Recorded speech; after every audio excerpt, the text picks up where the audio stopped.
rotational. $50,000, is that going to make you play kind of out of position from, you know, your normal strategic? That's a lot of money, Jack. It is a lot of money. I think the big thing with it is, you know, they can try their best to keep track, but it's not really one of those like tangible things that you can say, you know, for example, when you're going for just straight up eliminations to earn a point, you can say, hey, we're one elimination away. Let's really try to hunt down in third party one of these fights to get that last elim we need. In this, you're kind of just hoping other fights don't happen. You're trying to do all this addition in your head for these elims. I think you just have to play and keep it in the back of your mind like, hey, maybe we can get a couple extra during this, but if not, they can't let it change their game too much. Looks like Linane and Skatch moved into tilted as Nick and Aiden are rotating away. And you see on the right side of your screen, Fuzzy 301 and Enigma already have 2 eliminations. If no elims happen during the time, it would carry over no matter what, which means now if 2 teams do tie for the most eliminations in the next 4 minutes and 8 seconds, then it still carries over, but put another $10,000 on the Make It Rain bonus. Every time that thing grows, I get a little more nervous for the way these players are going to change their play style. Here we go, Fuzzy. His teammate Enigma is out, but 2 eliminations. The 2 of them looks like they may have finished team 6 grenades. He's got a pretty good setup here. 142 medium ammo, surprisingly quite a bit for a competitive match where players are playing a little more strategically. There's 81 players left still in this circle. DMO, Bizzle stuck right there above Raz and his teammate Bog. Looking down from above, they're just outside the zone, so they're gonna have to make a rotation relatively soon. It's not pressing. They have a minute and a half still, and then some, so they have to bounce out. And again, that Make It Rain bonus you see is strictly counting the eliminations from this segment just during the Make It Rain for the moment. As we continue to stick with players, Shifty Shafts and Salty both about to be out of play, meaning the points of interest on the map, the named areas, 0 will be in play for this zone. Half the zone is in that kind of river in the ravine where you get stuck down there, you're in a pretty poor positioning. You see everyone try to sprint on out. Yo-Yo keep it up, Zexro and Vinny gatekeeping as well. They know someone's nearby. Yo-Yo keep it up, ticking down to that zone. He's trying to edge it as long as he can. He doesn't want to get too aggressive. Look at this, he can't even run out. Might be kind of a trouble here. 24, 22 HP. He's got 2 bandages to pop before he's forced to move in. He's got to glide. Meanwhile, there's still other teams trying to rotate into the circle. Yo-Yo managing to fly just past. Doesn't realize potentially just yet that this is unoccupied, but he's going to find out quickly. No one else is there, which is solid play. 2 minutes and 20 seconds left in the Make It Rain bonus. And we have our first 2 teams that have earned themselves a point this game. Hysteria with 3 eliminations with Blind will put them on the board with a point, both representing C9, and then ECA, Punisher, and Tendons with 3 eliminations as well. Laser there for Yo-Yo on Delphi rotating in. Wanted to take a look at that. His 1 elimination thus far. Donald Gamebro, his teammate, knocked out. Now, folks, just to reiterate, there's 76 players remaining in this game, and that's the entire zone on the top right of your screen. That's where we stand right now. 2v2 here. Sword, two members of Sword, Devious Frosty stuck up above, having the top down on Aiden and Nick. Those stink grenades, you're trying to use those kind of to try and root Nick out of the little structure he's built up in. Any of those ticks of damage, players are going to try and move away from it. And if they're used correctly, you can force opponents to make moves just the way you want them to. Ghoul from Ghost Gaming with a knock on Diggy. And 75 players left, and this is probably going to be one of the last zones before everything's going to go nuts. 1 minute and 10 seconds on the Make It Rain bonus as we keep track of that as well. Cloak in the feed. Cloak and TFUE finally showing up in the feed there. In your elimination feed. Remember, this is arguably the most stacked lobby in Fortnite competitive history. Here at the Fall Skirmish Finals, you wouldn't expect anything different, as Devious and Frosty still on that high ground. Are they looking to use the new glide or redeploy? What will the answer be from Aiden and Nick Merckx? Linane and Scratch on the top side of the map too, beginning to move, and there's Cloaksy and TFUE right in the heart of the zone, healthy as ever, looking to strike early in game number 1. Like you said, this is almost at the point where the circle is going to start claiming quite a few players' time here at the crowd every time TFUE and Cloak show up. A lot of love for FaZe. Again, just stress, players, for player integrity, skins have been randomized during all these matches. Oh no. Aiden and Nick, oh, no. Nick on the verge of elimination. Aiden just barely holding on, 5 HP, trying to defend against Zexro. They got 3 though. They did get 3, so Aiden and Nick Merckx officially on the board with a point. Might not be the ending they want, but you know what? They're on. They've got themselves one.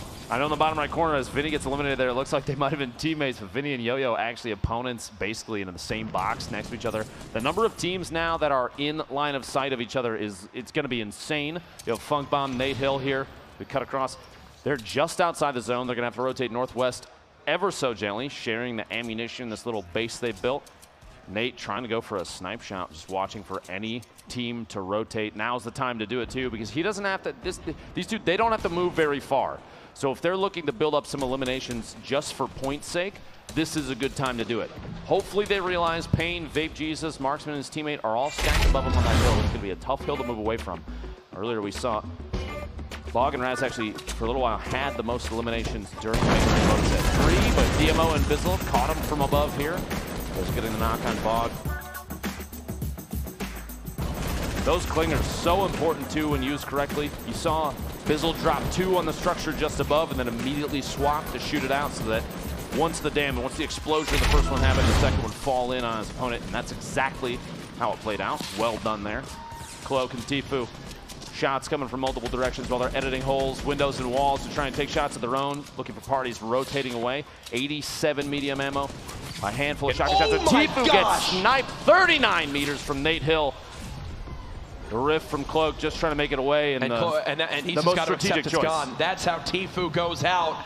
Nate Hill, fellow FaZe member with lightning quick reactions, hits the shot, and now Cloaksy's left by himself. But he had 2 rift to goes.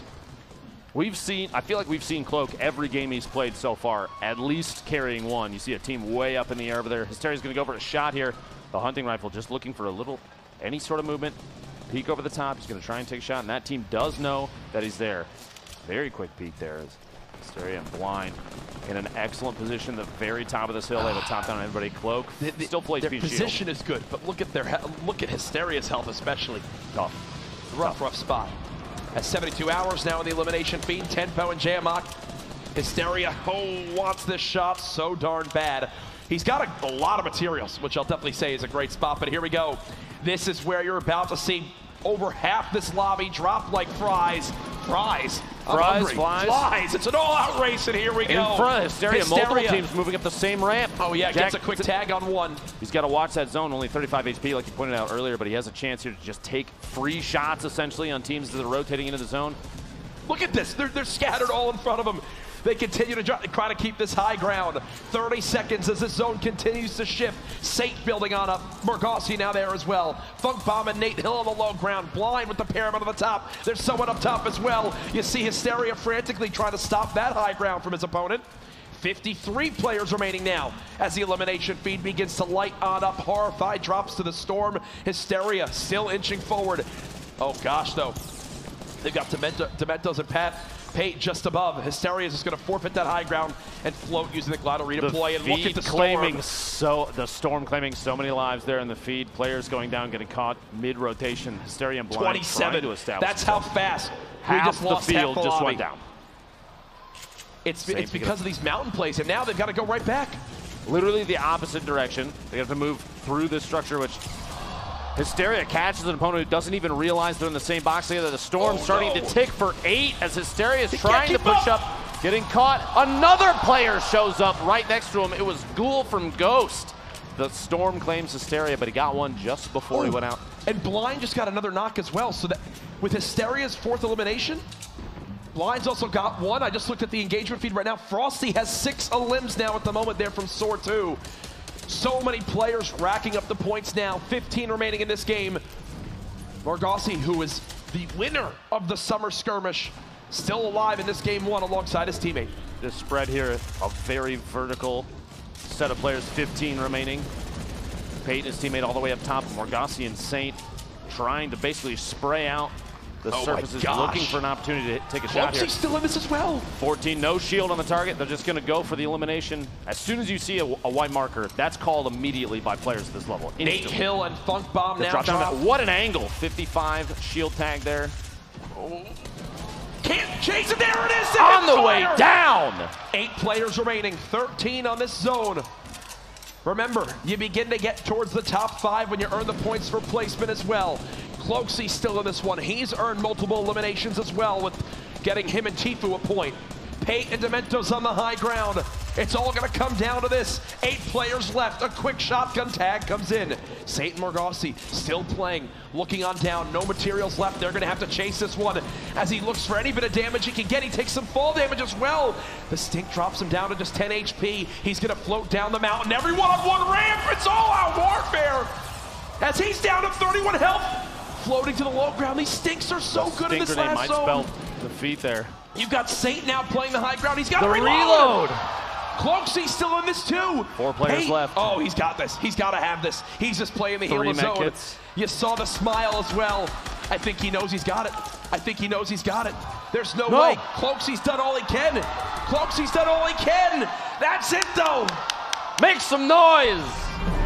Pate with the heals. Well played. And just like that, they get it done. But you know what? Cloaksy's hyped by himself. The man goes all the way to top 2 with, I believe, he had like 5 limbs on his. Because I need some. I think we're ready though. I think game 2. Are you ready for game 2, momentarily. Jack? You see our players there. I am ready.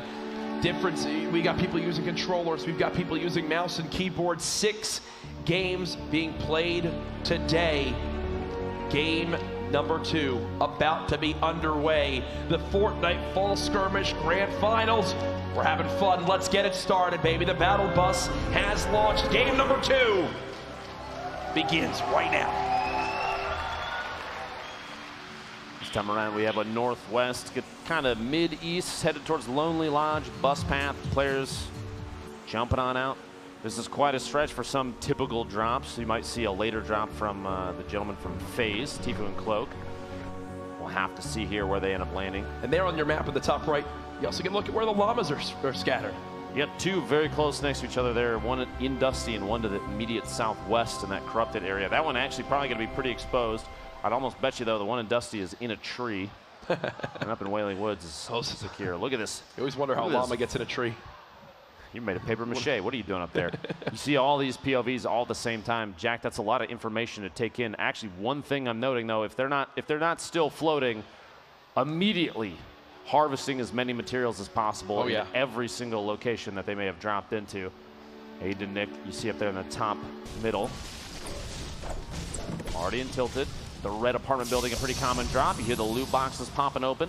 And you can tell, even just by landing on the roof, audio cues are strong so that they can hear immediately what might be inside, if there's a chest or not.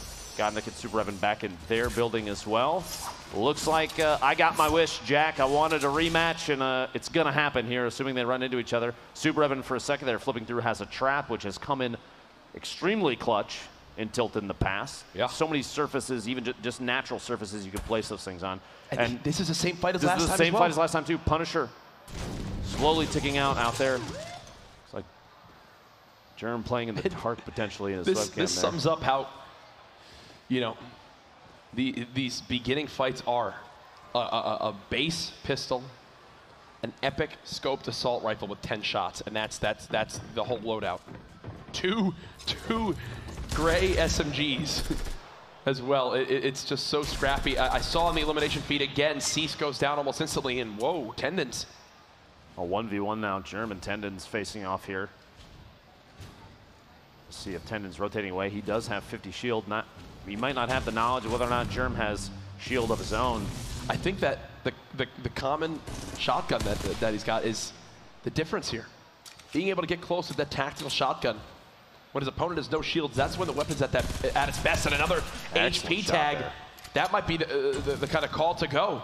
He wants to close the gap. Tendon's looking to get revenge for his teammate Punisher.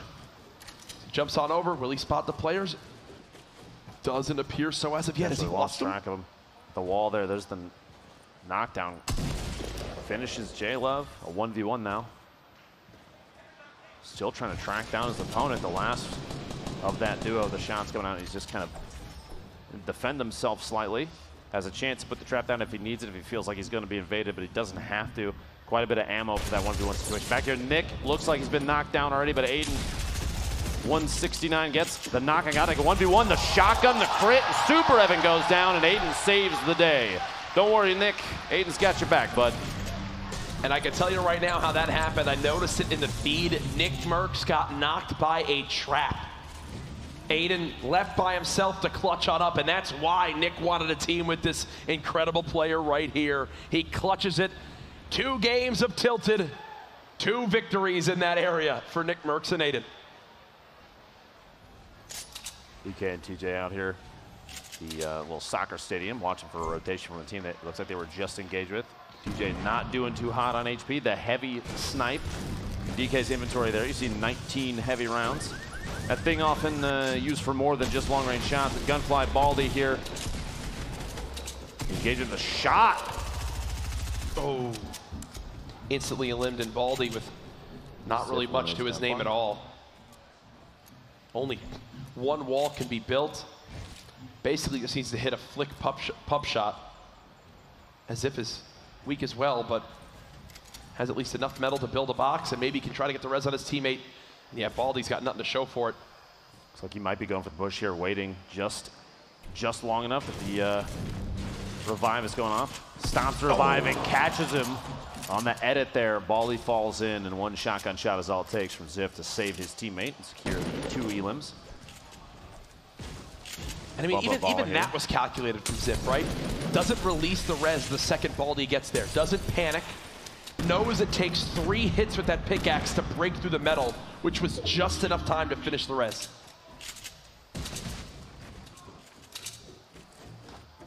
Scoped assault rifle in the hands of Balla, and Bumpa's there as well. He's bouncing back and forth, not a lot of HP to his name. Will he just deploy off this roof? It does appear so. They're going for it. They're risking it all right now, Lupo. Here's the quick challenge. No pump fired yet. Quick edit on the stairs. Unfortunately, will not be able to get a shot off in time. His opponent will get the high ground, and as he grapples, it looks like he'll have to give that up for the moment. Quick edit again. Fall on in. Nope. Nice little dodge in that shield. Might just be the difference. A great crack of the shotgun there. Oh. Be very careful. Just barely gets clipped. Linane and Skatch. Nice little victory there. But man, another scrappy fight. It's these early fights, Ben, that it's like, yes, you want them, but at what cost? But at what cost? It all depends on kind of the situation that you and your teammate might be set up in. Even early game right now, so long as there's this many players left on the field, you don't necessarily know who you're up against unless it's a drop like this. Aiden and Nick Mercs securing Tilted as Zextra and Vinny look in from the outside. But you have an opportunity to secure a couple early game elims and maybe put yourself in striking distance for a point. I think one player over by Kevin just did the extreme like boost launch. You saw him way up in the air. Yeah, that boost they use to get that high up, yes, it does 30 damage to you because of Kevin's shot, the cube, people call it Kevin. It launches you so far into the sky that you can fly anywhere on the entire map. Talk about the ultimate rotation. Exactly, literally going anywhere from one pivot location is pretty crazy. JDW and Ronan barreling down towards C9 Blind and Hysteria. Team floating in northeast. Don't. I thought he was going to try to take the shot. I still want him to. He's got 25 heavy rounds, minus exposing your position. Is this versus Vinny and Zextra? I'd assume so. It almost has to be based on what we saw earlier. And they were the ones who got in the fight earlier on. Zextra just gives it up. He flies away. And, going for it, though. Aiden's chasing this, and Nick is nowhere nearby. And you can tell that's their communication. Nick is saying, whoa, whoa, whoa, whoa, whoa. Another team shows up. Aiden might have playing out of position there is going to be tough. Hopefully he can save himself inside the factory building here west side of Leaky Lake, but we'll have to find out. Nick finally making his way over. Slowed down a little bit based on the building, and this split could be tough for Aiden and Nick Mercs. You got to wonder, did Aiden bite off more than he can chew? Nick now there, doesn't get any tags with the assault rifle, and Aiden, look at the health. Down to just about 30 left. He's got some minis he can pop in time. And the zone's now there as well. Nick's just going for it. He's in a fight by himself, gets a tag twice with the pump shotgun, no limb yet. Pops the rift to go and drags one player with him as he's basically just trying to reset this fight. Scrappy stuff all around Leaky Lake. Players all over the place. Nick with no healing left, no shields he can pop. Aiden very low as well. Sees one just below, but can't get a tag again with the assault rifle. That second mini, anything to build up as much of a buffer in terms of taking damage as they can. Again, though, have a top down on his opponent. Uses the stink. He kind of damages himself a little bit. But look at the shotgun shot. Gets the knock on Zex with that stink grenade. Beautifully placed grenades underneath there. Does one tag, and it doesn't appear so. He's got Aiden firing down as well. They need this final limb. I believe if they get this, it'll put them at 4. So they've already got another point in this one. Aiden traveling on in, looking to give Nick the help he needs. Can't connect again with a shot. Nick goes down. Will Aiden hit the shot? He's whipped a few times now. No and he's got no left. builds. No! Vinny! Rips him in 2. It will be 1 point earned for Nick Merckx and Aiden, but Vinny clutches up, and I'm going to be the first one to say it. Aiden missed some shots there. He did. The early aggression, the push away from Nick, potentially a bad play call, and they may have paid the price because of it. That early split put Aiden in a bad spot.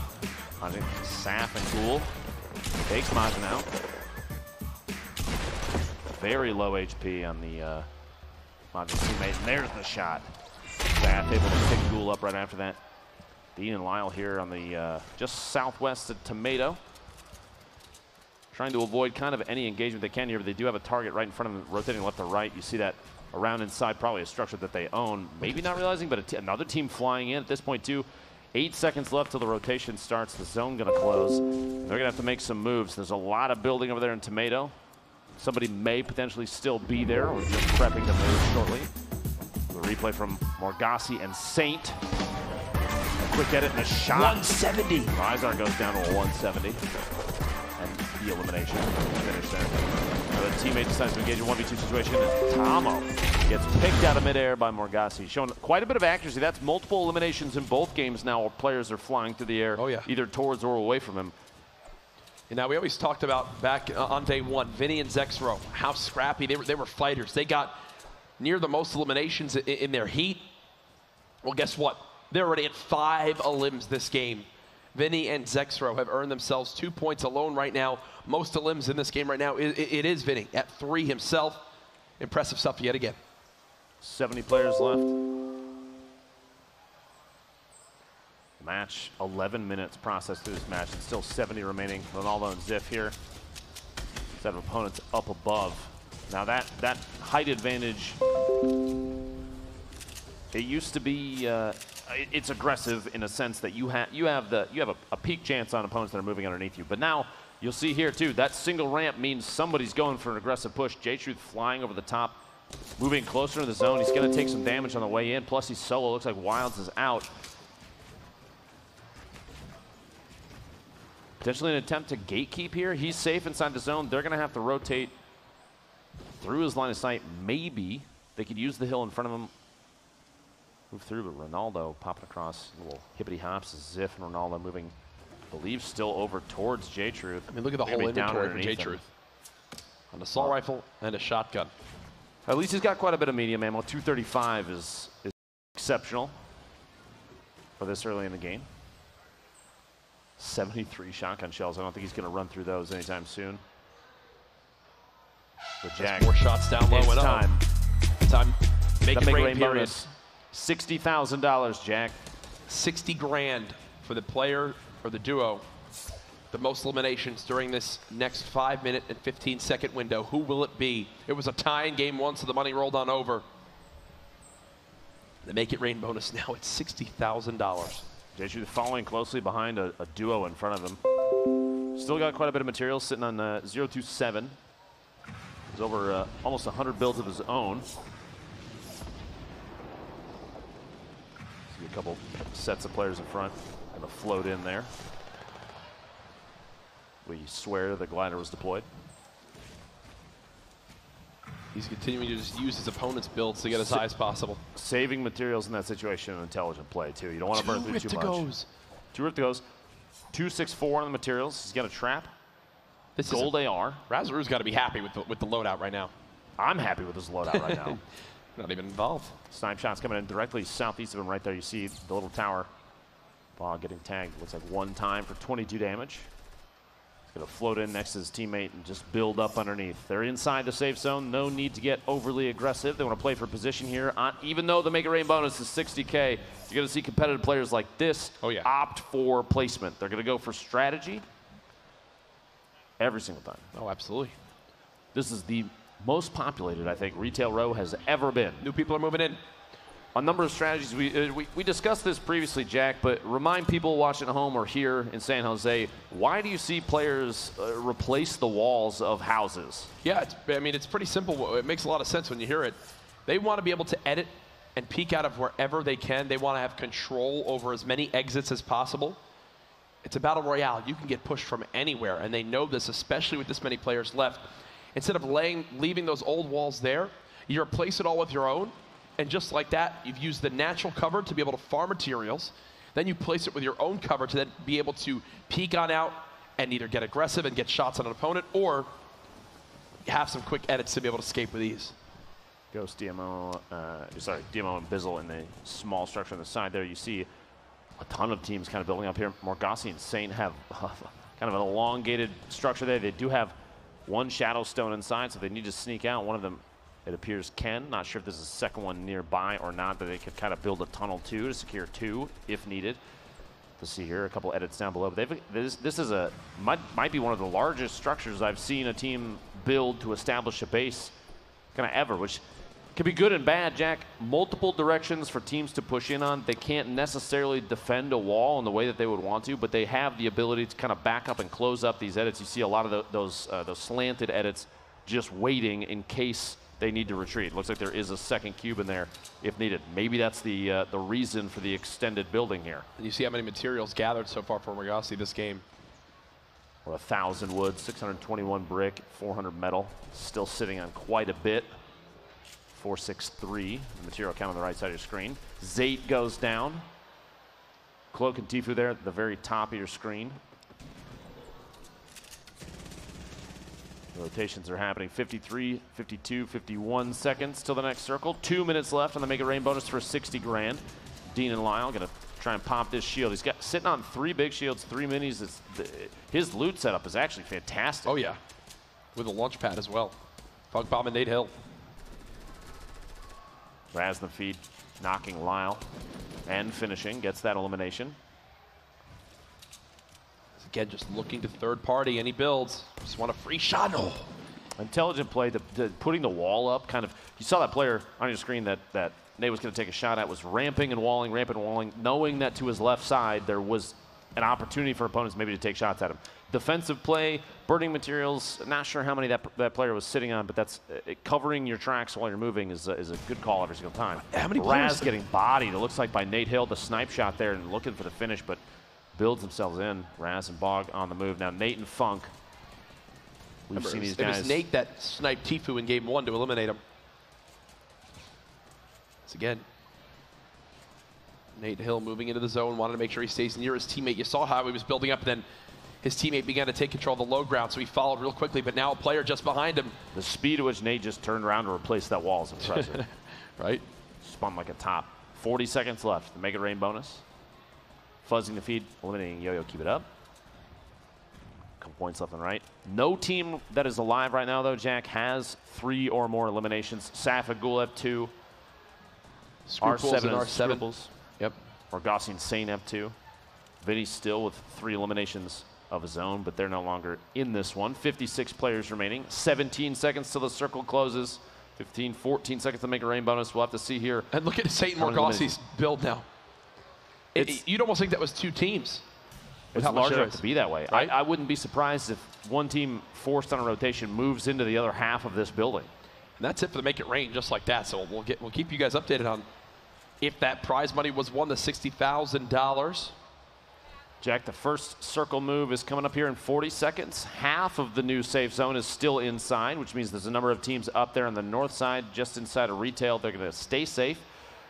And that's a good opportunity to third party, wait for teams on rotation, try and build up some eliminations. Maybe a big bonus during this game. We'll have to wait and see. I know that Cloak and TFUE, based on our previous views, are inside the safe zone, and they're notorious for excellent third party opportunities. And also remember, for every victory royale, That team that wins it wins $50,000 too. So that's in the minds of everyone as well. The zone about to begin to close. Everyone going to frantically have to go, and now it's Shadowstone time. They're going to go ahead and clip right through these walls, use this launch, and just go for it. They're trying to get up as high as possible. When you bounce, you can just continue to launch in the air, and you'll actually keep going higher and higher up. This is such a smart play. They're inching towards the zone, and they're so high up in the sky, no one's even going to think about them. Did you see the smirk on Morgasi's face? They're just floating up there. And even when this thing runs out of time, they're going to fly all the way to game 3. Exactly. They're going to end up there. They're going to land on a different map. I mean, they just keep to go. They just keep on climbing. Looks like these last 45 seconds should be running out relatively shortly. A very intelligent play from these. This was so smart, man. Dean dropping Hysteria and finishing, getting an elimination with the SMG in the feed there. And the setup on Saint, you saw on the bottom right, very good. Nate getting the knock on Fuzzy, which means his teammate Enigma should still be in there. Ghoul going down to a trap from Idle Game Bro in the feed, the knock and the Elim. Saf, R7 both knocked by the Storm. TFUE picking up an elimination on Bizzle. Nate secures that Elim on Fuzzy there. Nate and Funk are going to have to... Actually, they're just barely safe. They're right inside the edge of the zone here. They have a number of teams that are neighbors. Depending on what this next circle looks like, they might be in a perfect position if they have to move the direction that they're sitting right next to the Storm, or they might have to move quite a bit. Babe and Payne have a top down on a number of players. Here we go. Funk and Nate looking to pick up some eliminations, catching teams rotating from underneath. We're now 20 minutes into this game, and there's still 45 players remaining. I think that kind of shows the strategic play that these competitive players kind of lean on. Yeah, there might be massive bonuses for elimination counts and such, but making moves. Nice shot. Keep yourself alive. The window, going for the shoddy shot, his opponent just starts to back up, and Blind gets caught off guard, which means Hysteria was down already. An instant elimination on Blind. They do have a launch pad. Not sure if they're going to use the yet. Morgasi hiding by himself. He's just right now playing more towards looking, see if people push from behind him and maybe get a free elimination just like this. A nice crack there with the shotgun. But now there's players down low, and he gets ripped in half by Crodot. His teammate Saint didn't have any eliminations, so it looks like they missed out on a point just barely there. The FPS and Flame trying to rotate in the sky here. Everybody's got to keep moving south. The material situation not looking too bad right now. Hopefully they can catch another team off guard and pick up some more. Yeah, we can hear the crowd behind us. Yeah, I'm not even going to try to cast what I just saw on my screen. So they've got to move again. I mean, look at this. It is an all-out sprint as the lobby is going to begin to drop like flies to FPS and Flame, still near this mid to high ground. Definitely above more than 80% of the lobby. Jaganza up top with Villix. We saw them do well yesterday. Base Soldier and Marksman still in this one as well. Payne on the low ground alongside TFUE and Cloaksy. Chap still alive too. We haven't talked a lot about him, but we know just how good he can be late game. Lanane drops to the zone. Bogdan drops to the zone. Nolan and Crodot both will drop to the zone. TFUE trying to inch forward. The Storm still pushing. Now at 17 health, he's got to go. Yeah, they're going to fall all the way down. Low still sitting pretty with quite a bit of HP, a little bit of shield, just lost some right there. Got a med kit right now. Med kit is going to drop the slurp. Cloak can pick it up. The play here, looking to secure Cloak, is basically a tank in this situation, trying to top him off as much as he can, while TFUE uses the med kit. Top 13. TFUE and Cloaksy still alive. Remember, coming into this, they were already first in points after game 1. There's one for Cloaksy. 11 players now left. How about another as more begin to drop on down? He's going to grapple up to the high ground, trying to chase these elims. There's more players still above him. Great job with those roofs. 11 players left. Who will begin to earn placement points in this game? He's going to rain down grenades as he still has two more in his inventory. Not a lot of mats left. Base Soldier with an elim down unprovoked. 9 players now left. Base Soldier and Marksman are so weak. And with grenades floating on in, you've got to think the end could be near. TFUE eliminates Payne. You've got Snood on the high ground as well. He's got no walls! TFUE and Cloaksy with another. 6 players left. He still has 3 big shields. He can't use one yet. Cloaksy with another knock. TFUE's going to drop to the Storm. It's all on Cloaksy yet again. Can he clutch up? He got second in game 1 by himself. 27 seconds remaining. You see everyone else is so weak. You've got to think this is Cloaksy's game to take. He's got the medal as well. 1 player floating down on him. He tries to react in time. The tag. He's got him weak. A lot of fall damage. No builds. Oh no, Marksman. clutches it out. No, second place. Dementos wins it with 12 HP. I thought Marksman had it. I thought he did. Cloaksy is the MVP so far today, man, with the plays he's making. Right there at the end, though, Dementos securing second place, and Pate knocked out first for that duo the game before. Excellent placement for these two so far. Oh. Marksman living on almost a prayer towards the end of that match. If we saw his HP over the course of the previous 3 minutes, you see here, this stack of players here. Marksman down there, you see very bottom of the screen, the number 57. He must have had 15 HP or less. Still alive, bottom of this stack, just waiting it out with a storm, kind of taking his time, taking shots up above. There it is. An excellent set of plays. Cloak and TFUE lasting almost until the last second. We've seen those two, like we said, all for D1 put on an excellent show. Oh, yeah. Thankfully for everyone here, and I could stop talking about T-posing and can start talking about game Absolutely. Because here we go, folks. The battle bus has launched. The end of this game will be halfway through the action. You think we'll ever be able to explore that mountain out there one day in Fortnite? I think anything's possible if you dream big enough, Jack. All right? Why doesn't the mountain have a name? We'll call it Courage Mountain. Okay. Deeming it right now. That's not Epic approved, by the way. Don't actually refer to that anywhere official. Thank you. Here we Players go. starting to drop out, Jack. Chap in 72 hours. They're going whaling. You know they are. Don't blame them. It's one of the best locations right now, early game to drop. The cabins have a number of chests in the attics and down in the basements. You also have the giant bunker underneath where the maze is. It's interesting, too, to me that the surface there, that floor is wood that is painted green. Did you fall for that at first? Be honest with me. I had no idea. I had to be told by my chat what was going on down there. Not surprised in the slightest. I mean, then again, the other memes, I didn't know what to believe because bunker and whaling has been the going meme for 4 seasons now. Every single time an event happens, guys, the bunker's open, go check it out, and it's not yet. The bunker is where my hopes and dreams lie. A couple of these players already picking up big shields there. Vanitize and Windwalker both going to sit at 150 in a moment there. Dementos and Pate, the back-to-back winners, actually with a split drop, which is relatively surprising, on top of the hill and down at the corrupted area.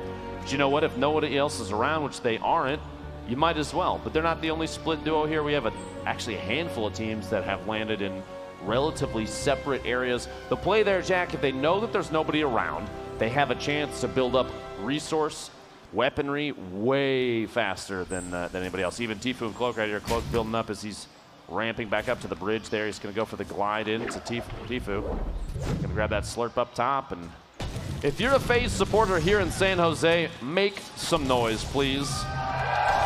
Oh, yeah, Jack. Round 3 potentially here. Jerem and J-Love. Oh, it is Tendons and Punisher, which, by the way, if you recall, Tendons actually won a game of Summer Skirmish solos with a trap. Do you remember that play? Because it was crazy. That was actually nuts. Jerem getting the knockdown on Punisher, the pistol, the hand cannon, tack, and green burst here in J-Love's inventory. Not too bad early game. They have such a health advantage. I mean, already with 177, there's the elimination. And these early game fights, I mean, these guys, they know they're coming to this point. They know what to expect, but it's just got to be so frustrating. Like, most times, these fights, both teams have been either, like, one team is a limb, the other team has one player left, and they just never let themselves be in good spots. A quick wall replacement into an edit. Tendons down below, just sitting, waiting, biding his time, maybe throwing off. Did they lose track of him? Nope, no, looks not like anymore. J-Love has an idea here, looks through the surface there in the corner, the tack shot. Tendons goes down to his teammate's rocket launcher, actually. You hate to see it, but a good position there for German J-Love. Oh, wow. Nick Aiden already down and eliminated as Nick Merck says, yeah, you guys don't get the finish together either. Whoa, Superman, or Super Evan, Very and Godnick. They get a point on the board, and in Tilted, not a point yet for the score. They need one more limb, but they have won themselves Tilted Towers this game, it appears. Now, do you consider dropping into the same location, which they lost that 2v2 previously twice in a row? Is that confidence, or is that them just being stubborn? I'll tell you, you know, game 1, it wasn't that close. Game 2 was absolutely close with Aiden clutching up. Game 3 goes down to 1v1, and oh no, the Clingers drop over peak just like that. Dope Eye will be left all by himself. He does pick up 2 elims of his own. Dopeye looking at down another. Maybe he didn't realize there was a gold AR under that ramp back there that he did not pick up. Nolan just fell to his death. He didn't pop or redeploy on the glider. And that's something that we've actually seen a couple times. It's like, when you're still in those panic moments, you've played a year of Fortnite essentially, where there's no such thing as glider redeploy, where you fall from those builds and you were like, oh, I'm done. There, had the chance to redeploy the glider so that it didn't, die to the extreme fall damage, but actually does wind up dropping to it. Might be a little bit of a panic scenario, nerves getting to him on the main stage, who knows. Swapping on over to Retail Row now as Enigma and Fuzzy are playing from this high ground. Fuzzy actually blocks himself there. Does get the shield tag, and that difference in audio tells Fuzzy that this player has no shield left, and that's why he gets so darn aggressive. One more just above. His shield now gone as well. He needs help from Enigma.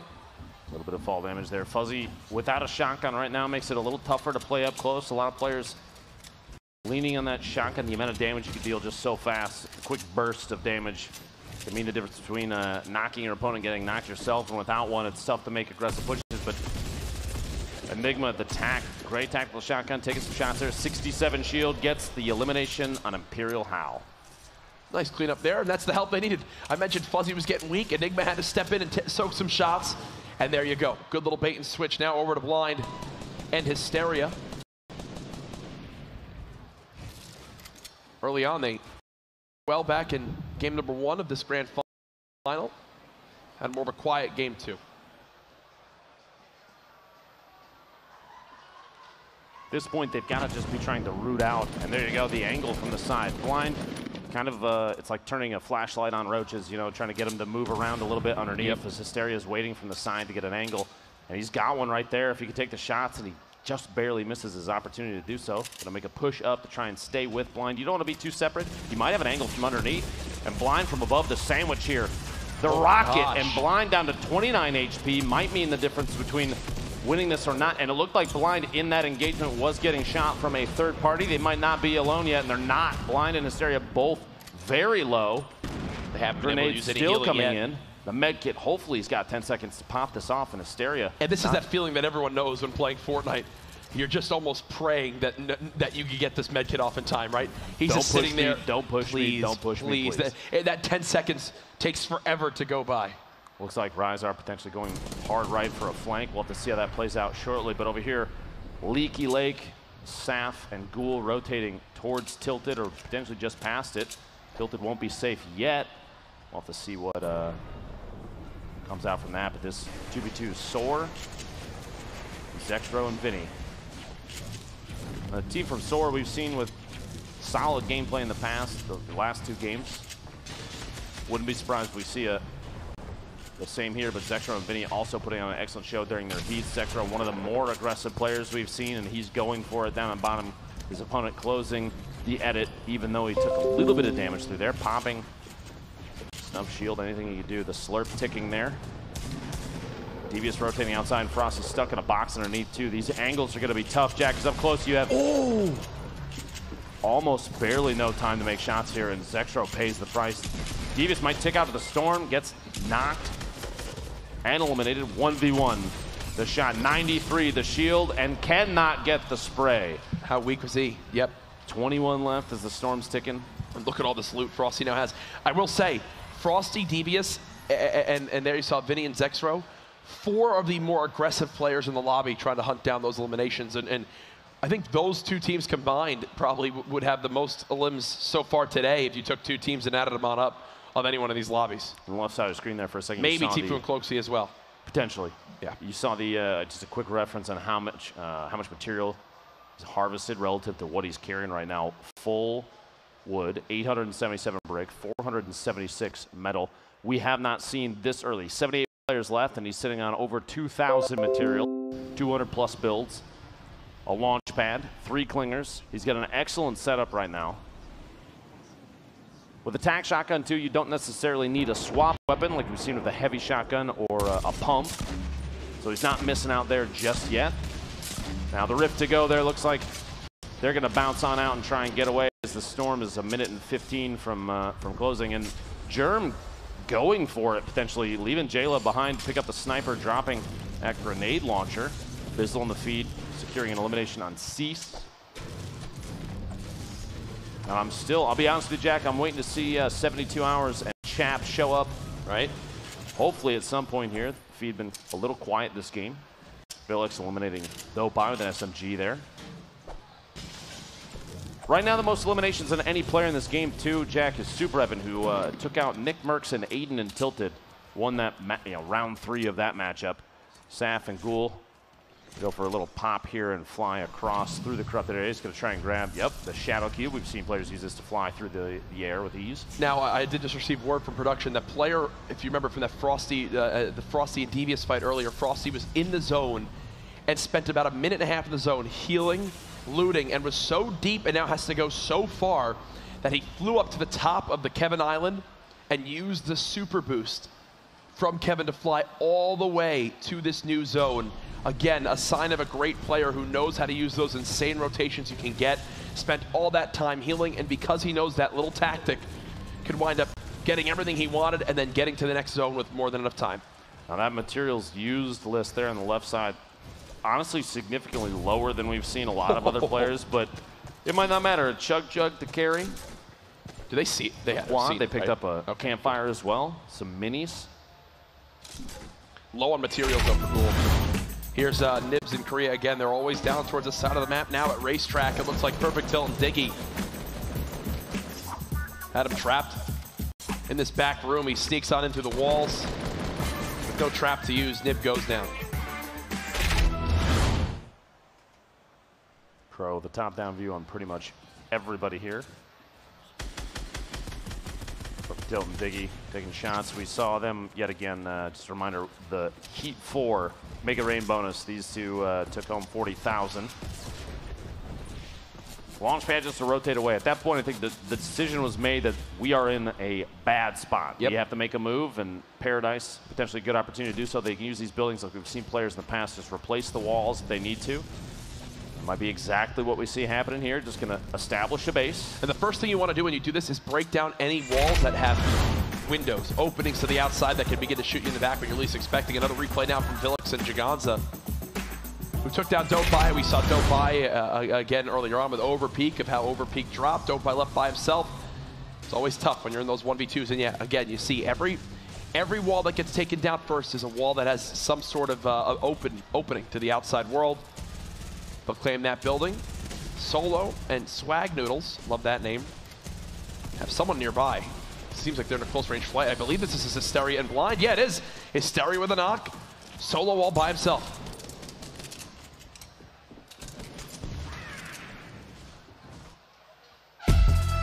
Make it rain time. Jack. Make it rain time. It's reset back to $10,000, but still a nice chunk of change. We're just getting some limbs during this. Solo has knocked out Blind, and now Hysteria is by himself. As I think he's trying to run away from a third party who wound up running on, and it looks like he's leaving Blind behind. Yeah, yep, it's Nate Hill and Funkbomb who have 400 combined health versus that health on Hysteria, which will be now 75. I would absolutely back out as well, Jack. I mean, that is just tough. Heavy shotgun there, but... And look at the inventory for Nate Hill. 6.63 on materials, legendary assault rifle, both with heavy shotguns, legendary compact SMG as well. Here's the Make It Rain bonus right now. 3 teams tied at 1. He blew himself up. That's rough. The wall bait there to get Hysteria to take himself out. And it looks like that knockdown on Blind, going uncashed in to the team that got the knock, was eliminated, I believe, by these two. Funkbomb and Nate Hill secured that duo. We have 3 teams with 1 there. 4 minutes and 20 seconds left, $10,000. We have 2 teams still in the running right now, still alive. Actually, 2 teams total, based on what I'm seeing. I did not realize Hysteria and Blind being eliminated. They have 3 eliminations. Perfect Tilt and Diggy have 3 eliminations, so those 2 teams pick up a single point, but everybody else that's close is at 2 or less. Came from Ghost, Bizzle, and DMO. Cloaksuit and TFUE TFUE. with 2 elims.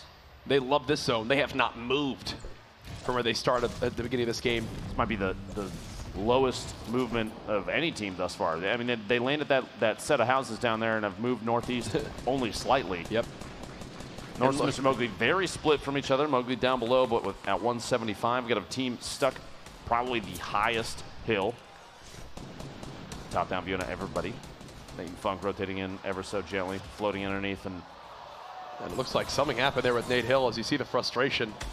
We'll have to receive word on what exactly that was, as it definitely didn't look ideal from my perspective. As it seemed like his glider was malfunctioning a little bit, so we'll wait from League Ops on that one. But for now, we'll shift our focus towards Lefty and Jebber here,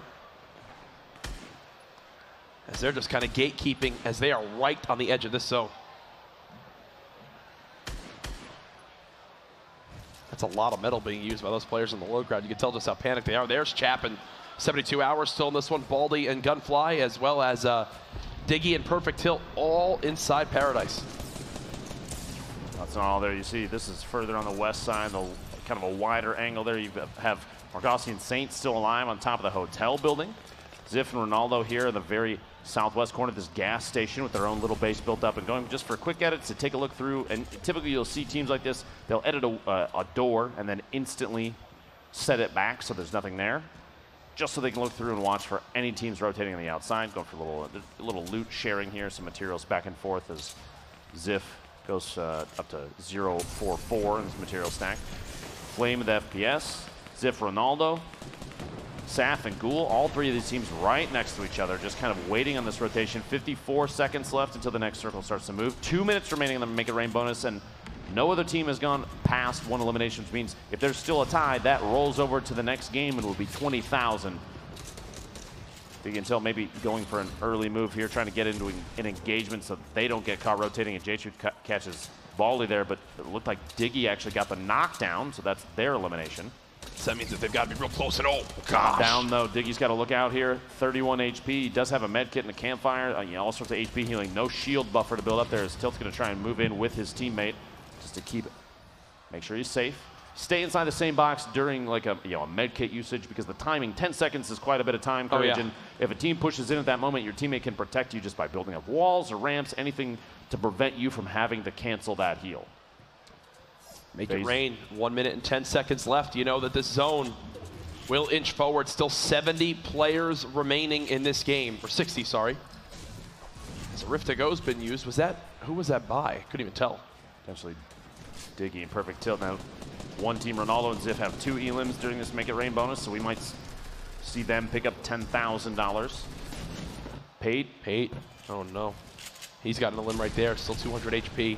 Ziff. And that pair's still alive, by the way, so they're looking for their 3rd win in a row. Would be a skirmish first if they could pick it up. Ziff by himself now, though, 96 HP. 3 victory royales in a row in this lobby is just... It doesn't matter if you get 0 limbs, you're doing something right.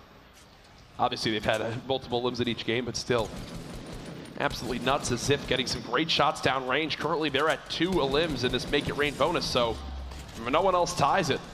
They'll earn themselves $10,000.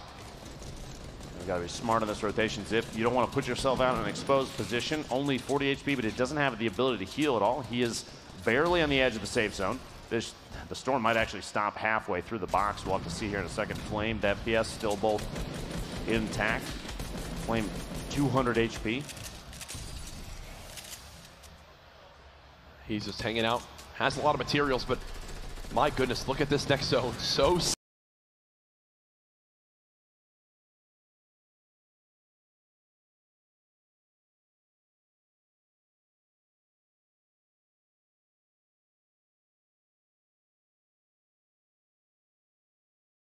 south on the map, I think that's where Cloak and TFUE had their old builds. Morgassi and Saint.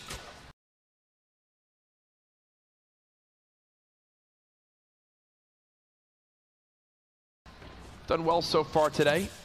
Getting tagged on up. A lot of shields from Saint have been shredded off, and oh my gosh! Snipe 89 meters from Mr. Mowgli, who we saw down on the south edge, just waiting at the bottom in terms of elevation. Gets a shot. Morgassi, as he's rotating across, looks like Saint might be able to save him. Dementos goes down, which means that might be Pate, and that's Pate and Dementos eliminated. No 3-peat for that duo. Perfect Tilt picks up a pair of elims, puts him at 4. His teammate Diggy is at 2, which means they're 1 elim away from 3 points. After that, every elimination is an additional point. This could be a big, big bonus game for Perfect Tilt and Diggy. Diggy and Perfect Tilt building on up, and oh no, you see the shred of those ARs. Turns back around, one player just drops to the edge of the zone. 51 players remaining now. They've got to go up the side of this mountain or go around it. And that angle is just so tough. He's building right next to other walls. Enemies could be lurking on the other side of that. Who even knows? Looking for some sort of hip fire as he hasn't gotten it yet. 2 more players nearby and he gets dropped real quick. Diggy and Perfect Tilt, I believe that looks like more aggressive gameplay because they've got to be going for this elimination just to secure that extra point. 45 are left, which means they're well outside. Are they at 6 elims combined right now? Yep. Any sort of placement point, they're not close enough right now, which means if they get the elimination, Perfect Tilt gets a knock on provoked in the feed there, gets the elim. That's number 7, which gives them 3 points from this game. But TFUE and Cloak are there too. They're going to have to look out. He just wants whatever loot there is here. A great upgrade for both weapons right there. The heavy shotgun in hand, the epic assault rifle in hand. You've got a rocket launcher you can pick up if you'd want to as well. 2 slurps right now for Cloaksy. I mean, you'd expect him to drop one. No, TFUE's already got one ticking, and they have a rift to go. How? Absolutely. How do these guys always have all this? No idea. I want to point out super quick, Perfect Tilt and Diggy are sitting on 7 eliminations, which means if you see in the feed even a knockdown from Perfect Tilt, every single elimination, if it gets finished, that means another point. They're going to save the rift to go as well. They're using another team's rift to go. The number of players in the air right now, it's nuts. Funk Bomb in the feed there. This is Perfect Tilt. Remember, they are on the verge of big bonus. Every elim he can get right now would be just +1 point for his team, and they know it as well. He's looking to try to drop on down, maybe catch an opponent off guard. Cloaksy landing down on 1 Perfect Tilt for now, just staying alive. He's built his little 1x1 box. I believe Chap just got eliminated from this game. Not sure if 72 Hours is still alive. Balla drops as well. Perfect Tilt waiting for the opening. He's going to push on out, getting up towards this high ground, getting into the zone. He'll live to see another day. Oh my gosh. Smack dab in the middle of the group here. This Storm smearing players off at the bottom. I expect the Storm to claim a number of players in just a moment here. And there it is. Look at the feed. Bumpa, DK, Vape Jesus, Left Eye, Windwalker, Wilds, J-Truth. Everybody going down here to the Storm.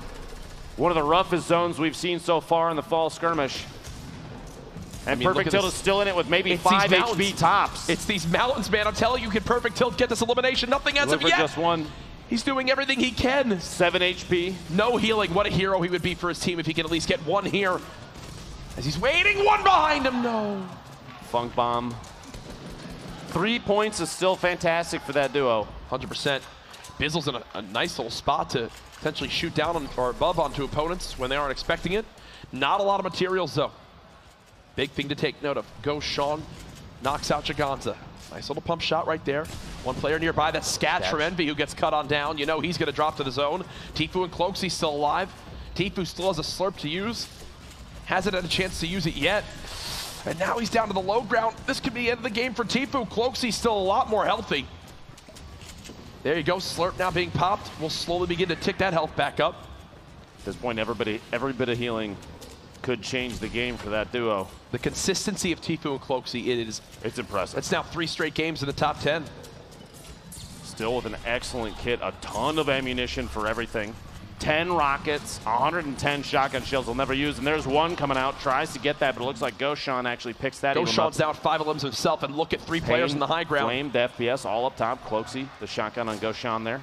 Picks up his 3rd elim. That's 6 total, like you said. So 2 more. 1 more puts him at 7. It's those 2 on the low ground, and the rest are all going to float down from above. They've got to move with this zone. And now they've got to, trade back with rockets of their own.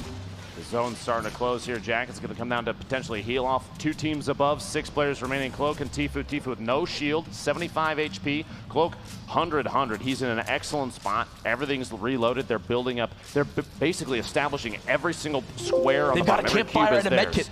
They're trying to play around a potential low ground. Funk Bomb gets a med kit off there. Funk Bomb's pushing in. Funk Bomb's just trying to heal. Flame's got everything. TFUE gets the knock. But Flame's got everything you could ever need too. Cloaksy's trying to shoot down this top side so they can't heal. Can they do it? There's just 3 players left. They're dropping him on down. Will they be able to out-survive this zone? They're floating. TFUE's now knocked. He can't use his heals. Cloaksy ticking on down, just 20 health remaining, gets one! Who wound up winning it? Cloaksy's down on the low ground as well, I believe. They got it, they did! Won! Are you kidding me? The last second push out into the storm may have changed that game from a third or second to a first place to Victor Royale. $50,000 for the gentleman from FaZe, Jack. Cloaksy can do no wrong today. Cloaksy can do no wrong. We gotta look Here at this it is again. from his perspective. Yeah, we cut away at an awkward time, but this hip fire right there, and Funk Bomb drops to the storm alongside Flame. Even just one of those AR shots from Ladies Cloak may have and changed gentlemen, that. you made some noise, but that was not only a victory royale, they had 7 eliminations, a 6-point game. TFUE and Cloaksy, it's like they heard the interview. They did, they absolutely It's like they did. heard it, and they said, no, no, no. Not giving you 3 in a row, it won't be easy. That means in the first 3 games, TFUE and Cloaksy, they got second, they got third, and now they've gotten first.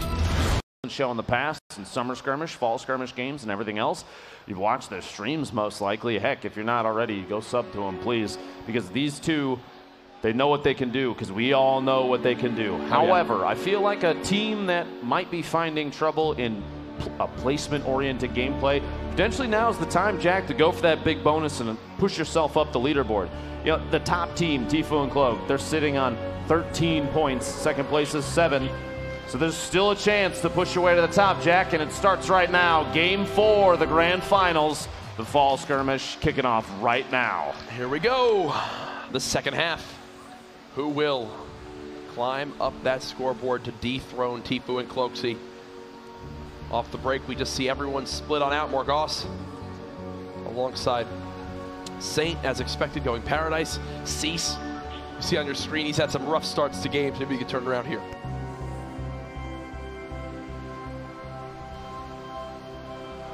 Go. One thing I've noticed, Jack, while we've been watching these games, the grand finals, a majority, if not all, of the POIs have been occupied by at least one team. We've had a couple teams early game. We see here Attendant and Punisher. I'm curious if, no, there you go. Germ, J-Love are floating Tomato this time, so we won't have a rematch there. Looking at the map, though, how many teams are landing tilted? Is it only one? It's 2. We got the second pair floating past that orange set of arrows there. So I would bet you Super Sean and Godnick versus Nick Merckx and Aiden again. Yep. Unsurprisingly, TFUE and Cloak, look at these handsome gentlemen on your screen. 17 elims. Look at the damage dealt to players, 2,378.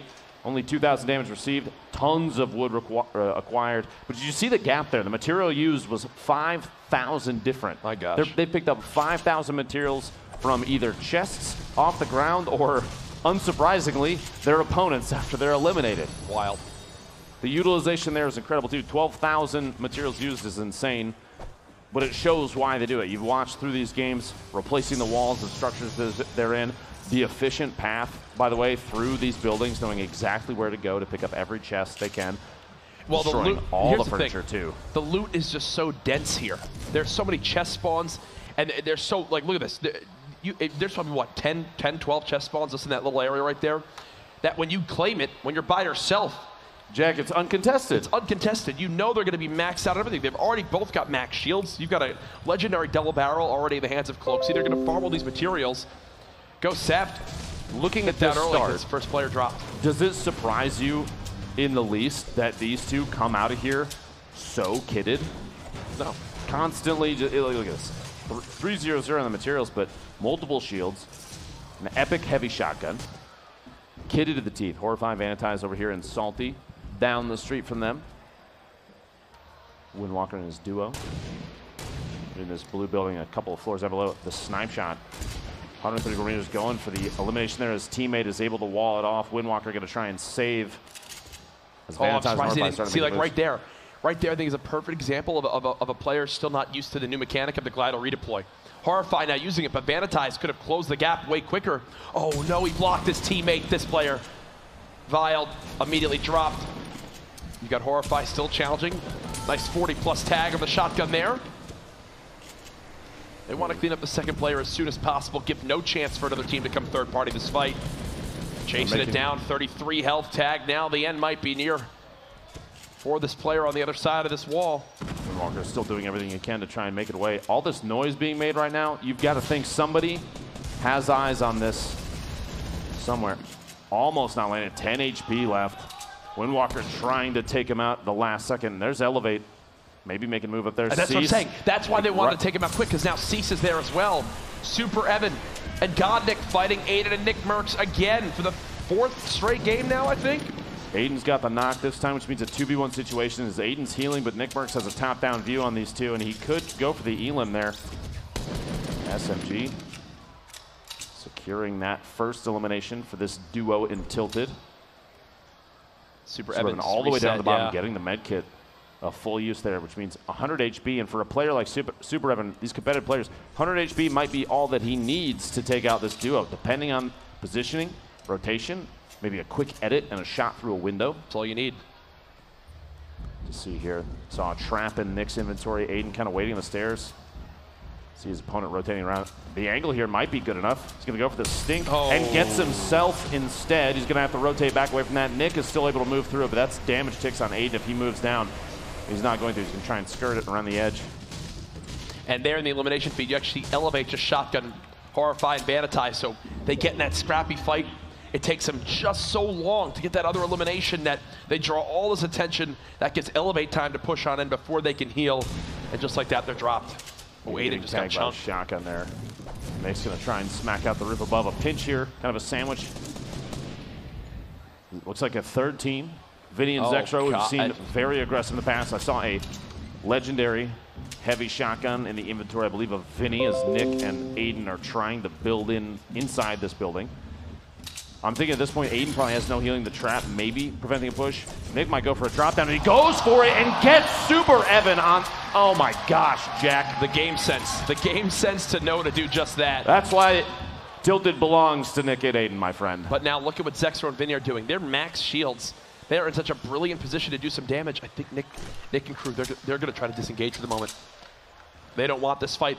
And this has been the same sequence of fights that they've had each game so far. They fight Super Evan and crew. Then it's immediately Zexro and Vinny who wind up pushing to fight them. I would almost be certain that Nick Mercs and Aiden know it's these two. And that's why they're playing it this way. At this point, too, I feel like Vinny and Zexro have to have, this is their strategy, because they know that these two teams are going to get engaged with each other, and they have a history of making it last quite a while. So an opportunity for the third party is almost easy. It's not scripted, but you know, it's writing itself. 100%. You know? They're going to rotate in there every single time if they think they have an opportunity to get at least 1 or 2 easy eliminations. Enigma and Fuzzy. You said it first. Go ahead. Now building on up. Couple of grenades on out. Oh, I thought that one might have connected. Fuzzy's got the hunting rifle. Looking for an opening, just narrowly misses. There's still 92 players left. 92 players remaining. We're 7 minutes into this game. Couple tap shots. Enigma and Fuzzy going to rotate away, deciding maybe as the storm is coming in, it's a better option to make a move. Kind of low on materials for a competitive match like this. Only 500 total right there in the inventory. They'll find over peak. Have someone trapped in a box down here. Greasy, the shot from behind, the pinch from both sides. SMG spray coming out as building against that. It's going to be tough, but he might be able to pull it off. Now, Yo-Yo, keep it up, and Auto Game Bro go down to over peak. Pair of Elims there. Greasy. Curious if there is another team. They are pretty far towards the outside. The zone. Greasy, one of the kind of the edge POIs, so oftentimes you won't have somebody rotating from the backside. Vape Jesus in pain here and Shifty. It's like only a slurp in terms of shield between the two of them thus far. In the feed, 72 hours, picking up a knockdown and an Elim on tempo, which Jamox should be nearby. And here's your zone thus far. Basically, nobody's stuck outside in the storm. Still a llama on the map. It's actually 2 llamas, one well outside. Nobody's going to find that one. And the one by Dusty probably going to go unclaimed as well. Free 600 materials is disappointing. Yeah. They uses a bounce pad. Sorry, the launch pad. Blue SMG, blue pump, green AR. Not a whole lot of ammunition. And they're in the elimination feed, actually. The Atlantis duo. That was a team I was going to talk about here soon. All we could do the other day in their heat was speak about how great they were. Today, quiet to this point. Seems like they've got 2 elims so far this game. We'll keep you up to date on if they earn themselves a point to potentially begin to move up these standings. I would almost expect that team from Atlantis to go along the same path as Liquid. 72 Hours and Chap have that kind of forward mindset. They're going to put the previous 3 games behind them, 4 eliminations between the 2 of them. Atlantis sitting relatively similar. A combo of bounces. Look at that. Nice movement just right there. Floating up top. Nick, Mercs, and Aiden still in Tilted, a 2v2, and both of them with quite a bit of shield and HP. 100, 100, 195. So no trap, a tap from above, a team maybe not realizing that they're up there. Builds himself into a little bit of a box. He's going to edit his way down. Trying to escape this point, probably looking for Aiden for a little backup, and there it is. Aiden taking shots as that other team starts to float down, but somebody lands up top of this red brick building and able to deal 30 damage to Aiden. Looks like another team coming from the basketball court, the northwest corner of Tilted. Nick, bottom floor here, and look, you got a couple teams coming in here, Jack. Pate, Dementos, Sexro, and Vinny up top. Diggy in perfect tilt over just past L's. The most eliminations for any player in this game right now, still only 2 for Horrify. I say only as if it's not very many, but right. 85 players remaining, only 15 have gone down, and Pate and Dementos. Look at this, any material they can get. They're in the bottom of this building, and it's the floor, but they're gonna knock it out in an attempt to get every little bit, every build they can pick up is important. Yep, seems like that's now their home. Still chill down there for the moment. That teddy bear didn't deserve that, Aiden. He doesn't even give materials, Jack. Yeah. Dang. You know, shows Aiden's true colors coming out. It's again, the people, you just tell how horrified the viewers were. Nick just staying in it. It's crazy to think that Nick having 62 shield and Aiden having just about near that as well is the least amount of shields of the players in Tilted. That's how healthy everyone here is. Look at this. That, yeah, literally. Them with that much shield is the least amount of all the 4 teams there. Now shifting our focus towards the south side of Pleasant. Zoof and Crodot, Jamok nearby, and grenades soaring on in. Not just 1 or 2, like 10. A whole handful. Zoof trying to build against it. Able to do so, it appears. He has 3 clingers of his own, might respond with it. But J-Truth, 1 HP, full shield. But any fall damage looks like it could be an Elam there. Reminder, as you see on your screen, this is match 4 of 6 of the grand finals here in San Jose at TwitchCon. The finale for the fall skirmish. If you're not watching, if you don't have friends watching, tell them to watch. Get in here. Nick Mercs and Aiden is knocked with almost no HP. The save might be impossible. As Nick's going to try and defend against this. His own trap above him, boxes himself in. He's going to go for this med kit. Even, he's only got 39. At this point, if he feels outclassed, he needs to pop that rip to go, and he's going to do so, taking both opponents with him. A full reset, and there is a team up top. Vinny and Zexro have that top down still, and everybody's going to wall himself off, both a wall and a ramp to try and save it. He's going to go for that medkit usage. 39 HP could mean the difference between surviving this and being eliminated, but you hear that. Make It Rain has begun. Who will win the $20,000 Make It Rain bonus? Again, that's the most eliminations in zones 3 and 4. Zexro has been up top Tilted on that huge build for the last, like, 5-6 minutes. It's been a while. Diggy in perfect tilt as well, just hiding in double L's. Here's Blind and Hysteria in their fights that just went down. Let's see how it all played on out. Nice shot from Hysteria. Cracks him with that pump. As Nick has no shields left, no teammate left, but a chest. Oh, there you go. Can't complain with that. Can't complain about that at all. I want to point out too, did you notice as Nick opened that door, the quick flick up, he made just a quick circle with the right stick to check the ceiling to see if there was any trap in there. If you're in Tilted Towers, you need to do that at any moment of the game. It's like Tilted Towers training, essentially. Yes. You want to be 2 of the best players in all Tilted Towers, in just Fortnite in general, you need to make plays like that. And Dope and Overpeak, they know they have an advantage in this fight. They will not hesitate. They'll chase this down right away, probably expect a bunny hop. There it is, and that little bit of movement you get after landing as the inertia carries you, the momentum. Dope building on up. Quick build battle, and again, you rarely get to see these build battles, you feel like, at this point in the game, but look at this. There was nothing there. 30 seconds later, there's all sorts of stuff. Cloaksy and TFUE waiting in the wings as well. Now, while Caliber's kind of trying to defend himself and heal up, Nolan trying to get a height advantage, but pays a little bit of a price there. Takes a big shot down to 75 HP. Overpeak and Dopai kind of have the advantage here, especially in an HP situation. Very tall build as they're going to start flying off, and Dopai gets tags on Caliber as he's floating away. Going for the last one, another 33 white damage. One shot is all he needs, and he's not going to get it. The aggressive push, a three-way tie, if not more, for the Make It Rain bonus. Overpeak gets the knock on Nolan as he floats in. Probably not realizing that he's about to land on his opponent's teammate. Caliber goes down to Vicaros in the feed there. Another team having a POV on this fight. Blind in the feed, getting a explode on Gunfly, the knockdown. $20,000 to Make It Rain bonus. 3 minutes and 12 seconds and 43 seconds in the circle. And Blind and Asteria actually in their heats yesterday, they wound up winning the $20,000 Make It Rain bonus. So maybe they can run it back again. Would not surprise me. As they are right there on your leaderboards. 3 minutes left of the Make It Rain. 77 players remaining as this third zone closes on in. 26 seconds until all players want to make sure they're inside that zone barrier. Vicaros and the General. Now, in terms of teams that are still alive, Jack, only 2 have 3 or more eliminations. Blind and Asteria have 2 apiece, which puts them at 4. That's a point for them. Overpeak has 3 to his own name, but Dopai has 0, so 3 for that team is another point. The next closest is Elevate and Cease at 2, and everybody else that's still in this game only has 1 or less. Shots from the General and Vicaros.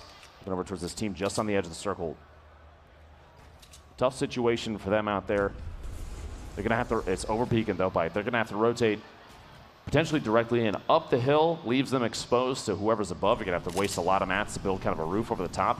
They could rotate down and hug kind of the edge. No wood or brick, but nearly 784 metal. 999 metal. Giving them back basically is, here, let's top you off on metal. I'm assuming Overpeak might be sitting on something else. Look at this view. A gift from the heavens there, Jack. That crate for Ziff and Ronaldo might be big. They're going to catch it. Oh, that's so close, right on the edge. Pretty easily. TFUE and Cloaksy. The man's got a legendary silence assault rifle, a legendary double barrel, a bolt action, 10 minis, 3 med kits, and TFUE just drops to the big shield as well. Well, you see the mark there? Yep. They know that the top of that hill is going to be basically the focal point for a lot of this. Whoever gets that spot is in the dominant position. I'm assuming that the reposition of the marker is basically because someone has to already be up there. Yep. So rotating maybe north, northwest ever so gently. That's going to be a better call if the circle moves. They don't have to move right now, though, and they're not gonna. And by the way, what you just watched right there was Cloaksy build the next level layer of his 1x1 while being under that pyramid. A great little tactic you can use. The quick edits and peeks on these walls, looking to the third party into these fights. Pain and Vape Jesus, we heard from them in the interview just prior to this game. As they're just trying to outlast explodes that continue to pour on in. It's another zone that there's a big, elevation battle involved. It's Overpeak, he's trying to save materials. He's just running in the open. There you go. They made it on in. The heavy sniper immediately destroys any player-built wall or structure due to the amount of damage it does. You try to catch your opponents off guard. I believe I just received word Nick Merckx has dropped in this game, meaning him and Aiden, I don't think, got a point yet again. So you think they'll probably fall even more in the leaderboards as they were near top 10, now more towards the top 20. J Truth, a number of different shots going at Ronaldo and company. Different angles there. Raz picking one up. Dementos knocked and eliminated. It's Atlantis. Knock it again. When will Blind and Asteria use this rift to go? Do they wait, try to wait out another circle? You know how big that next zone is with the rotation of just how far it is. It's simply where we lose most of our lobby. Blind and Asteria still at 4 limbs. Overpeak now at 3. The Atlantis duo, I talked about them earlier on. They now have 3 limbs, putting a point on the board for them. Another high player count game, 69 remaining as we're 15 seconds from the first circle move. Everybody's got to go north, northeast, but half of that next safe zone is safe. And here's your list right now, the scoreboard. One team sitting on 4 eliminations, is C9 Blind and Asteria still in this thing. Overpeak and Dopai actually just picked up their 5th. They just got 2. Overpeak sitting on 5 of his own. That's 2 away. That's 2 points for them, but 2 away from 7 would be 3 points. Then every Elim after that would be that big bonus. We haven't seen anybody take advantage of that yet, but it would not surprise me if we see a team soon push for some eliminations. It's almost time for this match to escalate very, very quickly. Chap still in this game. He just got the knock on Pain, and you see Overpeak. He gets eliminated as well. Chap with 2 onto Vape, Jesus, and Pain. Liquid finally showing some life. Here we go. Glider redeployed.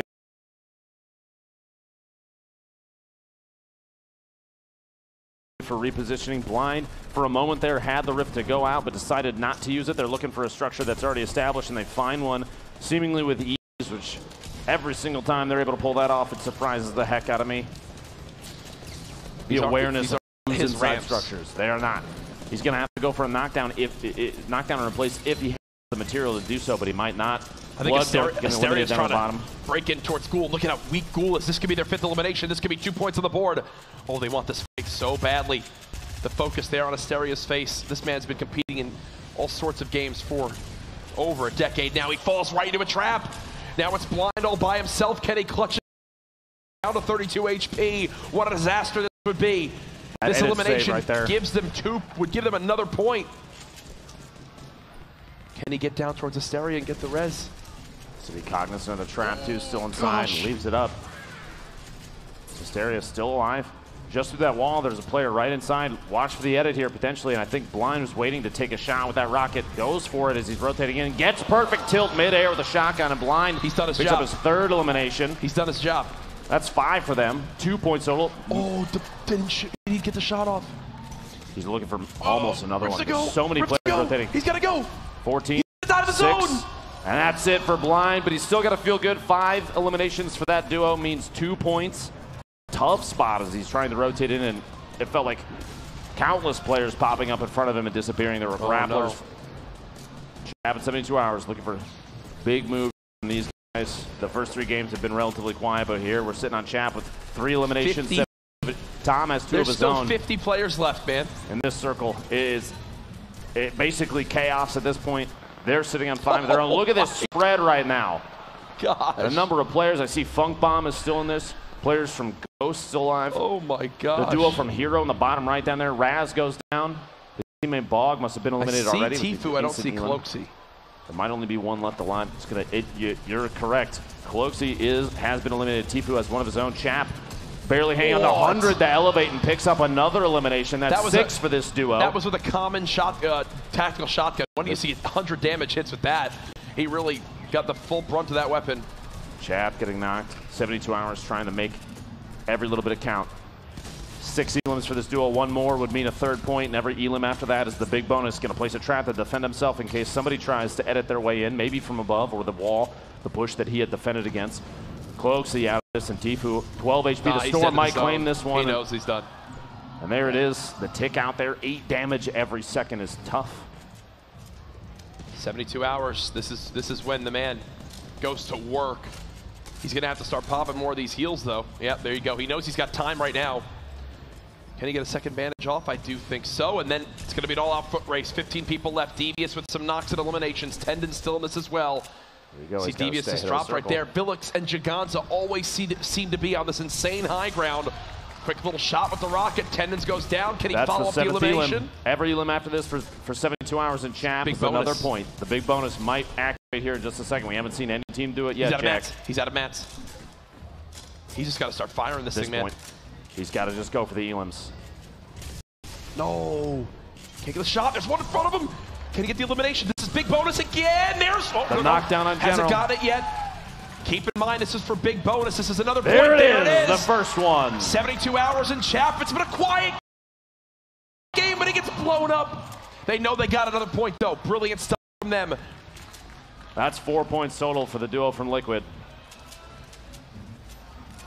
Snood and Crew still in this one. Funk Bomb waiting to medkit. He's just going to sit in this zone, eat it, and heal. Will it pop in time? Will it pop in time? Will it pop in time?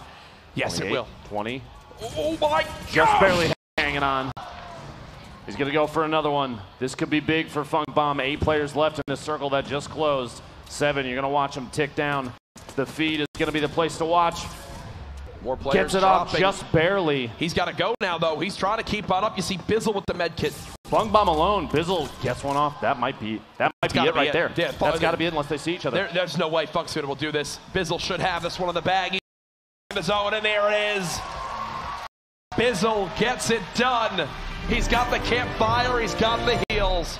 2 eliminations, but the Victory Royale gets it. A quick little 3-point game. Again, Bizzle, we've seen this name at the top of Fortnite, competitive for a long time now with the wins that he's had through the skirmishes. And there it is again. I feel like these duos had to have overheard us at some point, Jack. We were talking about a number of these teams that we've seen in previous skirmish events that haven't necessarily put on a big show yet. Starting to show up here. The gentleman from Liquid, 72 hours in Chap, securing 4 points in the alone. And they finished in 6th. They were just one placing away. That's still a big game, the first team to get the big bonus. But DMO and Bizzle from Ghost, bringing home a win. They get the job done. That's a Victory Royale. 3 points for them and $50,000. Bus deploy is game 5 of the grand final. Here it is. The fall skirmish here at TwitchCon kicks off. Can we make some noise if you're here in San Jose? Oh yeah, baby. Oh yeah. All right, Jack. Question for you. Yeah. You know you are an absolute dominant player. Do you go to Tilted and make it your own, or do you avoid, because you know that those 2 teams have sparred back and forth repeatedly, which means you have maybe an opportunity to third party. As a player, would you go there? I'm almost more worried now at this point about Zexro and his teammate coming in. Vinny, yes, thank you. I'm more about them coming in, because it seems like each game they've looted, gotten full shields, and then rushed into Tilted and tried to third party that fight or get involved as early on as possible. I don't think that strategy from them is going to change. We'll see how it plays out here. The map obviously getting filled on in everywhere by those different arrows, by people landing and looting on up. Basically every single area getting touched here. And we've seen a number of players hit the same spot pretty much over and over again. We saw Dusty Divot, the same teams landing there. Ghost, Aiden, and Nick Merckx. Straight out of Tilted Towers. Those are your cumulative stats. By the way, 9 elims, 2,758 damage dealt. A little more than that damage received. Quite a bit of wood acquired. The materials used, only 5,180. It does not surprise me because Tilted Towers have a few walls that are already built. Yep. Nick looking like he's already picked up some shield, rotating around inside. Nick not shielded just yet. That 6-shooter picked up for only a moment and then replaced. Gray burst, now the gray AR. He's got a legendary heavy sniper rifle. Good for, I mean, a body shot with that still does 157 damage, so Gomnik's not safe from that. Neither is Super Evan. They have to be over that. You know, another full shield or anything can make them quote-unquote immune to an instant knockdown. The grappler, though, here from Nick, I would not be surprised if when they both feel ready, that grappler is going to be utilized to get all the way up on top of that big gray building that the opponents have always landed in. Yep. Try and get a drop down on him. He does have a trap as well. They're going to rotate away, actually, towards the basketball court. Maybe looking for more loot because Nick doesn't have any shield. No shield yet means probably no push, and they're looking for any. I think that's exactly what they're thinking, right? Instead of pushing forward at the enemies, they're pushing away to try to see what they can get Nick. And there you go. Aiden drops a big shield, and he's got another grappler too. So 2 fully charged grapplers. And is that a grenade launcher too on the ground as well? Potentially, maybe a tag. Oh, no, blue tag. Blue tag shotgun. Sorry, I thought that was a grenade launcher. I need to get a reference in the med kit. Oh, and Evan and Godnik, they're changing things up a little bit this game. They're just flying away. That might be, maybe going over to the pawn shop down there at the bottom. Yeah. Both teams may be opting to say, we don't want to engage until we're both 100-100. Horrify, Vanitize. We've seen these 2 teams spar here in Salty in the past. Or just a quick update, Ronaldo TV and his teammate have picked up 2 eliminations. Looks like the first pairs, only 98 players remaining. Here we go, Tempo, Jamok. Jamok knocked down, which means Tempo's in a position. He's got to clutch up here, 1v2, and there's Rocks down below, and still shield on that target, 18 and 42. Still shield on the target. He's sitting on 26, a quick bandage, but he's not going to have time. His opponent's going for an aggressive push from above. Makes a ton of sense. You want to catch this opponent off guard. There it is. Tempo goes down. Razru and Bog stay alive and pick up 2 eliminations. I do have to give a shout out to Tempo, though. Razru had over, I think, 175 HP, and that's how close Tempo got him with only 40 health left. If Razru really didn't get the shields he got off the break, that's an easy fight win for Tempo. Did what he could. Just like that, Razru gets it. And yes, Evan and Godnik, they just straight up left. They did not want the fight this time. And I'm literally thinking it's less about the Nick Merckx and Aiden fight and more about the Zexro and Vinny rotation. opting to not get third. It's a guaranteed third party based on the previous games, so they're saying, okay, we'll go somewhere else. It's not, like you said, it's not necessarily because of Nick and Aiden, which is an intelligent play there. Riser and Tomo having a top down on R7 and Scruples. The very southeast corner, quite a bit of metal here.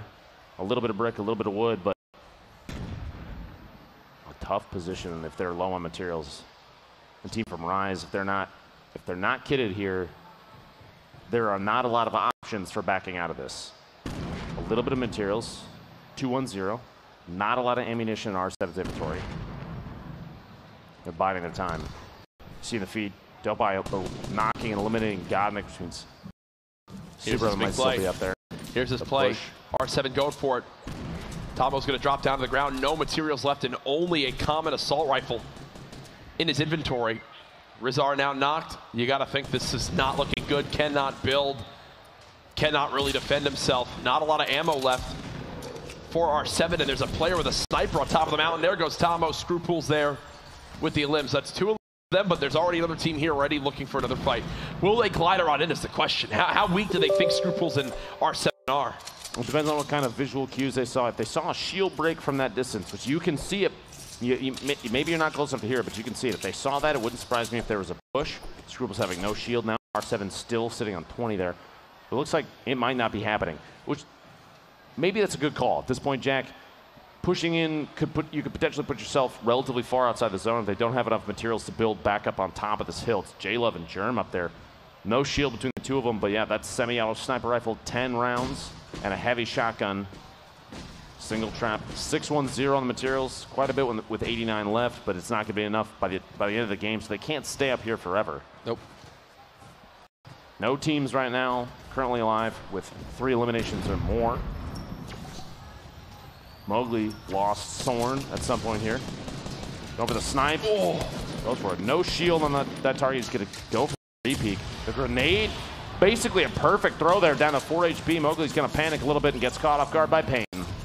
Payne, perfect grenades right there. Look at Payne's materials already. This early into the game, he had maxed wood and even more metal and brick alongside it. Looks like Bumpa here was just dropped some loot from the heavens, it looked like, from the elimination he got. And with more loot on the ground there, I think Bumpa Balla just got 2 eliminations, so solid start from them as well, as they're going to heal on up. But you take a look at their materials compared to Payne's, and they're not even in the same ballpark. Pretty big value campfire there. Going to top him off. Balla should get relatively high. Actually, he should max out. There were a couple bandages on the ground. Wouldn't surprise me if that was used quickly. No shield for Bubba just yet, but he does have a full charge grappler. Blue AR on the ground there. Maybe a pass off. Honestly, getting ready to move campfire.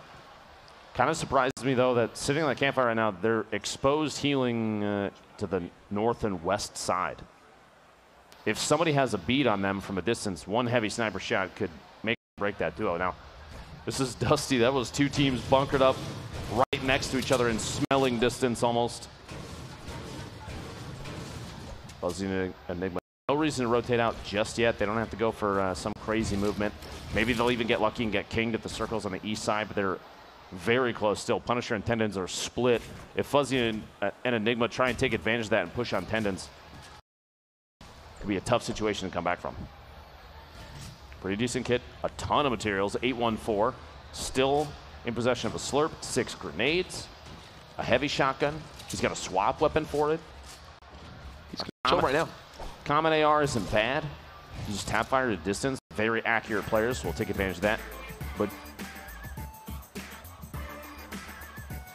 there's a full view of every team left. A crate sitting by itself there, just northwest of Leaky Lake, and another one at Viking Village. I don't know. I'm hoping that whoever that is up there, hopefully they realize that they're both alone and right next to a crate, Jack. They're worried it's bait. You know that feeling. Absolutely. There we go. Fuzzy and Enigma deciding to make a move here. Materials gathered over 1,000 wood. Very little. Doesn't surprise me based on the location they dropped, and quite a bit of metal. There are pieces of metal from when the meteor landed in the crater that are now inside kind of the amusement area of Dusty. Those are good opportunities to harvest a ton of metal simultaneously.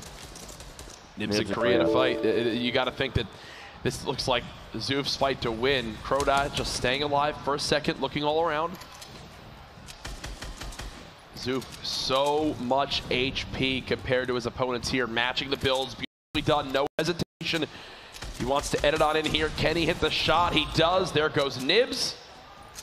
Wondering where the teammate is. It will wind up being Korea on the other side. Korea's just falling down towards the low side. Crowdot hears him, so Zoof's going to sprint right on over. Great teamwork here. Minigun is excellent at removing any building your teammate Your opponent might put down. Yeah. Kind of doesn't matter how many rounds, how many materials your opponent has. If you've got enough ammunition, they're not going to be able to outbuild that thing. But he runs out of small ammo, so it turns into a push opportunity. They're trying to track this opponent underneath, and there they might find him, get a tag. 41 damage, the dual pistols. Materials wouldn't surprise me. He's going to go for the push, and he does get Korea caught inside his own box there. There it goes. And typically you'd be worried about some sort of, you know, third party there. They're so far at the edge of the zone and everyone's already moved in that yes, they do get those limbs, but at the same time, they might be punished for having to rotate very far. Nate Hill was just stuck at the top of a build. Going for shots at him as he's got to redeploy the glider. 31 mid-jump from Zexro. Are you kidding me? Hand grenades going for the Hail Mary there. Anything he could do to try and pick up that last hit. A trap, he had to have heard that. 9 grenades still left for Zexro. He might have just spotted Funk through that doorway. Yeah, I think he did. Going for the trap there. Grenades coming out for Funk, probably trying to back out at this point. Nope. Down to the bottom, the edit there. You think the end's got to be near here for Nate Hill. Nice little grenade use. But there it is. They actually landed on top of himself. And there he goes. It was one of those things where it was almost like Misery Loves Company, I think. It's an interesting swap, too. I mean, that almost is it could be based on placement on the leaderboard. It might have been a mistake, but eliminating himself prevents them from picking up that elimination, which is one elim short from a point there. I think what it was he went to throw the nade, and then a ramp came in, and then he lost control of the ramp edit. So the grenade just stayed on his side. He had no way to run out. He just kind of sat there and sat on it, and that was it. We'll have to find out at some point. Gossian's in a very healthy position here. Pretty high up in the sill, looking for anybody that might float in. You see them both just flicking up real quick, checking for anybody flying in. A rift to go, trading some ammunition between the two of them. And Walker and his teammate Enigma looks like he's solo down below. Cloaksy's still in it. Windwalker just chilling at the moment. Still 79 players remaining in this one. Hunting rifle in hand. Wants to use that weapon to potentially swing the tide in a fight. Got to realize Lennon only has 100 HP. I don't know where that rocket's going. And it's the Make It Rain bonus now, folks. As again, this is now up to, I believe, $30,000, right? Indeed it is. Yep, there it is. 5 minutes and 20 seconds. 30,000. We'll keep track of those elims on your screen as best we can. Take a quick look back. Nibs, Zoof, we were watching this fight earlier. Zoof got the knockdown there on Nibs. He finishes with the bludgeon.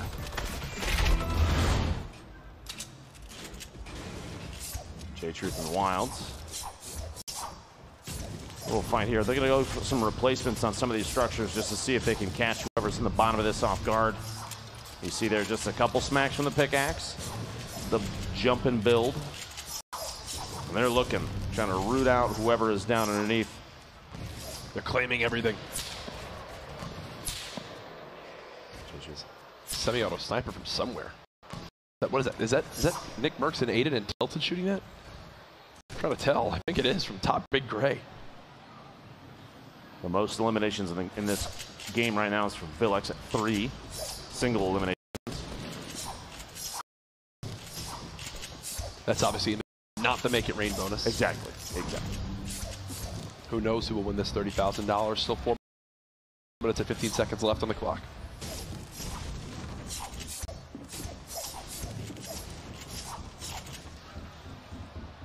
You know, as we go ahead and watch these players build battle, you heard the mentioning of Yo-Yo Keep It Up. How has Fortnite changed your life, changed your year? You know, these are players and people that, in the Streamer Invitational, for example, some of the golden ticket winners, I know some of the streamers were asking, they were saying, I'm going to use this to pay, my teammate was going to use it to help pay off his mortgage. You know, other people there have student loans, and it's incredible what this game can do. We talk about it, but make it rain bonus of $30,000 is just nuts. And it can be life-changing for some of these players. I was just mentioning Villix with the most elims in the game currently, but Nick Mercs getting the knock. There's the elimination, which puts at least one up. Aiden getting the elimination on Giganza, which means that duo is gone, puts them at 2. Caliber and Nolan both at 2. Cease and Elevate with 1. There's still a tie for this Make It Rain bonus. But one of these teams might pull ahead. Still untilted, Aiden and Nick. Boys live here. You know, Aiden and Nick loved all the updates, I'm sure, alongside a lot of the controller players that have recently come on in with the difference in the ability to add custom binds, the ability to instant edit, change the sensitivity between when you're building and shooting normally. All these things being used by Aiden and Nick to match the caliber of these top mouse and keyboard players. And there's the Make It Rain bonus on the side of your screen. It's right now tied between Caliber, Nolan, and Aiden and Nick Mercs. Remember, if it is tied, it will run over to the next game. Continue on through. Both players now at max shields. They've got 2 just below them. That's perfect tilt and Diggy. And Aiden's just going to reset with this launch pad for the moment. The majority of this building he's on top of right now, the outside look like they've been replaced already, and Aiden and Nick might actually own it. We'll have to see as they move into here. Nick's looking, you know, stink grenades. He gets a tag. You can hear the audio cue there, which means he knows there's somebody in the bottom of this. He's going to try and go inside. He doesn't own the surfaces. He had to knock him out. Oh my gosh, a laser from the side as the sandwich happens. You got to watch out just potentially if there's a trap in there. Got to be careful, but Nick pushing inside. Maybe misses. He doesn't realize that his AR isn't reloaded. He has the double barrel, gets the knock on perfect tilt. The trap, though, he's got to be very careful. He's going to hug that corner so it doesn't go off. Gets that elim. Diggy is still alive somewhere in here. That's at least 3 limbs now for Nick Mercs and Aiden. That's another point for this duo. The crowd behind us cheering for this duo. They're making sure they hold on to this. Nick has his eyes on Diggy. He's going to try and push up. I wouldn't be surprised if there wasn't maybe some drop down from underneath. Oh, surface replace. He's got to hear him. There's one thing you know about playing with Nick Mercs. There it is, the shot on Diggy. Another elim. There's one thing you know about playing with Nick Mercs. It's this man gets the double barrel, and now on the right side of your screen, look at the Make It Rain. They've got the lead right now as time's ticking down. Here's some earlier on. Lands right on 1. This Villix didn't even react. Basically makes Villix eat that double barrel. Meanwhile, Aiden, this is still earlier, sneaks inside the box and gets Giganza, catches him off guard on the inside. That's 4 elims total this game, all 4 of them in the Make It Rain bonus. And inside this box, Nick Mercs with the number of traps, gets a knock on Cease. This could be number 5 and gets it. Elevate goes down to the trap as well. Ladies and gentlemen, they're coming to life. Absolutely dominating this game. 58 players left. 6 elims. They're 1 away from 3 points based on elims away. And I got to say, Jack, I think this Make It Rain bonus is in the bag for them. 24 seconds left. These 2 boys are They're not done yet. They're pushing up top. Aiden's got more players above him. The comms between these 2 we were watching earlier. Huge build battle right now. It's Morgossi and Saint versus Nick Mercs and Aiden. Nick and Aiden trailing, getting some damage done. If they get these 2, they're in big bonus territory. Aiden matching this. Look at what he's doing right. Absolutely stunning. He's got the high ground for the moment. The shot comes in. Are you kidding me? By Saint. Nick fighting out. There's the other, and Nick's folks. It's big bonus as this arena erupt. Look at Nick Mercs' materials at this point as well. He's sitting on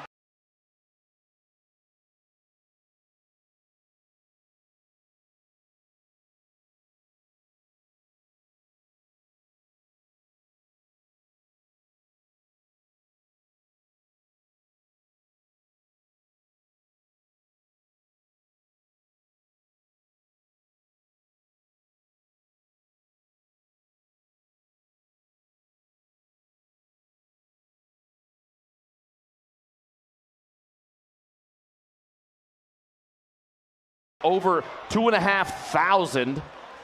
The share with Aiden's got to be coming up here in a second. They take a moment to recoup from this. And Jack, these boys just showed up big. And they are not done yet. Tilted Towers, it's theirs. Build Battles, it's theirs. And they are hungry for more. Already a 4-point game for Nick Mercs and Aiden. And they've got the high ground, they've got the health and mats to do it. This could be how they rise back up the ranks. We mentioned they needed to come back, and there it is. I mean, they've got double. Kill. Limbs a second. Nick is just firing on down. Every other elim they get from here is big bonus. Every elim is another point. They know this. They know how key this is right now. Jack, players left at this point is a little bit of a heart attack there, I think, for everybody. As Nick drops down just a little bit. This man doesn't stop. They're not even together anymore. Push. He doesn't even care. Aiden see what they've been doing this entire time, but it might cost him. We've seen this before, though. Happened in the previous match. A little bit too aggressive. Yes. Aiden's gonna, at this point, most likely slow down just a second, catch his breath. You have to realize he's got to push when his teammate is available. Now's the time to take advantage of this. Nick, they both know that. He's right on the edge of the zone. He's got to move on in. There you go. Still doing it. It's all materials. Aiden needs material backup from Nick. Nick's sitting on quite a bit here, so material's going to be. He's also got outside of them being so split, you know. Aiden's just got to get. Aiden needs to get lost for a second here in all these builds, and he couldn't be further from the next zone. That's another big worry now too. These hand grenades might come in key. He's just going to huck some grenades as high as he can. I think he's trying to drop them in on a structure from above. And he's doing so actually really well against the knock-on. Cool. The heavy snipe swaps. Here it comes. He's going for another pair as he pushes in. Gets the Elim on Ghoul. There's one left from that duo. Still alive. 65, and there was a rift just in front of him. He's going to go in for it. No way. Can he make it in time? No. He can't. He's got to rotate with the Storm Jack, and he's got to stay ahead of it. He's got tons of players in front of him. He might actually get this one as well. No! He gets shot in the back. Nick is still in this, though. Nick can fire from above. He's got tags on one. He's got eyes on another. But Nick's got to move. He still has a ton of materials and shield. Nick now, though, he's in the fray with everybody else and no longer can just aim down on others. He's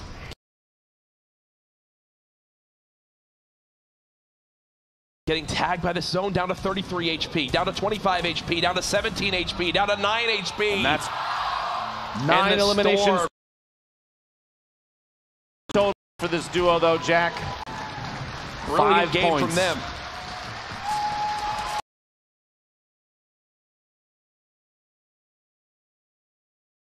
The crowd going absolutely wild for the show those two just put on. 30 remaining, 8 seconds until this circle closes, and Nolan, his teammate, taking shots there as he catches players trying to rotate. This storm, next one's going to be punishing. 50 seconds, and it's already moving far south. Everybody's going to have to relocate, and you're going to want to pay attention to your speed quite a bit. Tendons didn't stick a landing in the middle of that, and this spread, top to bottom, we have a pair all the way to the top. But Carlos and the Generals, they're starting to drop down, and they may have caught the team from Hero off guard. No, General knocked by a fall, 29 meters. He missed deploying the glider on the way in. Bog looking for Elim here on the outside. Maybe a player very low. Looks for the Elim. 34 shield tag. It gets shot from the back as he's trying to rotate in. His teammate Raz might not be able to save him. The circle still rotating a player directly above him. A heal. This seemingly in the open. How is this man not getting spotted? He's just got to go for it. He's just got to go for it at this point. As Raz is just sneaking on up. So little health. Might actually be someone inside the box who's immediate right back there. 39 HP. He's got an opportunity here just to heal up. Cloaksy's still in this thing. Looks like TFUE may have been eliminated earlier. But Cloaksy's got 4 limbs. And as I think that's the 5th. That's 5th. Cloaksy now at 5 limbs. Himself. Cloaksy has been putting out a show already. He's the MVP. He is the MVP so far today, absolutely. Oh, and an awkward fight. Didn't land the trap. He's getting ripped up from everywhere, though. He's the target of multiple players at the moment. He's just going to reset with the glider. He's out in the storm just barely. Landing right next to this tree. Kind of hiding himself in the structure. Blood and Raz both looking for a medkit. A shot through and Raz goes down. Only a handful of players left alive here. 11. Geber solo has 2 medkits, a mini, 2 campfires, which means this heal off might be his if nobody else sees him. Marksman checks out early. Nolan only bandages. We've got rockets coming. Base Soldier secures an elimination on the Mentos. Kayun gets knocked by a rocket. And was that Geber who had all that healing? It is indeed. Because he just got eliminated. He just got eliminated. Cloaks, he's still alive. The shot, he shot up close. Are you kidding me? Base Soldier with a rocket.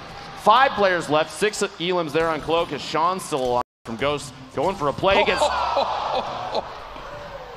2 versus absolutely 1. annihilated on the way up. Here's the end of the game. They're dropping. Fortnite falls. He Looking falls up. down, and they don't know where the final player is. Be sitting out in the storm. Oh, there it is. My gosh! Yeah! Ronan wins it.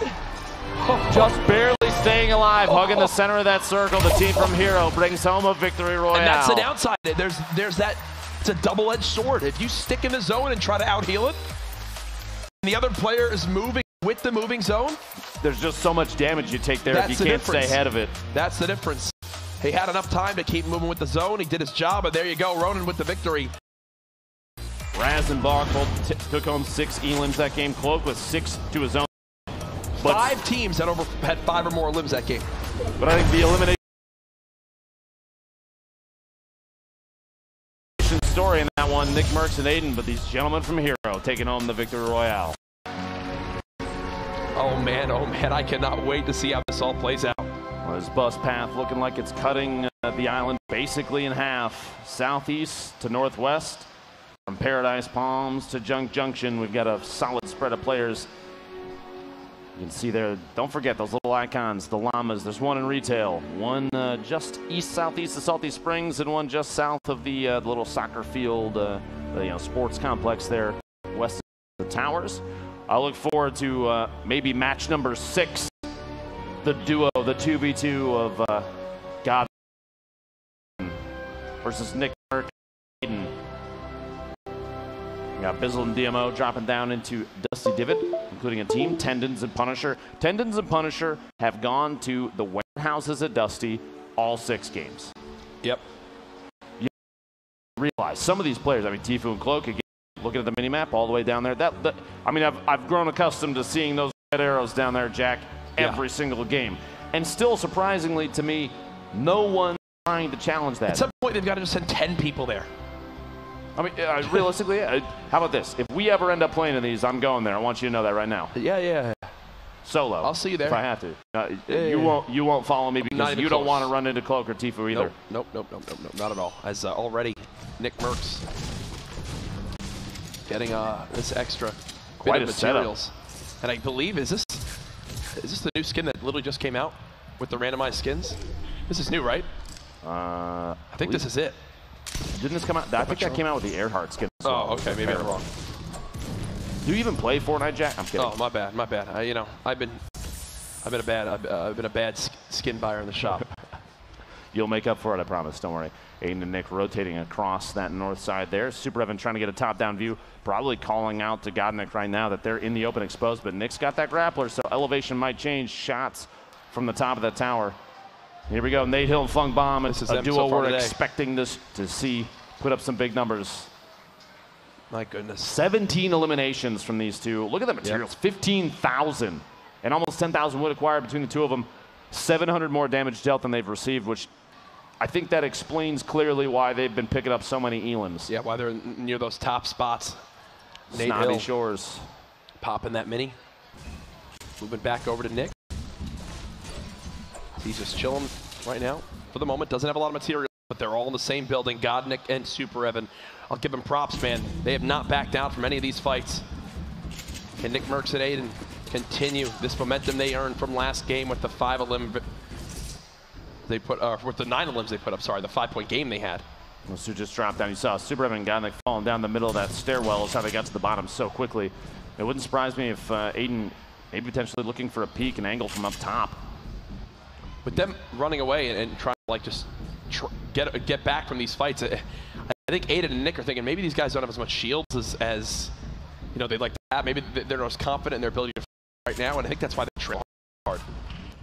I'm almost surprised. I'm kind of surprised Aiden hasn't hooked Nick up with that 50, even though it would only give him 25 shield, just topping him off. And this, I mean, this 2v2 has happened so many times.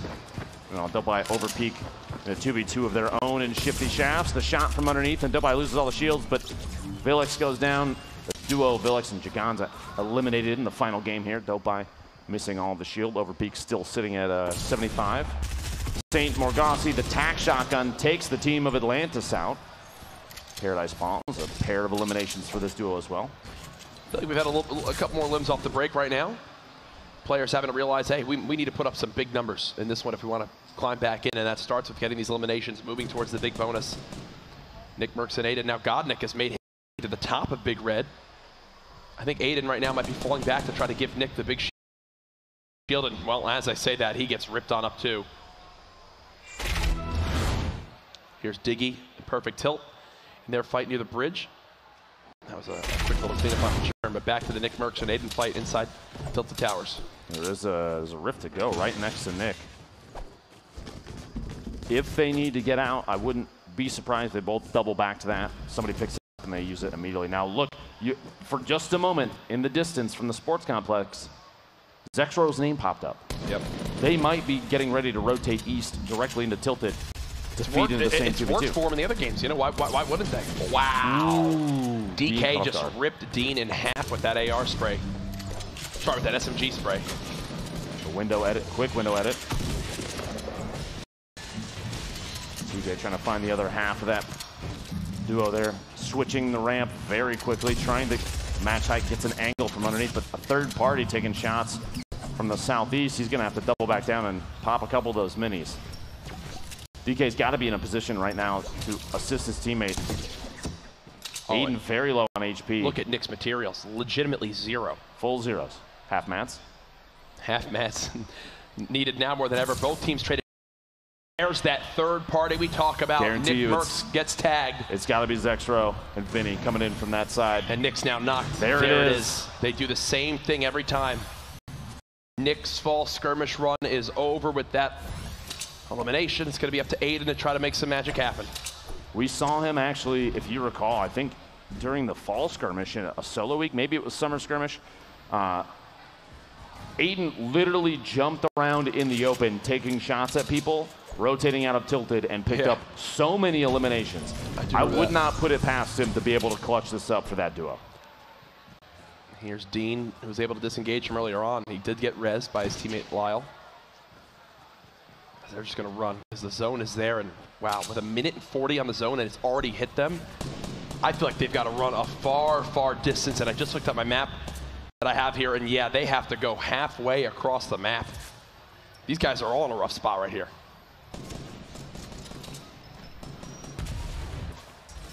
Here's Aiden. He's used one slurp, looks like he's found another. Only 184 wood in his inventory.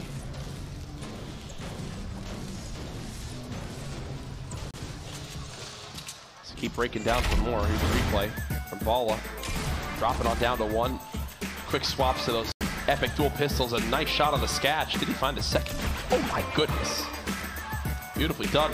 Winning that 1v2 with only 25 health. Cloak and TFUE in retail. Must have rotated. At this point, I'm assuming they land down in the southeast corner, loot up like crazy, and then make moves towards, oh my gosh. They go for a rift to get here. 25 eliminations. Look at the material, almost 20,000 materials used, Jack. I think that's more material than I've ever used in Fortnite. Oh yeah, these are cumulative stats over the course of, I believe, the entire fall, sorry, just the grand finals. Yeah, I think that makes sense. But either way, TFUE and Cloaksy down low. They've got players on it. That's the new one. That's the new skin that has come on in. The Patch Patroller. Yeah, those stats were just from the grand finals. Available now in the shop, or will be available tonight. Again, the skins today are completely random, so just so happened that TFUE in this final game wound up getting it. So now you've got Cloaksy bouncing around. They're going to start rebuilding those walls. Aiden on the outside here gets caught off guard by Vinny, that team that loves to third party at Tilted. That's all they do, and it's smart. We got a round of applause here, though, for Nick Mercs and Aiden. An excellent show from these two. They should feel really good about the performance today, Jack. Yeah, I'm wondering where they wind up ending up on the list, right? So we'll have to see after this game. Now, Vinny and Zexro, they still have to make just a tiny bit of headway, though. Vinny's going to sneak in. They're both sitting on a ton of shield. Still plenty of HP. TFUE and Cloak looking like absolute tanks in the middle of the building there. Base holder, marksman. Marksman missing a little bit of shield, but base holder 100, 100 as well. They're going to start knocking floors out. Pick up as many materials as they can. 72 hours, by the way, right now, with the most eliminations in the game. You might have seen his name popping up in the feed. He's sitting on 3 of his own. Yeah, I think Chap might have some. You have to imagine if Chap's sitting on even a pair of 5 right there, which means 2 points. Really wanted to damage that floor. Very angry at the floor. And TV's failing. So, Swag Noodle saw his teammate down there trying to establish a 1v2. Ghoul, every shot he can get. Sap comes in to help Ghoul out. This duo knocking 2 more elims out. TJ going down to the Storm in the feed there. 74 players remaining. The match almost 10 minutes through. Saf and Ghoul going to lick their wounds in the building there, but the medkits between the 2 of them will make that easy. Gebber and Left Eye flying in those ramps. Just quick ramps up, single ramps, no reinforcement, just because all they need to do is fly for just a little bit of time. It's like Left Eye's playing a platformer there, jumping into the max stack grapplers. So darn good to have 3, or basically 4, 5, 3 in materials. As they just hang out for the moment. I think an interesting stat to note here, the furthest distance elimination, Jack, was more Gossi thus far, only 27 meters away. All of these fights have played out very close range. Very, very close range. I think to me that states that a majority of the players that have been eliminated, by the way, a ton of materials in Zeus inventory. Yep. Majority of the players eliminated have been from people dropping at the same POIs or just barely rotating in. Nothing has really been on rotation or a third-party situation just yet. Frost getting shotgun there. DK's looking to pick up some tags over there on Devious, the 2v1. SMG spray gets Devious down from TJ, and he's going to those bandages to stay alive in the storm. They still have quite a ways to travel. Tempo and Jao. Another duo from FaZe. We've seen these guys put up excellent performances in the past. They've got Wilds and J-Truth above them. Elevate right next door as well. How will they play this? It looks like they're just trying to hide. Pickaxes out, just chilling on the low ground as Wilds. J-Truth are feeling real confident with all their health. We saw on the screen for just a second, Jack. We made reference to 72 hours in Chap. Chap actually has already been eliminated with 0 elims. Wow. So only 3 elims for that duo, but that's still a point. Could make or break a placement for them. Oh, absolutely. Points at this stage of the game. 1 placement, 1 point in that top 10 if they wind up making it in there are the difference in thousands and thousands of dollars. It's Tempo and Jamok just staying low. Again, they are in the zone. Vinny and Zexro, we talked so much about how aggressive they are. They were the ones that did eliminate Aiden and Nick Merckx in this game. It looks like they want to fight for more against Marksman and Base Soldier. Every time we've shown Marksman, it's funny. He goes to call out something on the map and ping it. It's like we always catch him like mid-strategy call out. Curious if they're going to go for a couple shots on them. They're floating away. Maybe, maybe not. We'll have to see here. He's trying to look for a peek. And here we go. Make it rain bonus time. The final Make It Rain bonus to the fall skirmish here. You hear that siren going off. Gives them 5.5 minutes for $10,000, the most eliminations during this time period. Yeah, if no one claims this, it actually rolls over to the big bonus, the extra bonus there is for eliminations for the entire tournament. So that prize, I believe, would go from $50,000 to $60,000 if no one claims this Make It Rain. See what he gets in the crate. Anything good? Anything good, Jack. It looks like a whole lot of good. He slides down. Vinny maybe missing the placement on the floor there. Angle catching him off guard. No big deal. You got to think he'd drop one of these slurps for... Oh, wait, they already have. He already has two. One of those slurps for another slurp, Jack. I'm not sure what to do at this point. Nope, Zexro's just going to go pick it up. Yep, and use it. A lot of players there. Still a team. The warehouse at Dusty Divot all the way up in the north. Northeast has a team. Yeah, a pair rotating from the east side, a few in the southeast corner. So there's a handful of teams still outside the zone. It looks like that north side push is going to be the most difficult around Dusty and further. 24 seconds until those teams have to start moving. And Vinny and Zexro have kind of a top-down view on everybody. At this point, maybe ramping up and just floating their way in. Oh my gosh, what am I looking at? The ramp size there. He looked at it for just a second. Jack, do you see that thing? Look at that thing. No one shot that down while they were building up. Apparently not. And there it goes now, but You've got to imagine if someone built that ramp that high, I'm going to be. They just glided to the south of the map. And there's no way that they're still up there. So potentially shooting that ramp down was almost a waste of ammunition. Yeah, I mean, if you didn't have much, every single round kind of counts. Z's getting the knock on J-Truth, SMG, Zoof, and Crodot just hanging out here. Elevate finishing that Elim. You see in the feed. Tempo, Jayamak, we saw moments ago. That push, as I mentioned, from Dusty Divot south is going to be one of the most difficult ones. So many teams built up in the same area using these trees as the line of sight. Trying to break on through. Again, this is where these games get insanely hectic. 70 players left in the lobby. Tempo goes down. DK trying to finish this elimination, and he does actually get it. Will he grab the grappler? You got to assume so.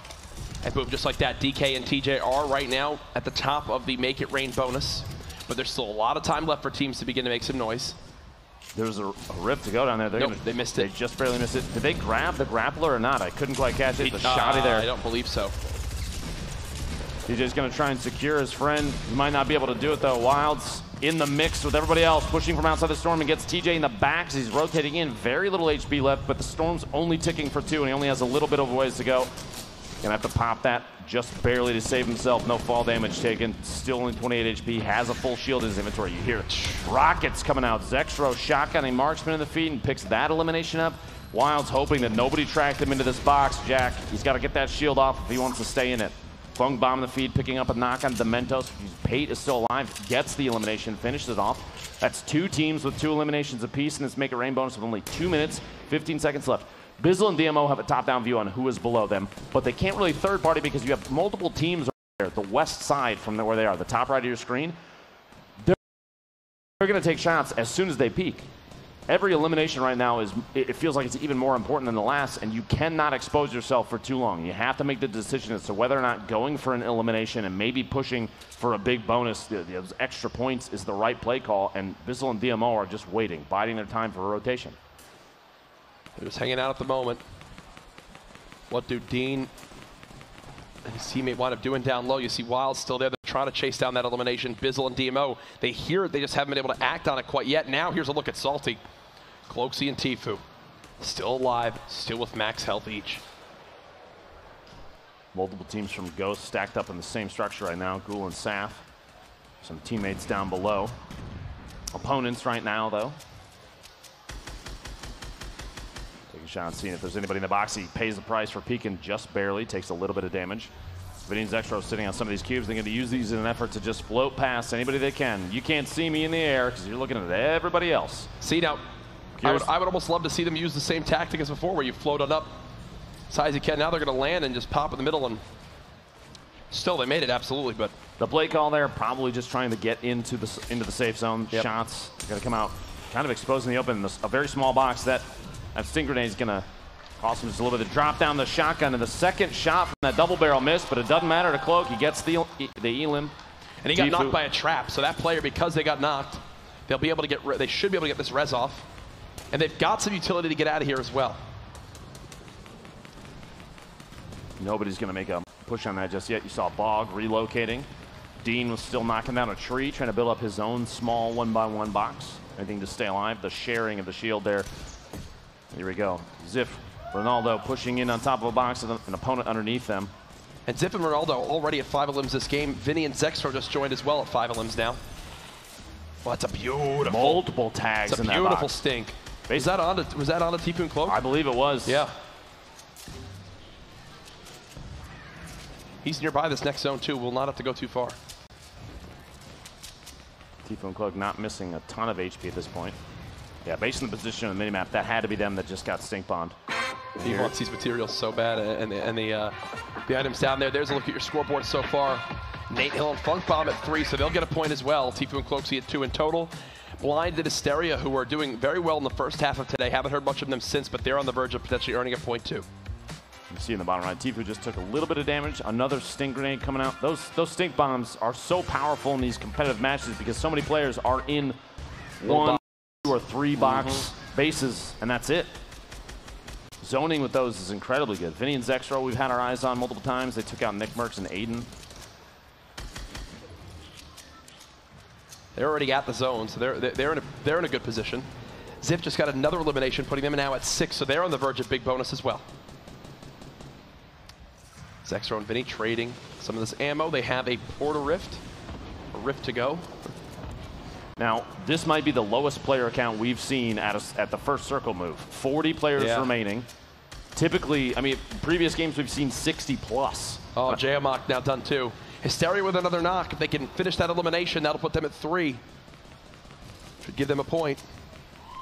Morgossi and Saint still in this as well at 2 total eliminations. And yes, Hysteria and crew confirm that elim, putting them now at 3. Will they get into the big bonus is the question for Ronaldo and Ziff right now. Remember, this is the final game of the FORTNITE Fall Skirmish. Weeks and weeks have led up to this. Just shy of $2 million in prize money on the line this weekend. Campfire there, trying to go for as much HP just in case during rotation someone decides to invade, catch them off guard. And here's the spread of the remaining players in this zone. A crate waiting atop Bizzle and DMO, and they may not even know it exists. TFUE and Snood moving across, trying to pick that up, and they go for it and get it inside the box. Blind Hysteria still alive at the bottom. TFUE and Cloak at the top left of your screen still alive. Tendons and Punisher still alive. A number of teams we've seen from the beginning of these games almost every single time. And the distance on this one, Jack, is going to be tough. They got to move to the southwest corner of Salty Springs. They're getting there right now. Blinded Hysteria are definitely getting there. What I do really like is how they're using these materials right now. One was just nearby. Tried to go for the quick edit on the window to potentially secure another elimination, but look at how Blind is maneuvering. He's not panicking and overbuilding, right? He's making the most of every mat he has, not actually going for that pump shotgun. Choosing the common tack. Wow. Caliber and Nolan floating in. He still has what looks like potentially another Rift to go. We'll have to see depending on what's in his inventory when he lands. Saf takes out Raz. Funk Bomb with another knock. They're now at 5. But Nate Hill is knocked, and Funk Bomb's taking a lot of damage from the zone. Ronaldo and Ziff still sitting at 6 eliminations. One more will get him a 3rd point, and every elim after that is the big bonus, which means a potential for a ton of points for that duo. Funk Bomb hanging on there. Then he's going to take shots from behind as these players rotate, but he's going to start to take storm damage. He's got to start moving. They're gatekeeping right now. These stinks could be huge as well. People have to run right through this. A big 70 tag. No follow-up yet. Vinny does get tagged hard. Zexro still very healthy with a Rift to go as well. Over 1,000 small rounds. Are you seeing that? Are you kidding me? Oh my goodness. SMG spray for Zexro. Saf and Gould has moved to 6 elims. Ronaldo and Ziff at 6 elims. Vinny and Zexro at 6 elims. Who will move in a big bonus first? If any. The play style change, Jack, I feel is apparent. Multiple teams at 6 eliminations. Yep. Oh my gosh, look at the elim feed. Saf and Gould just jumped to 9 elims. Is that a 10th? 10 elims now for Saf and Gould. Oh my goodness. That just came in on left field. So fast. Cloak's still in the feed. It's a 6-point game for them. Cloak's, he's still around, has 3 to his name right now. 12 players remaining, Jack. Ronaldo and Ziff, they have not moved into big bonus yet. Rocket goes up. They're going to fall on down. The only rocket he had left. You can hear him land on top and start to build. The layering up, 9 players left as the circle is almost closing. Cloak and TFUE are out. Yep. Great performance from them today. We'll find out where they stack up when we reveal the winners and standings after this. Zexro sitting at 2 eliminations. His teammate is 5. Vinny has 5, which means they're at 7. Every single elimination for Zexro at this point is on the point Saint falls. Nice knock. Zexro floating on down. He's just hoping people almost forget about him up here. He could pick up multiple points right now by just floating. There's 6 opponents left. Yep. I believe they're guaranteed top 5, which will be another point too. Jack, look at the number of players just exposed in the open fighting each other. He's going to dip in. DMO. He's floating on down. DMO now out. Zexro in the fight. Can he get it? There it is! 8 eliminations. Big bonus and the victory royale. Jack, that game was worth 7 points for that duo. Oh, what I say, it doesn't matter what your day's been up to this point. One pop-off game can make the difference. 8 eliminations and the victory royale. Beautifully played at the end. He saw his moment of opportunity, and he strikes right here. Look at this. Lands right on him. before they can even react. He's got him eliminated. Beautifully done by Zexro. Congratulations. That's right, Ninja and New Year's Eve. Now, here's the thing, buddy. You're coming to New York City. You know that your boy's from Brooklyn. You better hook a brother up with an invite. Absolutely. I mean, we're going to need some casting going on at some point. That's all I'm saying. It's actually brilliant. Didn't think about that. Are you free? New York. Yeah, you know, New Year's Eve. I'm free. I know. We should go together. Yeah. Why don't we make it a thing? We should make it a thing. I'm down. I like that. All right. Well, we're trying to make it a nice special event. I know. Yeah. My family's coming. It's going to be great. But you know what? Did enough about that. Honestly, I'm here to watch Dr. Lupo, hopefully, perform. Yes, hopefully perform. That's right, the Stream Invitational. We got some of your favorite Fortnite content creators. And I think what's so special about this, as we had mentioned before, we have the golden ticket. But the golden ticket allows you to come in here, play games. And it's not just one game. No, they're playing all 3 games. And on top of that, because, you know, the spirit of TwitchCon is about meeting your favorite content creators. But here, it's about playing with your favorite content creators. And I think that's actually going to be pretty sick. But we're going to be jumping into the game right now. I see my boy Swifter right there. Looking forward to seeing him throw down. Got a lot of familiar faces out there. I see a Gassy Mexican out in the crowd. It's going to be fun. That's my beautiful Spaceline, man. You know, fun fact about Spaceline is that I hosted him one time. I think it was like right at the beginning of FORTNITE almost. And he blew up after that. He did so well, and I'm just super happy for him. And now look at him now, dude. Here he is. Playing in the Stream Invitational. We got people dropping right now. Yeah. Zeke. Man. Can people hear you yet? I don't know. I'm a little upset. Can you guys hear me? Well, I Probably not. Probably not. This is incredible, man. This is an easy casting experience. I'm always interested when it comes to these types of things, right? Because this isn't a super mega esports competitive, but this is, you know, it's kind of like streamers and you know, some players. So it's like, are they going to try, you know, super hard? Are we going to get people farming up 999 mans? I think people are going to go pretty sweaty here at Ninja. They usually do. Yeah, you know, I don't see a reason why you wouldn't. I mean, this is like where you basically throw down and then you get to brag. By the way, you see right there, Monster D-Face was casting yesterday. Great caster, but also a fantastic Fortnite player as well. Kitty Plays, the Vic there as well. You got a lot of names popping up on this screen. That's an interesting landing spot to land on top of Idiot Mountain is what some people call it, because it's just the biggest mountain. There's a couple chests there, but you know, not a lot of material, so we'll see what happens there. Dr. Lupo is already dead. No! Dr. Lupo! He might have been the first person to die. No! Wow. Pack-a-puncher. That is actually really unfortunate. Oh, that was a controller player, too. So there's that.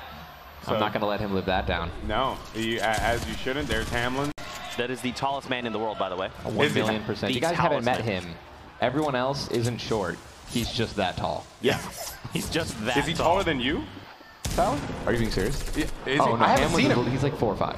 Oh, okay. I was about to say I've never seen him before. I haven't had a chance to say hi to him. We break the mystery. Oh man, now I feel like a rightful. So sorry. You know? No, it's okay. You know, you threw me under the bus. Both He really is the tallest. You guys aren't my friends anymore. We're talking about. Okay, here we go. See the replay. Oh wow, he just went right into it as well. Ooh. Oh, there's the smile. At least he looks good when he died. He looks so handsome. Eliminated. Look at him. Look at him. What a beautiful man.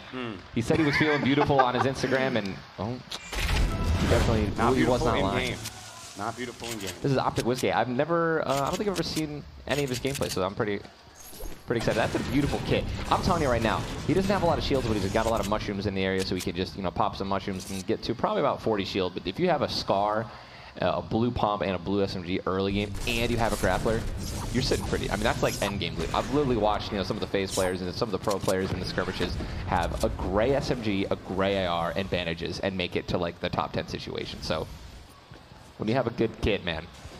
Yeah, it's early. very, and you know, I mean, we're talking about some of the you know, best players in Fortnite, right? Just making it happen with a you know, with what they have, right? Yeah, like with just, nothing almost, you know, right? Sometimes, right? You know, the loot just doesn't work in your favor, right? But I saw Monster D-Face up above, and it seemed like he had just gotten into a battle. I am curious to jump over with him later on to see how he's doing.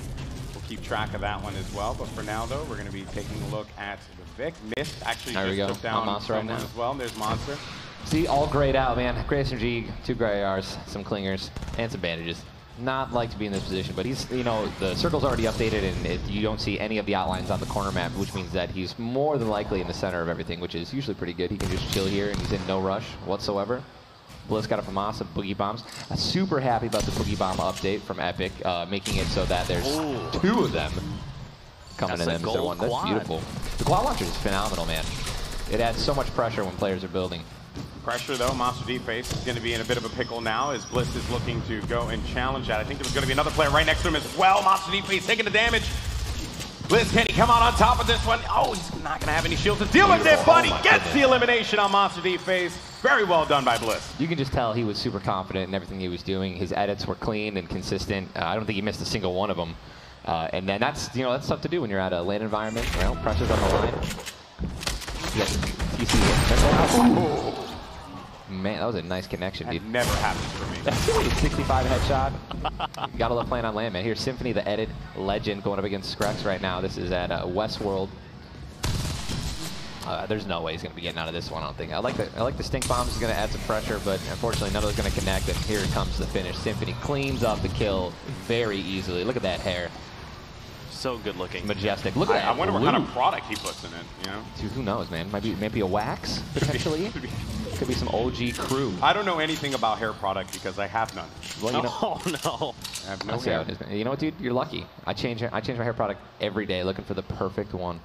The perfect color of blue. Okay, Perfect Absolutely, shade. dude. Yeah. Do you have any idea how difficult it is, man, to maintain color in your hair? It's Is very. it? I've considered it, I but I feel wouldn't like know. it would be. I feel like it would be difficult. It's tough, dude. I mean, like I thought about painting my scalp one time. but You that should was- do it. I It's should like an Easter egg thing. Yeah. Maybe, you know.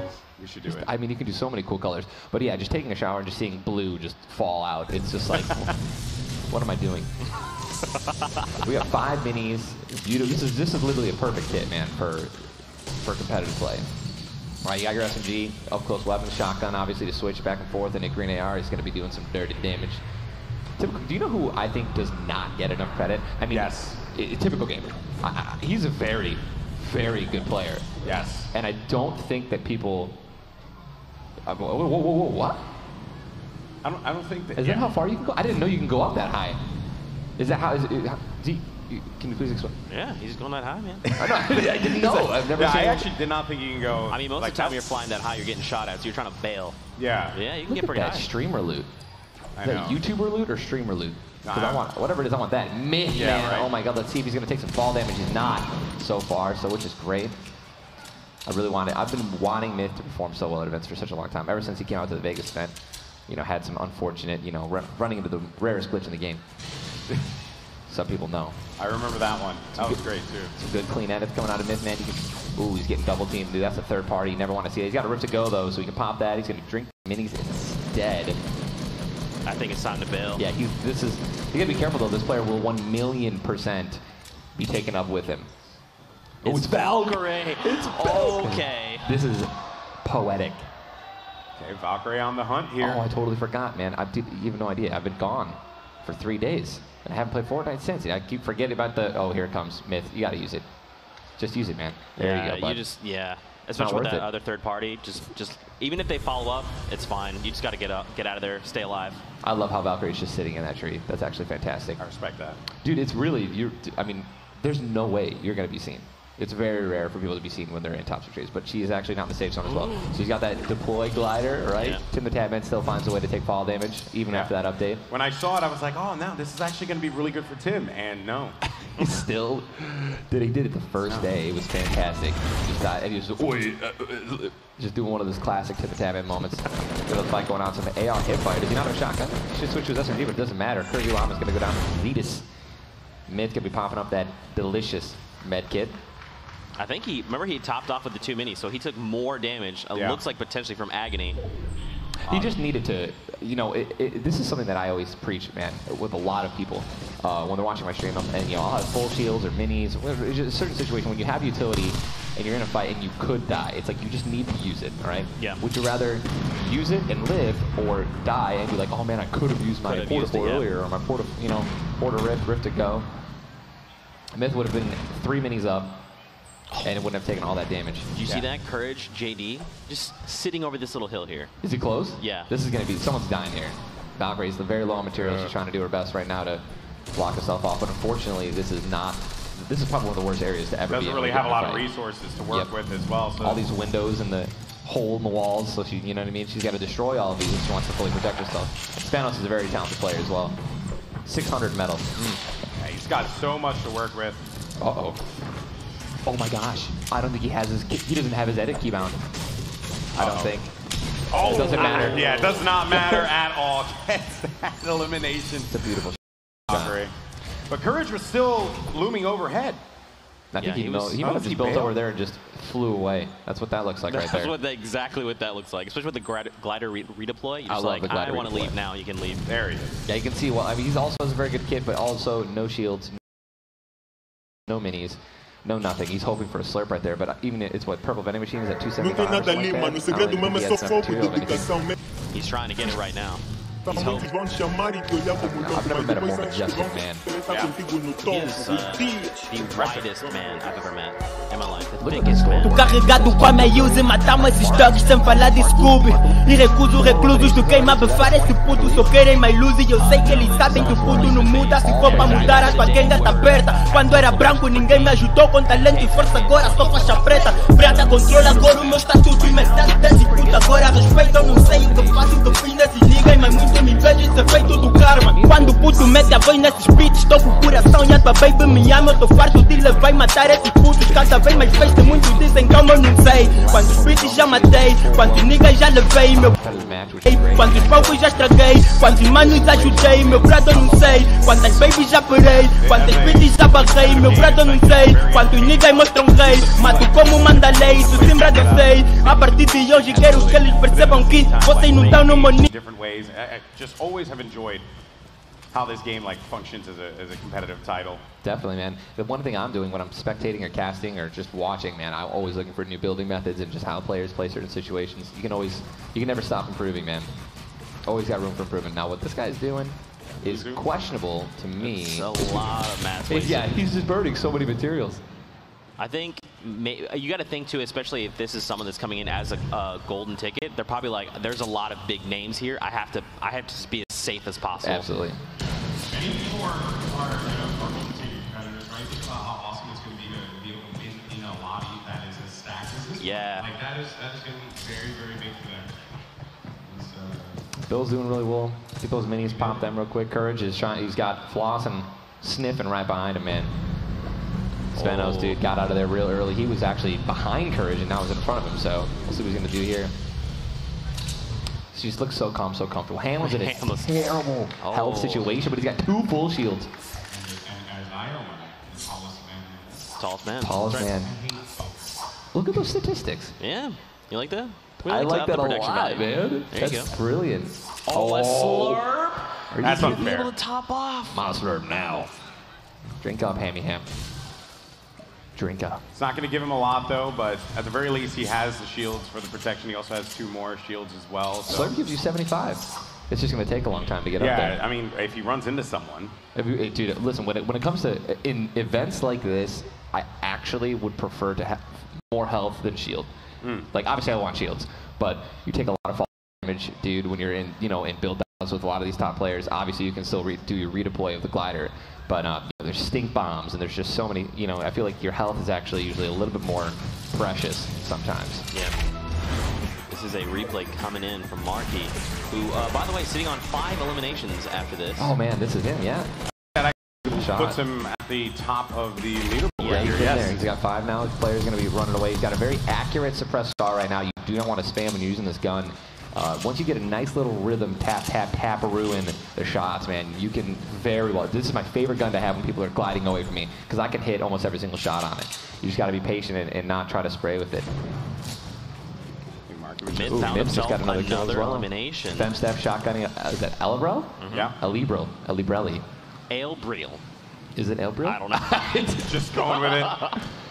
I believe you. See, this is the problem that we have right now, Zeke. I believe everything that both of you say. I do too, dude. I literally. And then it's deception. It's deception. It truly is. But we got a crazy battle that's going on over here. Lay's got a gold scar. Oh, man, look at that. That's just beautiful. That's a beautiful kit, man. Decent materials. Gold Scar's got a nice little quad launcher, rift to go. When you're playing in these games, dude, if you have a rift to go, you immediately survive an extra circle. Yeah. All you have to do is just turtle up, wait till you have to be pushed out of the storm, and then use the rift to get to the next spot. So it's nice. It's always that perfect in the back of your mind. You're like, I'm not going to die. truly, you should never die with one of those unless you get sniped in the head. Yeah, because you know that you always have that escape plan. You always have that option to get out of the action and reposition yourself. But look at Pupper, man. That's a beautiful tower right there. Yo, but Kinstar's coming over this hill right now. Kinstar's a beast. Gray AR only though. This is what I was talking about. Kinstar's probably one of the best players in this lobby, and just seeing how he only has a gray AR, it's like just imagine the damage that he could be doing if he had a gold scar. I mean, you know, there's a player close by that's got one, and Lay. Yikes. Just come on, close it off, man. I don't know. I wouldn't. There you go. Yeah, No it's not really necessary for you to try and poke out of that one. Dude, trust me, man. I can't tell you how many times I'm in these situations and I'm just like, oh, let me just open up a window real quick, do something. Oh, I got sniped. All right, man. We're closing off. There goes the rest of my shields that I had. That's that. Okay, great. You got to be careful, man. Everyone is farming up materials. Everyone's farming up literally all, like everything around you. You know, chests are all going to be gone, floor loot all gone. So the only way you're going to be able to get anything is if you kill someone, or sorry, eliminate someone and take their loot, right? And their shields. So you got to try to keep up your stuff as much as possible.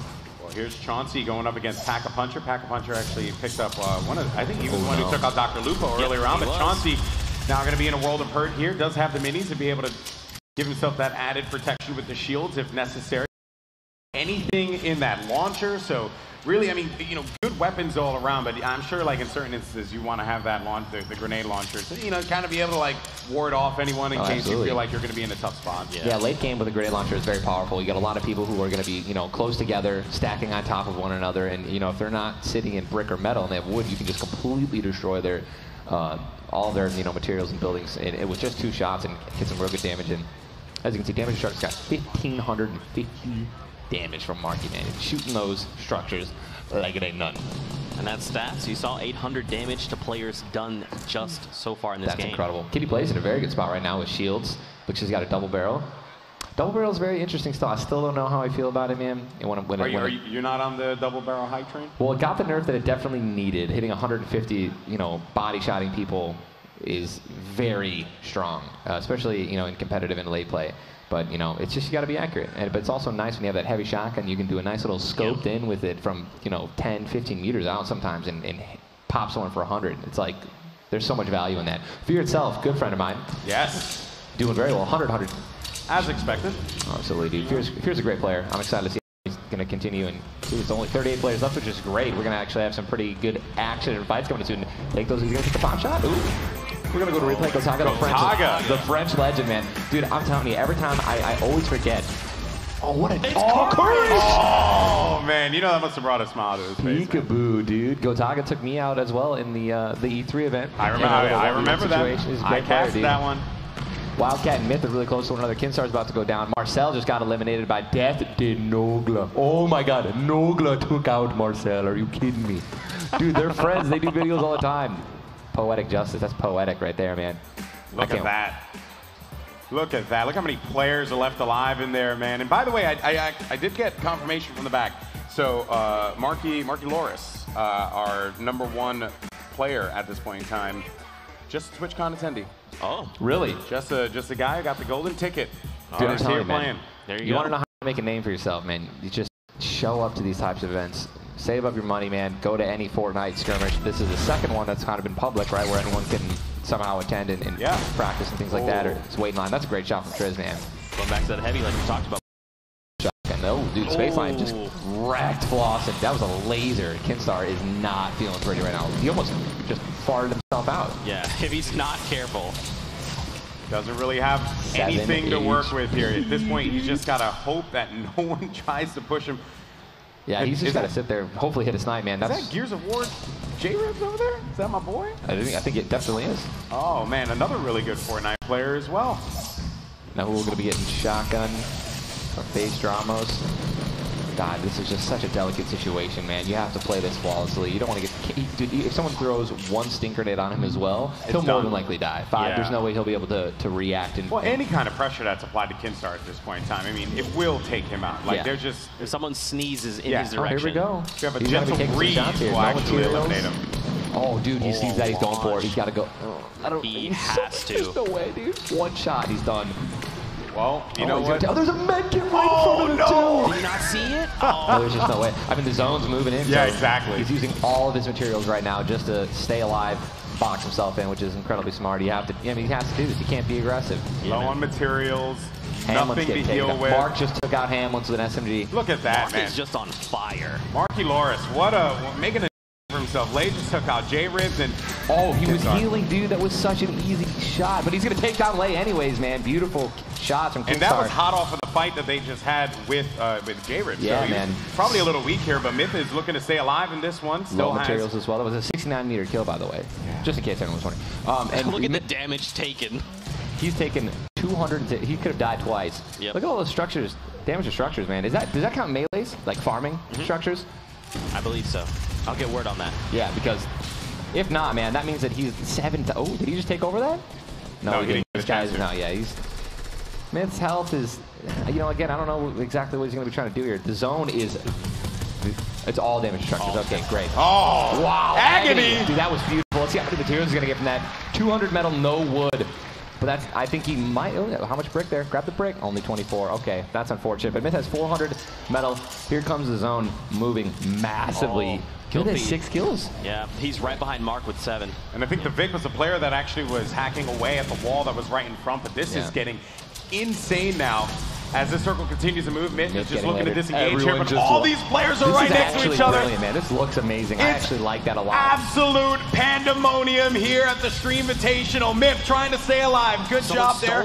Oh, Someone stole that kill. Cypher just got knocked out too after he got a kill. Chauncey's lost to the storm. Scissors is in a great spot. Has the high ground. Marky's getting high ground over everyone.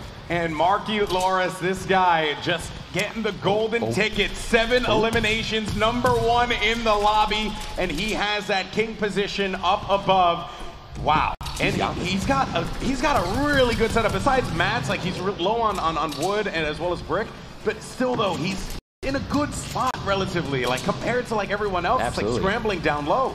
You got the high ground right now. He's got one guy in the air, and now he just takes him down, so that he's got nothing to worry about. Zone is moving, but he's got a grappler. Not to mention he can also just leap off and fly, which is exactly what he's gonna do. But I don't know where this player just came from. He just got Fear itself! Taking him down. So now that's 400 materials for Fear. Oh man, this is beautiful. So many players are weak below, man. Myth is in the zone. No materials completely out. He's got a med kit. He's going to try to grab this wood, and he just got granted 511 wood late game. I don't even know if he realizes it yet because he's trying to be super aggressive with 50 health and a med kit just popping. I think he just realized because his materials immediately changed to wood and he was able to build, so he just kept moving. He's like, oh wait, I just picked up this many materials. Fear itself is actually in a really good spot too, as long as nobody looks down at him. He's got the low ground, but he already is the same zone. There goes Mikala, takes down Myth. Myth did very well though, is at 4th place. Only 3 players remain. He's gonna grab the med kit. Typical Gamer, 0 materials, has high ground, but now he's gonna be in 1v1 to get Mikala. It's Typical Gamer versus Fear itself. Baby. Fear's got the editing coming out. Rocket launcher in the hands of Typical. He's gonna try to shoot it. Almost right into the needle. Oh my God. What is Fear going to be able to do? Fear does have shields. He does have that health advantage over Typical Gamer. Should be simple, but man. Typical Gamer has those rockets. Fear itself going in for the challenge. He blew himself. He blew himself up. Let's go, man. Typical Gamer. Hey, at least he went out with a bang. Yeah. There you go. Dude, Fear itself, man. Getting the win. Your boy as well, Ninja. Dude, awesome. Absolutely, man. Fear absolutely dominated yesterday in the Doritos Bowl event as well, man. And here he comes showing off. I can't believe he just got rolled with the rock. I knew exactly what he was going to try. Dude, look at that, man. Didn't even know what happened. The delayed reaction. That was beautiful. So I just also want to clarify, I did find out from production in the back that Marky Loris, European streamer, as a matter of fact. Regardless, though, I do want to highlight that guy because of how well he played. But then you have Fear itself, who had a crazy ending. He was the one who ended up taking out Marky Loris in the high ground. And just look at that reaction.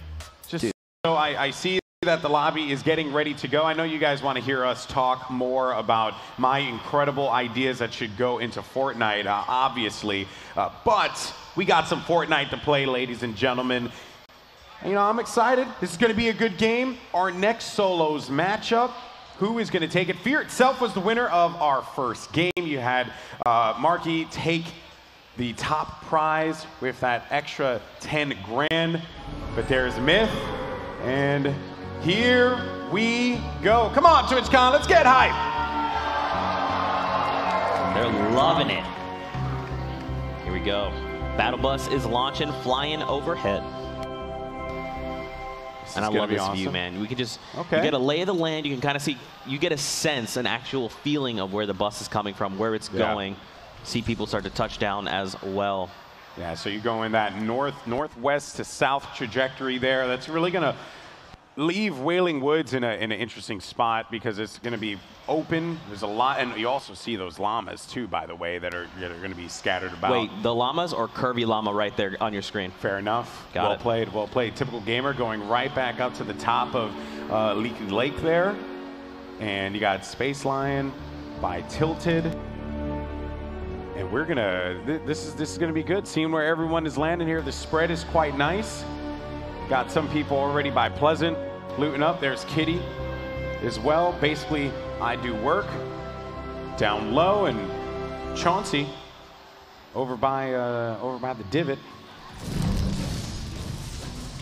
So interesting strategy. Starting the game, no loot. You know, that's a strong start, but it's all good. She's on the mountain. There's some chests up here as well. Yeah, like you're gonna find like some weapons around here, right? Yeah. I mean, look at that. Come on, you know, you just picked yourself up a gray AR, which is gonna be good for you in the early game, but you also managed to, you know, obtain a shield. Like, yeah, not bad. That's the thing, is you touched on it best, is Kitty always finds herself making it to top 10. So these are the strats. We're like getting that sneak peek of where she's landing, what she's doing. So Kitty just continuing to get the resources there. The chest is literally on the other side, completely around. There you go. She's making her way. She knows. Yeah, she's fully aware, and also a chest there as well by that crater. Yeah, the corrupted zones. Yeah, man. I mean, it's great, right? You head on over there. You get maybe anywhere from 1 to 3 chests. You can get some shadow stones, start making some rotations. There's Chris Puckett. Oh. We got to watch Chris. We got to go to Chris Puckett. We got to go to Chris Puckett. I need to see this because I have a feeling that Svenos is going to just dominate. He's got, there's my boy, Chris Puckett. All right, one Chris. and only. You can do this. We believe in you. Everyone believes in you. I have been waiting for this so long to be able to judge Puckett in a game. For those guys who don't know, Chris Puckett, one of the tenured long-time commentators in all of esports. Speaking of a commentator in esports, he got... It was on Myth! Uncle Jack! No way! Uncle Jack onto Myth!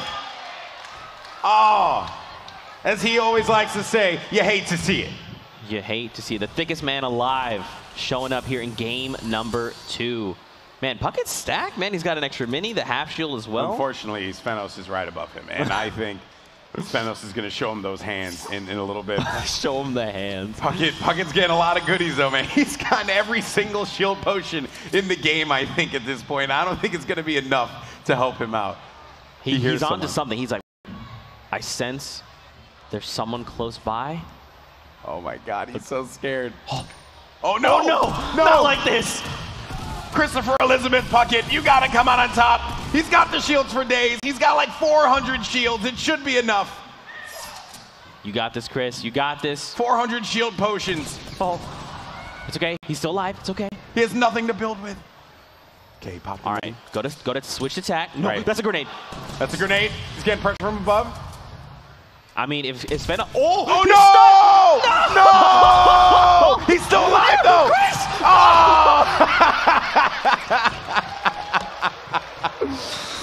Oh, man.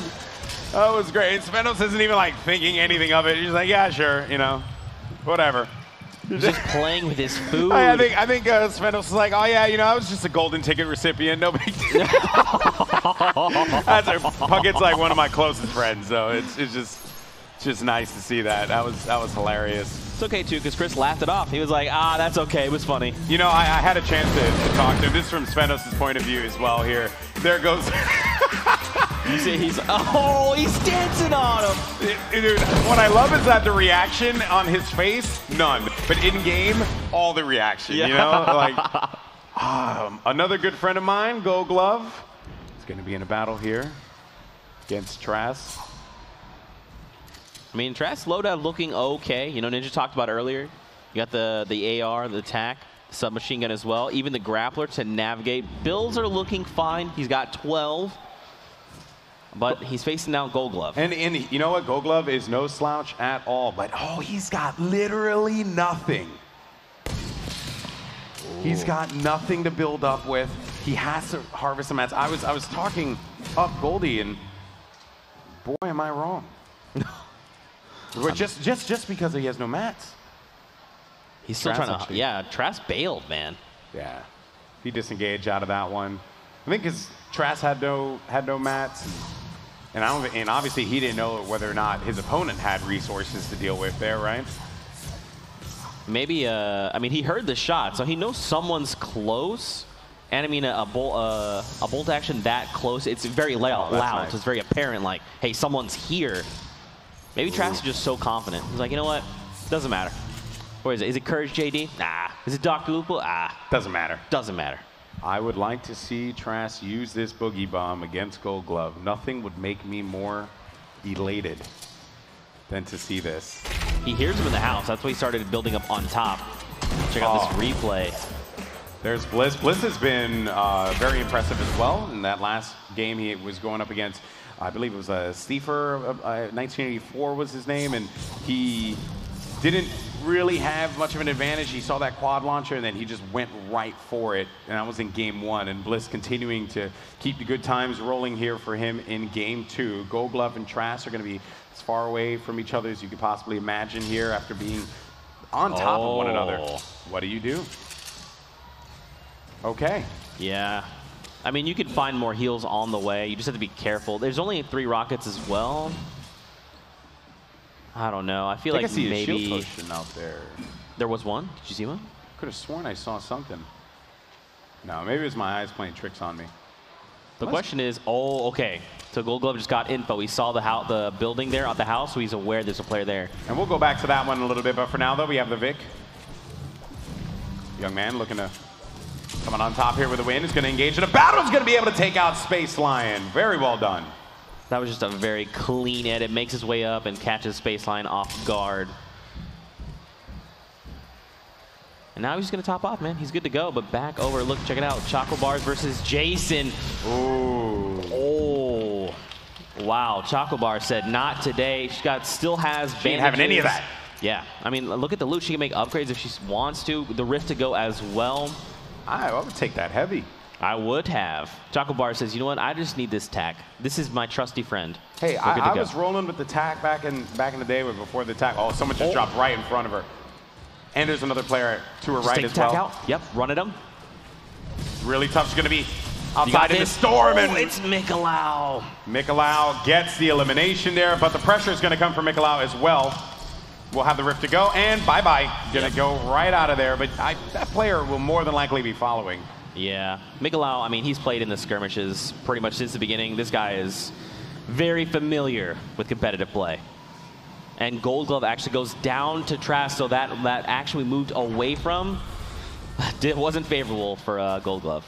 Agony, Monster D-Face. Monster D-Face was here yesterday, casting some FORTNITE for y'all, now playing. And you hear this guy break down FORTNITE, you understand that his knowledge of this game is insane. It's unparalleled to many other competitors, to viewers, fans, and all that. This guy understands this game up and down. He's been playing it for so long. Knows that a player is going to be inside of that tower, right to his left, but he's also just playing a little cautious. There's a lot of open field over there, and you never know. It could be a situation, just like you saw Courage take out Myth. Yeah. And he's trying to play super safe. He only has 1 round in his AR, just a handful of snipe shots. Yeah. The SMG's not that great, especially not at that range. If he was a little closer, sure, but he's just trying to play it safe. But over to Mikolau. And he does find a heavy shotgun. Yes, and that heavy shotgun alongside with that SMG, a very good combination to have in a sticky situation. Gained a lot of resources, but also, I mean, you kind of see he's also gained a substantial amount of metal. I believe that was going to be from opponents that he took out. He did take down Choco Bars. Gathered up her loot and then rifted on out. And now, I mean, he's got 900 wood. He's good to go. He can make it into late game. Now, if he does find more eliminations, he can pick up additional, like, any materials that they have. So that's kind of probably what he's going to be looking to do. Because this is a little different than, like, a straight-up all-pro competitive level lobby where every single mat counts, or you're trying to, you know, tunnel your way to safety. You want to live to that final circle. It's a little different. Here we're on board with Flossin. kit-wise, good on wood, but He just shrugs like, I'm just like, chilling. got no reason to move. I'm in the cornfields. Is he going to catch Mikolau off guard, though? Surely he hears him. Okay, this is really smart. I like this. Runs in, boxes up. And as you place things, you actually destroy the shrubs around. Oh my God, just right in front of him. Just right in front of him. Blossom. Okay. The Clinger's coming through the two. He's just waiting. You got this. Pull your clingers out. Listen, pull the clingers out. This is hilarious. This is a power play. I like it. And in that time, Mikolau's already destroyed this other player. It's like, okay, Drax, we get it. You know, if you stand very still, no one will see you. Oh, he's just started. Wait, was that even Flossin? No, that's not. Flossin, I'm Oh, this is a quad launcher. That's what it is. I'm certain Flossin is still just standing there. Can we, while all this is going on, can we just go to Flossin real quick? Just see if he's still standing still? Yep, there he is. Yep, still here. That's it. Yep, there he is. All right, let's go back to Mikolau for the time being. You know, hey, dude, baby, God bless. You live your best life in that cornfield, and don't let anyone tell you otherwise, okay? Checking out a replay at Tilted with Cypher PK. He's trying to find himself. Is it a trap, Elim? Oh. It is. He's just styling. You saw that little smirk? There's Flossin. Still here. You know who's not going to hit a trap? Flossin. Flossin. You know who's not going to move? Flossin? Okay. Flossin. That's right. This is honestly what I would have done. So I'm not going to judge Flossin here. It sounds like I'm being judgmental, and I'm not trying to be judgmental because this is literally the best play to make. He has no reason to move. Now he's got to move. He looked at it. He was like, oh, crap. And match. Oh, look, Valka's over there. She's spectating. She's probably thinking to herself, what's, this is an interesting strategy. Is this controller, you know, little, no, okay, he's turning. Okay, it's good. And he hears all this going on around him.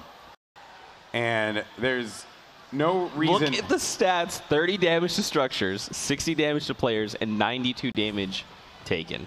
And a lot of time spent in the crouch position. That's the stat I want to see, is how long has he been here? Those are the statistics that we want, people. Oh, dear Lord. It's Mikolau. Oh, no. He's What? No.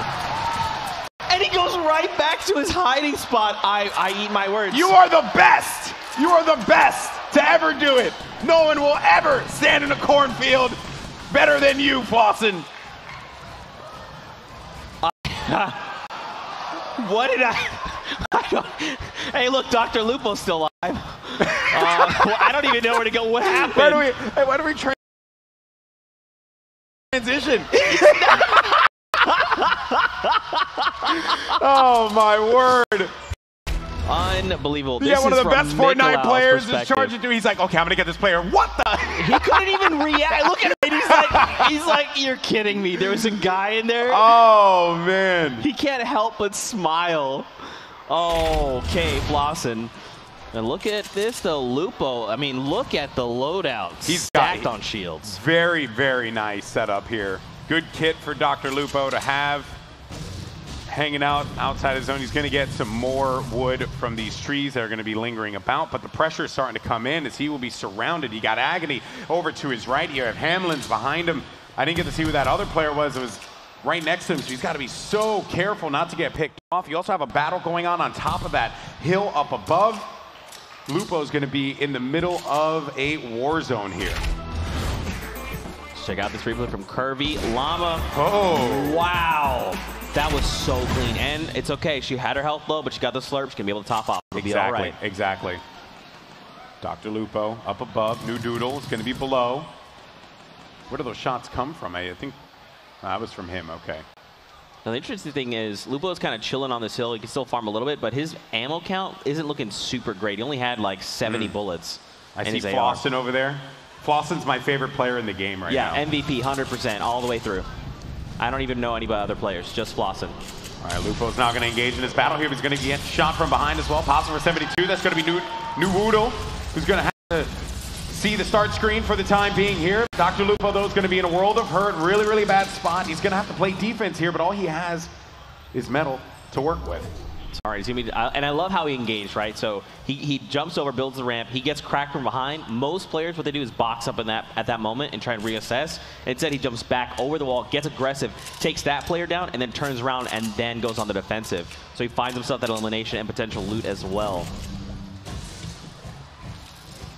Knowing that the player he took out there dropped a substantial amount of loot, now he's gonna, oh man, he ended up getting a bunch of stuff.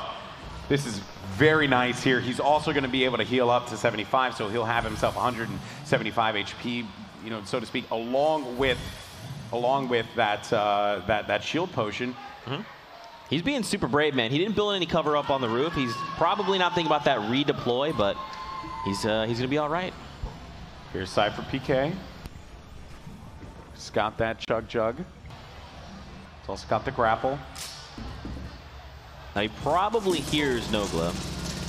Well, now he hears Nogla. Yeah. Nogla just lacing that thing up. Cypher's gonna have to defend. I don't know if it's not, no, he wasn't able to get the, he was not able to get the chug jug off. You know, that has to be so frustrating. Yeah, that 15-second timer, man. You gotta make sure you have enough time to do it. He's gonna try again. I mean, I respect the ambition there to try and use that chug at that moment there, but it's just not a, you didn't get away quickly enough. That's the thing, man. So Cypher really didn't lose that much besides Matt in this entire little skirmish here. While as Nogla doesn't really have ammo. Okay. You see him, he's like, oh, okay. Yeah, sure. That's when you just get a little sweaty, you know? You clench just a tad. So now he heard the shotgun shot. He knows someone's close by. Someone's wounded. That's going to be Quashi. Kinstar, typical gamer, basically do work. Look, he's immediately going for high ground. This is exactly what you want to do. You know someone's cracking shots. You want to be smart about what's going on and be super aware of your surroundings right now. He just builds up, disengages out of that fight. He's going to go right into the action here. As a bunch of players are going to be lingering about. You see, like, he lands on the brick. Yeah, and it's just smart, right? He recognized, like, I just hopped off of this chug jug. I don't have the resources. We're going into, you know, some of the final circles here. No reason for me to take a battle that I don't need to engage into. So you just disengage. Player's gonna be right in front of him. I don't think. Oh, he almost edited the player. He does. It's Chris. Takes him down. Some more goodies here for Cypher. This has been a really good run for him. I wonder what he's going to choose to pick up. Oh, Hamlin's, though, the tallest man in the world right behind him. I hate that you guys call me with that. It bothers me. Don't worry, you'll meet him after this, and you'll be like, oh my gosh, I have to look all the way up at you. You're so tall. Hamlin's, though, another great player. Sir Wings. Not looking great on ammo right now. Matt's, they're, I would say, okay. You know, 600 brick. Got the brick to deal. Be the quickest build, but he's actually got to put the pressure on the Fear itself. Wow, he gets beamed. And look, he can see through all the loot. And he's trying to catch this player as well. So this is the thing, man. It's kind of one of those moments where you have to ask yourself, do I go aggro or disengage here? I feel like he should have just gone full send and try to get to that wall, but... And also, it's tough, right? Because he gets the elimination onto Fear itself, but he's not able to collect the resources, the ammo from that. Another player swooped in and took all of that, right? So he's going to be in a really tough spot. He's only got a couple of bullets left in his assault rifle. He's got some shots left in the shoddy, and of course, the gas. Bumps his own wall there. Yeah, so I mean, stink bombs. So what he should have done right out the gate there is use those stink bombs as soon as that player was in that box, because he would have, if he had dropped 2, it would have been a ton of tick damage. But hindsight is 20/20, so back over to Cypher. And it's a pressure-filled situation, right? In these moments, the action just gets so insane. Dr. Lupo, by the way, does not have a lot of HP remaining. Still some shields. We got J-Riz up above Svenos. Svenos still very much in this game. This guy's been so consistent throughout the entire Invitational. Look at the loadout. Golds all around, a chug jug, half shields, launch pads. Matt's fantastic. 4 eliminations as well. But 25 players left in this game and a lot of carnage. Just shotgun Courage JD. Courage is down. Courage is out of this one. His co-caster though, Dr. Lupo, still very much alive in this battle. Svenos, back over to him. as the zone continues to move. This is it, man. Don't forget, the storm doesn't stop moving, so these players constantly have to be in motion. They have to be thinking about where they're going to be moving, who's behind them, who could be potentially in front of them, even above them. Now with the glider redeploy in game, so game sense has come in clutch. Look at that. 885 damage to players. I was gonna like very impressive. Only has 4 eliminations though. Yeah, I guess that's an interesting stat to show, because with only 4, I guess unless they were all at 200, 100 health, 100 shield, yeah, the chances are slim, but... Yeah. People had some really, you know, variables that need to happen there for that situation. But the case, Malupo eliminates himself. In the storm, it ticked him down. But you know, you had said, right, you gotta think about moving. You have to move. As that storm progresses on, you have to make the movements happen. And if you're not doing it quickly enough, you can end up like Dr. Lupo and eliminating yourself. Check out this view from down below. We get to see players running overhead as the loot rains down. And man, look at Kinstar. He's all the way just chilling. Phase Agony though. Agony's getting hurt. Now he does still have the med kit, but again, the storm's moving. He's not gonna have time to slow down. Gotta get in. He's gotta get in. Goes Camo, takes out J-Ribs with an SMG. Agony's still going to be alive. You saw that. He did not pop up in the kill feed. Player is going to drop down, but gets him in the air! Kinstar, you savage! Kinstar favors high ground. He does not want anyone else to have the high ground, and he just made that very apparent. All right. Let me find out Kinstar is like Obi-Wan in the flesh. Svenos again. Ended up picking up an elimination. He was at 4 when we were with him last, but now he's got to break his way out of here and get through as quickly as he possibly can. Look at that. Look at all these players now just scrambling. And up above in the heavens is Kinstar, who is just going to rain down shots. You see those bullets coming low. Svenos goes in for the challenge. 4 players are going to be remaining. 3 players, as a matter of fact, now. Svenos is going to be out in the middle of the open. Gets the elimination on the Sir Wings. But the last player left alive it's going to be a 1v1. Kinstar. It's 2 European players, Kinstar and Svenos. They've had this engagement in previous skirmishes. Kinstar gets the victory royale in our last solo game of the Stream Invitational. But Kinstar, what a beast! Very well done. And I mean, this is the thing, man. This is classic Kinstar. He waits, he builds, very methodical, very calculated in his plays. You saw him maintaining that high ground up top, and then he just played it through all the way to the end. This was the final moments of that game from Kinstar's point of view.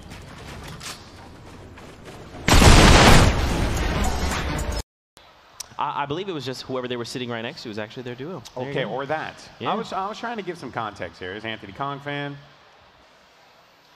Now, so for people that might be watching and don't recognize, they're like, who are these people? Courage. I almost just called you Courage. I was going to say, people like Courage. Can you point out some for us? I mean, you know, obviously, like, it's crazy that when I used to work at Twitch, there were not that many partners, right? Now there's so many amazing broadcasters, but you know, there are some recognizable names amongst a bunch. You know, you got your Hamlins and your Cyphers and your Agonies of the world that are just great content creators, great players, but enough about all that jazz. It's time to get into our last game of the day for the Stream Invitational.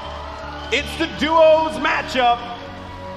Your TwitchCon attendees have been paired up with the FORTNITE content creators. It's time to get it on. This is where things are gonna get shaken up a little bit, you know? Now it's duos. So you have to rely on someone that you've probably never played with before in your life and say, all right, where are we dropping? Yeah. And they're like, listen, I like to drop Tilted. It's probably what Courage and Lupo are saying. Actually, well, Courage is a Greasy boy, so he's gonna go to Greasy Grove. But for everyone else, you know, you're like, what do we do? I mean, in that situation, what do you think you would do? Well, I would, so in that particular moment, I would say like, hey. By the way, that's the menu. Look at these outrageous prices. $17 for some chicken nut, $8 for that was $60 for a double royale with cheese, by the way.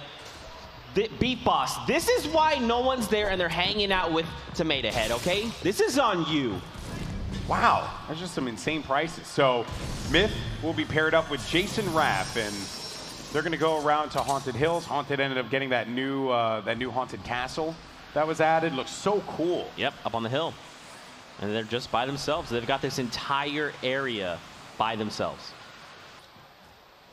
Looking at the pairings here as well. That circle, nice circle, just right at near the center of the map.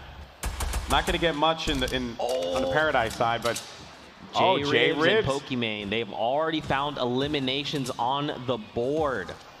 They're like, you know what? There's an elimination bonus on the line. Okay, all right, hold on. That's actually pretty funny. So J Ribs, for those who may not know, is a professional player in Gears of War, and I've been casting over this guy for a very long time. But he's paired up with Pokimane. So I wonder if he just happened to luck of the draw, just get himself into a team with Pokimane, and Pokimane marches on through, gets the elimination with the assault rifle, with the help of J Ribs. This is actually a really good pair because J Ribs is a good Fortnite player, and Pokimane, no slouch herself. That's right. They've all been putting in work, man. They've all been doing these scrims and whatnot, so it all really does come through and show. Aries Diamond and Chocobars paired. Lay and Kitty Cloud HD. Kitty, not Kitty. Fear itself eliminated Hell's Gates. So Fear's already on the board. He's ready to go. And remember, you got to keep in mind about that elimination bonus. Now over to Chocobars. Chocobars was pretty solid in that last game in the solos matchup. I believe she was eliminated by Mikolau. And keep in mind, he went on a tear. Yes. So until he ran into the legend. Flossin. Known as Flossin. Again, there needs to be some kind of thread like, who Find is this guy? me Flossin. That's what I want to know. Find me Flossin. That's the only play. Actually, yeah, Flossin's paired up with Valkyrie, so yes. It's a pair I'm looking forward to seeing. There you go. And now Dr. Lupo and his dual partner actually has 2 eliminations, Christo. Good start there. Not well. Oh, Monster D-Face is going to be gone. Monster D-Face and Chauncey are out too. You saw that in the kill feed pop up. We're on board though with Aries Diamond and Chocobars. Aries Diamond is Twitch kind of tendy. Player's going to be right below them though. They're going to go for the engagement. Really tough spot to be in. Nice shot. Chocobars is going to get the knockout onto Kid Cloudy. A player though, knowing that don't really have much of an opportunity here to try and fight back. They have that high ground. You have to wonder if you're looting. You're not in this particular area as well in Retail Row. You're just going to probably have some brick, maybe some wood, but you're going to be really low on those resources. And Kid Cloudy is going to be gone. So I don't know who Kid Cloudy was with. Their duo somewhere close by though, hanging out in the building. I mean, that was the right play. As soon as the duo goes down, you just got to bail, disengage. Luzu and OMG, I believe they're going to take down UC, and that is Chauncey, and this is Monster D-Face right there. Slick. Very nice. Very nicely done there. If I'm not mistaken, right in the background there, that's actually Mikolau that's spectating Chocobar, so Mikolau might actually already be eliminated. And he was the one that eliminated her before. The tables have turned. And there's Lay. Lay's also, just waiting. He was Kid Cloudy's partner there. Yes, yes. And we knew that he didn't fall. He wasn't eliminated, but we didn't know where he went. And he was looking at the I didn't get a good look at the resource there for a brief moment, but still though, we have Lulu Lovely with Kitty Plays here. I'm actually, you want to listen into this? Yeah, I'm down. Let's listen in. I got med hits, disadvantages.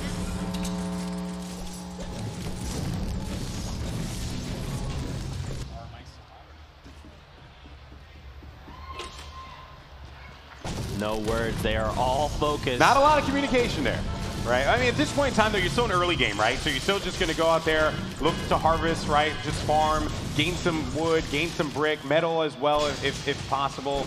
Try and ward off any of the early attackers. We're at 85 players in this game. Still just so much action to be had. The storm hasn't collapsed quite yet. And you got a decent spread around the entirety of the map. I don't know if we can get an overhead view, but you know, you're going to start to see some of the players, you know, just trickle on in as the storm is pushing forward. Yeah, I mean, Tilted Towers completely empty. No one is there right now. A lot of these players are actually near Lucky Landing. They're making their way north. The Corrupted Zone just south of Salty Springs is about to see some action because there's a duo there as well. And on top of that, Shifty Shafts, man. FemSteph is here, and it's Courage down below. So WizK with FemSteph. Good pairing here as well. Femsef, great player. I've had a chance to cast over many events that she's participated in. And WizK, another really talented one. The Savage Couch. That's a Savage Couch. I can't imagine what a not Savage Couch. I believe a Savage Couch is just a regular, like, you know, couch, right? It's like what does a Savage Couch look like? Does it jump around a lot? Does it like I don't even call know. you bad things and say mean things to you when you sit down? Like, let's get down to the bottom of this. We'll have to do some digging there. Search the internet. We have to find this out. I gotta know. Internet, tell me what the Savage Couch does. Maybe someone just gonna be savage when they explain that to me. Who knows? They're gonna be. You don't know what a Savage Couch is? Yeah, how dare you? But here you go. Some more action going on.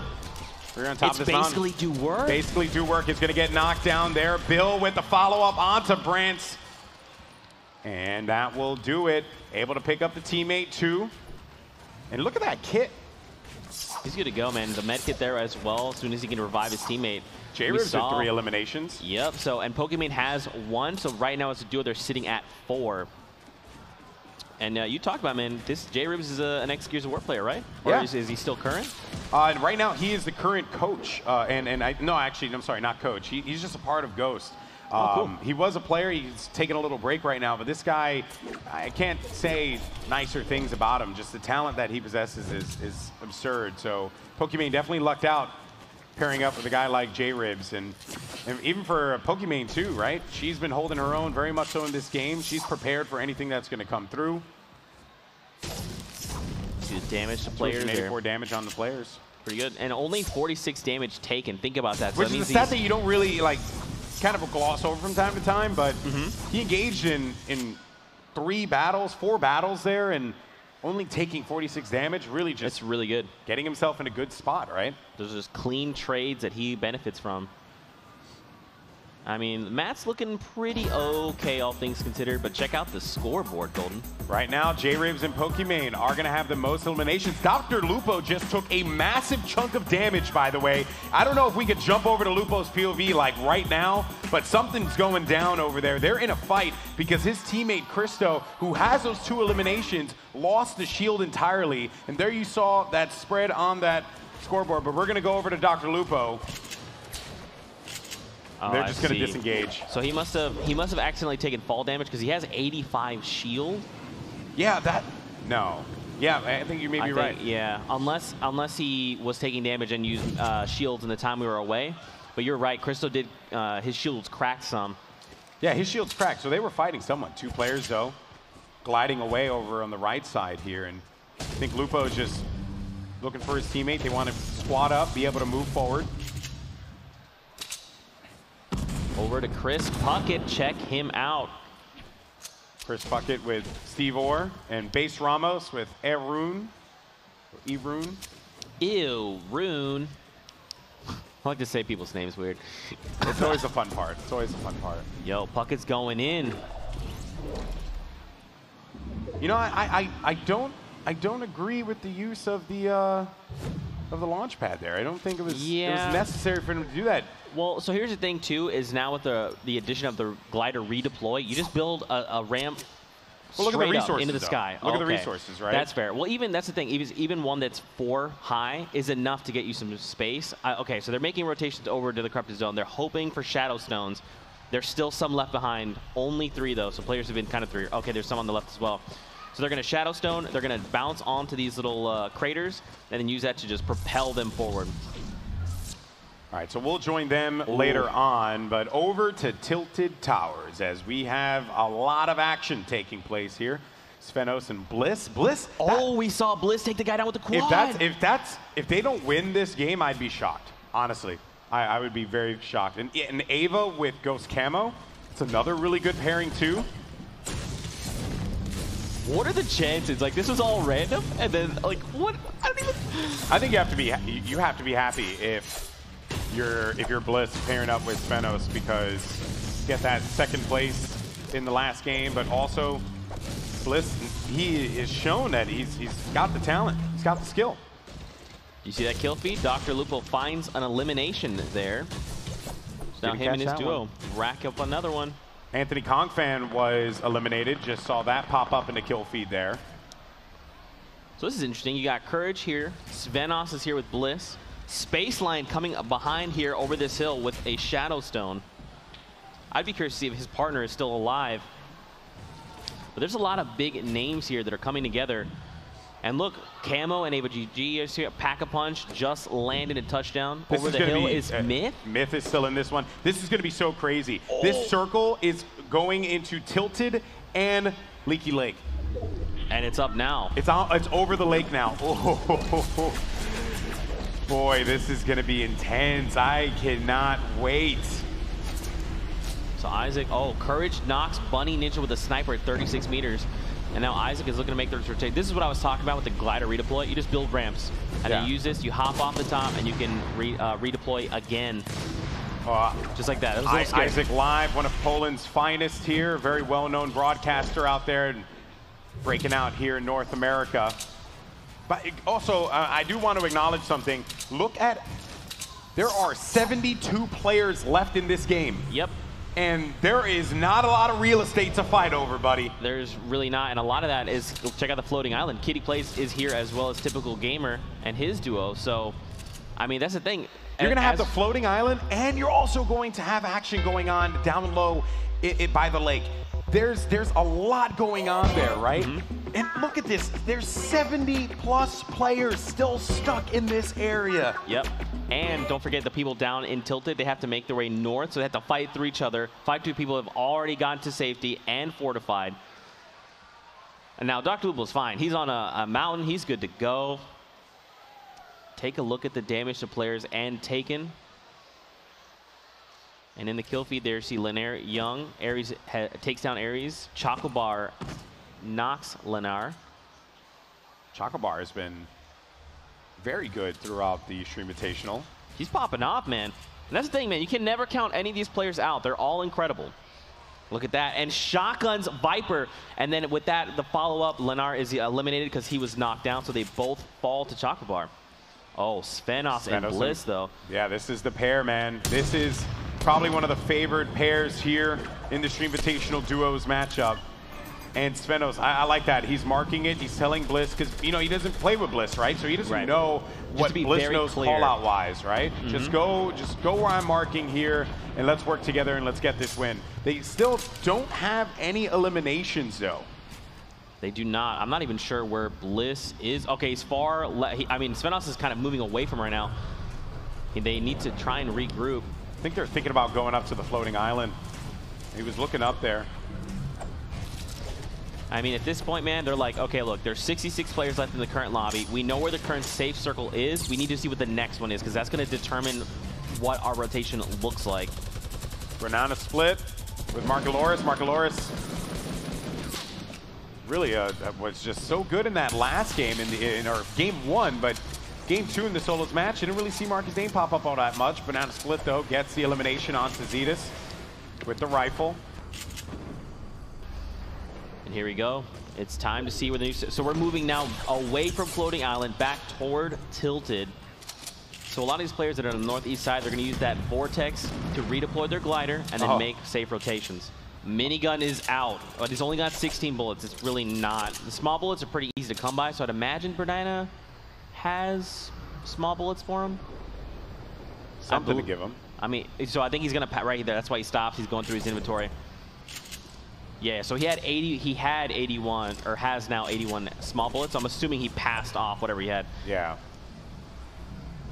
Good kit loadout, though, but here's a replay of the action that took place earlier. It's when Chocobar has actually picked up 2 of those eliminations, and just look at that support, right? Teammates pushed up further. She's just raining down with the rifle. Look, keep in mind, her dual partner is down by herself. She has 5 eliminations. She is popping off in this game. Now, J-Riz and Pokimane are currently at 4 eliminations as a duo, so they're right behind Chocobars. But that's as a duo. And J-Riz and Pokimane, as a duo, could realistically take over here. Chocobars will be in a really tough spot. 62 players left here.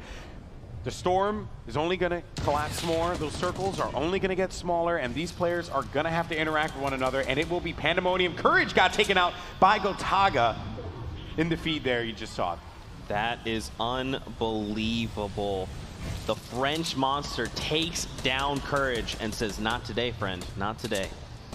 Resource-wise, Choco Bars, if she needs to disengage, and she's looking great. Yeah. I mean, 1K mats as far as wood goes, and then 300, 300, looking really, really good. We actually, Fear, Typical Gamer and Kitty Play still here. We kind of saw them earlier, and now Fear itself looking to join the fray as well. And Typical Gamer, he knows that, like, well, one, you're in a floating island. Everything happens over here. So many players like to come to the floating island. There's a lot of movement options that you have out of here as well, because you can glide practically anywhere. Typical Gamer understands this better than anyone else. He plays on the floating island so much that you saw it earlier when Ninja was up here and Typical Gamer like shot up. Even Ninja was like, wait, what? You could do that? Like, that's how familiar with this location Typical Gamer is. So I will give him that slight advantage despite them being surrounded, that he knows how to play around this. Underneath them, though, you see Kitty Plays and Lulu Lovely hanging out. No reason really for them to move, as they're all presently going to be within the circle. And I think they could still I think be they just in. lucked out. I believe they actually just lucked out. There's the winner of that last solo game, Kinstar, with Nuwudo, was a player I think he actually took out in the solo match. I could be wrong here, but even then, Kinstar, if you see you got paired up with him, you have to be very happy about that. This guy's an absolute beast at Fortnite. Yeah, and just the way he builds. Going into late game, he always has an abundance of materials. He's very cognizant of how to build, Yes. where to build, and his game sense, super great. By the way, J-Ribs and Pokimane have been eliminated. Choco Bar is still alive and picked up another elimination. So she's at 6 eliminations currently as we jump on board with her POV. This is it, Choco Bars. You got this. We believe in you. And a great kit too. She's got that blue AR. She also has that green tack, which is a decent weapon to have here. I'm pretty sure you'd want to have a heavy shoddy in that particular situation. Also with the sniper and the launcher. Got some bandies to keep her topped off as well. No shields, which I'm sure you'd want in this situation. And a ton of resources. Choco Bars, maybe, it would be insane if she gets into a position to win this game. But if she keeps going like this, she will have that 10K bonus, 20K bonus. That's right, just for elims. Myth looking to line up the shots, couldn't quite connect all of them. And again, he's also by himself, so keep in mind, both Choco Bars and Myth, being a partner down, if you think about it, just a numbers game, 50% of your damage is gone. Yeah, and it's gonna come down at the end to if a team or if a duo is still kicking when you're in that top 10. But look how many players are around here. Spenos, I believe, oh, okay, Alexia Ray is actually down. I believe she went down to Bliss. That's Spenos' teammate. And at the top, you have Lupo just waiting it out. Flossin still in this one. Yes.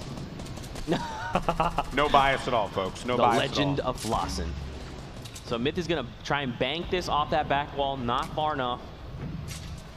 So there's like a perfect distance utilizing this grenade launcher that you can get to like perfectly burst and blow off potentially 2-3 walls. He's not at the optimal distance, though. Over to Dr. Lupo, and a crate just given. A minigun. Oh, look at the loadout on Dr. Lupo. He's got basically nothing, just small bullets. And he's committing to making this rotation. This is going to hurt him. I don't know that he's... He still manages to stay alive with 8 HP, but at what cost, Lupo? At what cost? You only have 3 shields there, but if anyone can make this work, it is going to be Dr. Lupo. But there are so many players here. It is a sea of humanity here at the lake. Things are about to go down, and this is awesome, Zeke. Awesome gameplay. He needs to be super careful, Golden. I mean, he hasn't even taken the second mini yet. He's got so many players are getting knocked out by the storm. So many FemSteph is knocked out by the storm. Look at that. Look at that, people. That's what Fortnite's all about right there. So many people staying alive. It's all about the cash. Players outside of the storm. It's pandemonium. Valka's down, squatting down is squatting dog is down. Lupo just went down as well. He was knocked by the storm. It's taking for 8. So everyone's just dropping like flies. You see the player count at the top right of your screen. Myth is going to be trapped outside, but he has a med kit. He has a med kit. Someone else used a rip to go, and he just happened to get picked up. Like, what are you even supposed to do there? By the way, rocking the umbrella, God bless. Anyway, like, what are you supposed to do there in that scenario? What are you supposed to do? Ghost Camo takes out Agony. Myth very quickly, just very quickly looked for. Did you see the stats? He's only taken 24 damage? What? Myth, how? You legend. So Myth is trying to calculate where he's going to go, his trajectory. Iran there goes down. He took a bunch of damage there, though. I think he's going up against Corn Rio, and Cristo's going to be out, so Dr. Lupo's team will be eliminated there. Myth going to have to pop that med kit. He'll have time as well. So many players. Pack a puncher. You could basically sneeze on him, and he will be eliminated from this game. You can throw cotton candy at the man. There you go. Pack a puncher's going to be gone. Gotaga's going to be trapped outside. Symphony is super low down below. If he's not careful, he touches that storm wall, he's going to take damage. And Kinstar are still going to be in this. Symphony, Fear the itself. God. Fear itself is going to be eliminated. Player's going to be down low. I think that will be Myth. No, that's Base Ramos. Base Ramos is going to go. Myth eliminated Sir Wing somewhere, so Myth must still be alive. I saw the Frost Umbrella, and I thought that was Myth there for a brief moment. Yeah, gotcha. Myth is still alive. He's only got one Elim. Svenos is here as well by himself. A lot of these people, their dual partners down. This is coming down to singles. Yeah, some of the best. Yeah, no. You got Connor Rio. You have Scissors, Typical Gamer, Myth, Kinstar, Gotaga, Svenos. All these players left alive. Svenos just took up to the top there. And Myth takes down Symphony, who was super, super low. And look, he still has a Slurp Juice. He needs just 2 seconds. That's it. It's okay. He's going to take a little bit of damage from the storm, but it'll be topped off. And he's facing off against Svenos. NA versus EU happening right now. Svenos has no resources. He's very low on HP as well. He's going to be trapped outside. He's getting chunked for a lot of damage. It's Typical Gamer from up top. Typical Gamer. Oh, Typical Gamer gets the win. The victory royale. Wow. So well done from Typical Gamer. 4 eliminations in that game for him. Myth finishing in the top 3. Svenos second place yet again, but still a profitable day for the European Wonder God. Wonder God. That's what I'm calling him now. There you go. Here's the final moments from that game from Typical Gamer's POV. Picks off Myth, finds Svenos low. Svenos basically was at 12 HP, gets the W, and Typical Gamer. I mean, really, the 3 players that you see here, so exquisite at Fortnite. So fun. So fun. Man, and that's, I mean, Typical Gamer, again, he stuck to his guns just like we called out earlier. He utilized that floating island to his advantage, and then he just... Players Lounge, one key thing for player integrity reasons, skins have been randomized during these matches. Every game, everyone's going to be using different skins. There's TFUE. Ladies and gentlemen, here we go. It is time. Game number 1 of the Fall Skirmish Grand Finals, live from TwitchCon. It's standing room only, 100 of the best Fortnite players in the world, and the battle bus has launched. Good luck to all. Make some noise. Looks like we've got a southeast to kind of mid-north bus path. You see the players jumping out, just kind of finding an even spread. You see in that southeast corner, Jack, too, people dropping over the water to get as low as possible before the parachute, their glider opens so they can float on in. The little set of town, even just looking at the minimap, who do you think that pair of red arrows is down there in that set of houses? I'm going to bet you anything. I'm going to say it's TFUE and Cloak, and I'm pretty sure a lot of these guys, they scrim against each other. They play those custom games against each other. They know where they like to land. Chap's probably going to go towards Whaling. TFUE and Cloak's probably going to play that southeasternmost town, some reference it as Westworld. Well, Aiden and Nick Merckx. You see even flying over here right now, looks like Tendon's already having taken damage from that little pair in there. J-Love Punisher dishing it out in Dusty Divot, but there are still players floating into it. Nick Merckx and Aiden trying to establish dominance in Tilted Towers, but Super Evan and Gottnick took the large gray building. We'll have to see a little 2v2 in the town here. And Nick Merckx and Aiden, they're part of the Controller Gang. Hey, who's repping Controller Gang out there in the crowd? Hey, there's a lot of people rooting for that reason. Off the break, you see they land together. They mentioned their aggression. 99 players remaining, now 98 in the lobby as Cease goes down early. Having seen Nick Merckx and Aiden both play separately, it's impressive to me to hear Nick in that interview say that Aiden might be the only player he's ever encountered that is more aggressive than he is, and he's shown it many times in the past. Both of them mixing up together, but they're on the same team now. Back here, we saw that early damage as we were flying over the path of the bus, and J-Love, Germ setting up here in Dusty.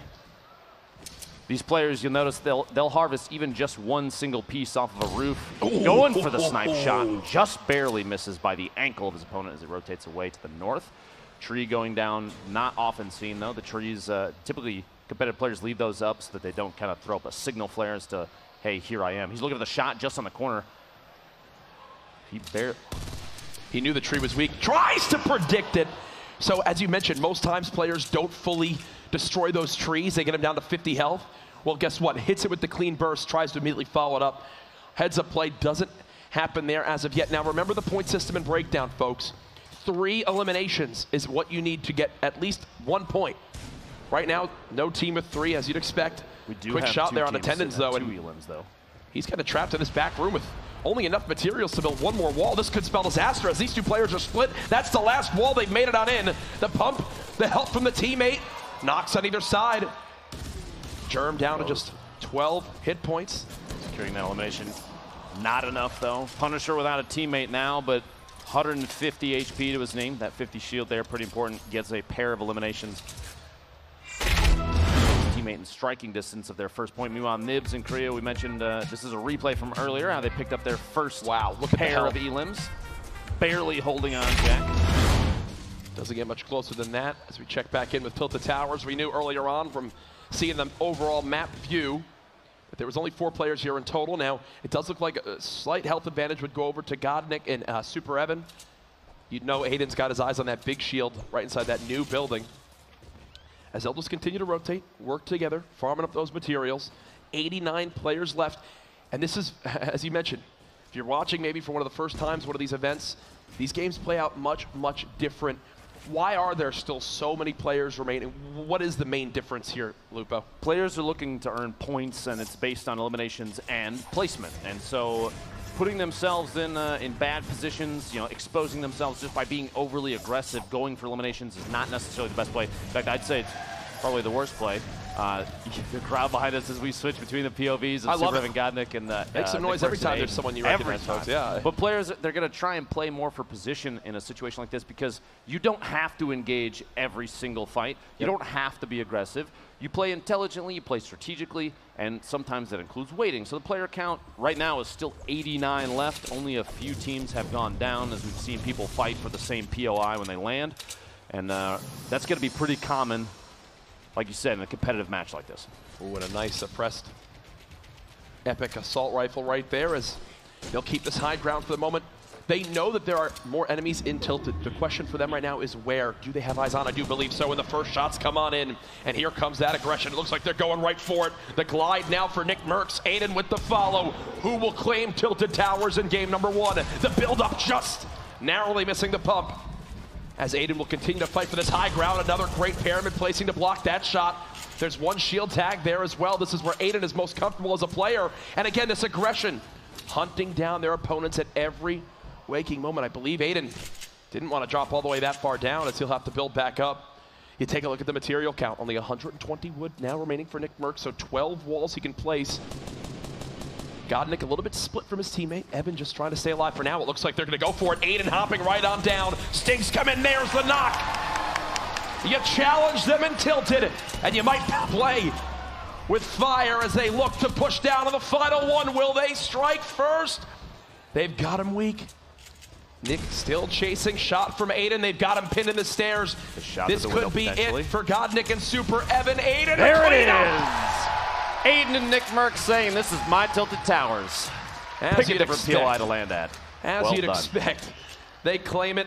And there's that aggression. Using the new glider redeploy. Flying right on in. Remember, we're still using those most recent updates with some of the new weapons in. We just have the FORTNITE disabled, so you won't see the cube monsters, you won't see the spawners here today, but the redeploy is still in. The 6-shooter will still be in play as well. It wouldn't surprise me after that little play there if we see a rebrand of Nick and Aiden's towers. This is getting longer and longer. Back on over to Nibs and Korea. This is Spooples and R7. Players from Rise Nation getting those quick eliminations. Doesn't get much easier than that. We are west side of Salty Springs. There's still 87 people left. Sorry to cut you off. 87 still remain. The shot goes for it and just barely misses. Trying to catch players rotating out the east side of Salty. It looks like there might be 4 teams in rough proximity here, and Windwalker might have taken a shot at a totally different player as well, trying to catch somebody rotating away. You see there on the right side of your screen the format, just a reminder, especially that big bonus, super important.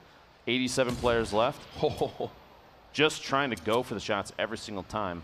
And you know, he's got actually a great inventory right now.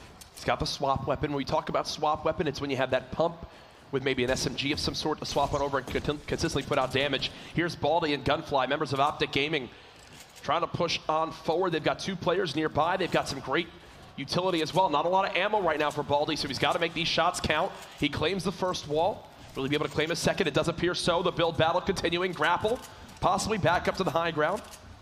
Nothing as of yet. One close. Whips the pump shot. His opponent maybe even not realizing that that was him right in front of him. It looked like the grappler out. Shots from above. He's got to try and build up and defend. Gunfly, his teammate, has a top-down view as well. He's got himself kind of in a box, half owned by his opponent. Some traps, you hear him going down there, and Gunfly is trying to build to defend himself. And this is the worry about those third-party engagements. When we say third-party, we talk about when, well, there's a fight like this, 2 teams going at it, a third team that makes their presence known, looking for some free damage. As now it looks like the fight will stall for a brief moment as Diggy and Perfect Tilt have got to the high ground. Now I'd like to point out Diggy and Perfect Tilted earlier during a previous Heat 4, they took home $40,000 from the Make It Rain bonus, which we're not too far away from. So we could see a repeat for them. Raz and Bog here. Bog not looking too hot HP, but Raz still able to defend his teammate, hopefully, here in the kind of the corrupted zone to the southwest of Dusty. Now, one thing to point out, Fortnite games, what, normally last 20, 25 minutes? Roughly. It has been now almost 3 minutes since our last elimination. That is how slow these games will be off the break, as everyone wanting to just hope the players around them all begin to drop. You see Hysteria there in your engagement feed with the snipe on the Villix from 45 meters, as Bizzle and DMO. Bizzle, one of the highest earning Fortnite players and this in duo, history. Arguably a pretty solid fan favorite. A lot of people have been supporting Ghost for a while. It's good to see those players show up. Aiden, another member of Ghost, always putting on a good show. The edits down, trying to take possession of as many of these surfaces as possible, just in case an opponent tries to sneak in, you can catch somebody off guard as they rotate underneath. And this is why so many players want to avoid, they try to avoid these kind of early to mid-game fights, because look at this right now for Razaru. No healing left, no other utility remaining, not many mats, less than 350 mats. If they get in a straight-up fight with these two, win or lose, I can tell you right now, based off of DMO and Bizzle's health, they don't have a hell of a lot either. So it's one of those things where it's like, hey, we get in that fight, and next thing you know, even if we win it, we're still sitting there going, wait, we have nothing to our name. Look at how little ammo they have for the assault rifle as well. Bizzle and DMO not in an ideal position at all. Oh, Vinny Zexro. Standouts from day one. Zexro, one of the most aggressive players we've seen so far here in the grand finals for the fall skirmish, taking shots. Literally, as I said, one of the most aggressive players, pushing up those ramps, building up. He's going to use the glider redeploy here in a second, get a top-down view as his teammate moves in at the same time. Vinny far underneath him. He's just looking for a top-down angle, and there's no risk here because if that gets shot out like it is, he just pops the glider redeploy and flies in on his opponent. Exactly what's going to happen is his opponent building up above him and his teammate trying to match. Looks like the quad, using it to just drop any structure. The shotty for over 100. He himself down to 92. Vinny gets the knock. Overpeak is down, which means it's a 1v2 situation. Zach's going to take just a moment here, pop a full shield. Vinny looks like he's doing the same thing with minis, which puts him just over 100. Overpeak knockdown right next to him. That's going to be tough to save. Oh, teammate Dope building up, so he's getting shot from above potentially as well. Vinny and Zexro are in such a good spot right now, even though they're just outside the zone, but with so much HP and shield, they have an opportunity to take advantage of that. Kind of look at Vinny's ammo. Do a little bit of gatekeeping. Only 12 shots. Yeah. Medium is very low right now, and a body shot from a bolt action could spell defeat for him as well. Dopeye's going to have to move very soon, waiting for the edge here, especially if he doesn't have any HP healing, like a medkit, bandages, anything like that. He's in a tough spot. Zexro's going to take advantage of that. He's just kind of waiting. That's why he waited the very last second to rotate, see if he can catch his opponent rotating. Vinny gets that elim. Dopeye actually goes down to Yo-Yo Keep It Up, who is potentially the third party. Maybe not the bounce he intended there as he flies towards his opponent. He hits the crater. He's having to burn through all his materials down to just 70 left. 6 builds, 5 builds, just ramping up. Oh, he gets pyramided. He's stuck in the zone for the moment, down almost out of materials. And folks, actually now 5 more seconds. This is going to be a $50,000 Make It Rain period right here. Here we go. Remember, during this time between zones 3 and 4, whoever earns the most eliminations, $50,000 will be earned. Keep an eye on that engagement feed. Who will win that huge sum of cash? Now, Jack, in a situation like this, you've played in events like this in the past. I think we both have, even today's Stream Invitational. $50,000, is that going to make you play kind of out of position from, your normal strategic? That's a lot of money, Jack. It is a lot of money. I think the big thing with it is, they can try their best to keep track, but it's not really one of those like tangible things that you can say. For example, when you're going for just straight up eliminations to earn a point, you can say, hey, we're one elimination away. Let's really try to hunt down in third party one of these fights to get that last elim we need. In this, you're kind of just hoping other fights don't happen. You're trying to do all this addition in your head for these elims. I think you just have to play and keep it in the back of your mind like, hey, maybe we can get a couple extra during this, but if not, they can't let it change your game too much. Looks like Linane and Skatch moved into tilted as Nick and Aiden are rotating away. And you see on the right side of your screen, Fuzzy 301 and Enigma already have 2 eliminations. If no elims happen during the time, it would carry over no matter what, which means now if 2 teams do tie for the most eliminations in the next 4 minutes and 8 seconds, then it still carries over. But put another $10,000 on the Make It Rain bonus. Every time that thing grows, I get a little more nervous for the way these players are going to change their play style. Here we go, Fuzzy. His teammate Enigma is out, but 2 eliminations. The 2 of them looks like they may have finished team 6 grenades. He's got a pretty good setup here. 142 medium ammo, surprisingly quite a bit for a competitive match where players are playing a little more strategically. There's 81 players left still in this circle. DMO, Bizzle stuck right there above Raz and his teammate Bog. Looking down from above. They're just outside the zone, so they're going to have to make a rotation relatively soon. It's not pressing. They have a minute and a half still, and then some, so they have to bounce out.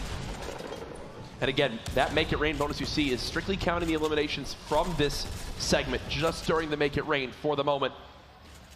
As we continue to stick with players, Shifty Shafts and Salty both about to be out of play, meaning the points of interest on the map, the named areas, 0 will be in play for this zone. Half the zone is in that kind of river in the ravine where you get stuck down there, you're in a pretty poor positioning. You see everyone try to sprint on out. Yo-Yo keep it up, Zexro and Vinny gatekeeping as well. They know someone's nearby. Yo-Yo keep it up, ticking down to that zone. He's trying to edge it as long as he can. He doesn't want to get too aggressive. Look at this, he can't even run out. Might be kind of a trouble here. 24, 22 HP. He's got 2 bandages to pop before he's forced to move in. He's got to glide. Meanwhile, there's still other teams trying to rotate into the circle. Yo-Yo managing to fly just past.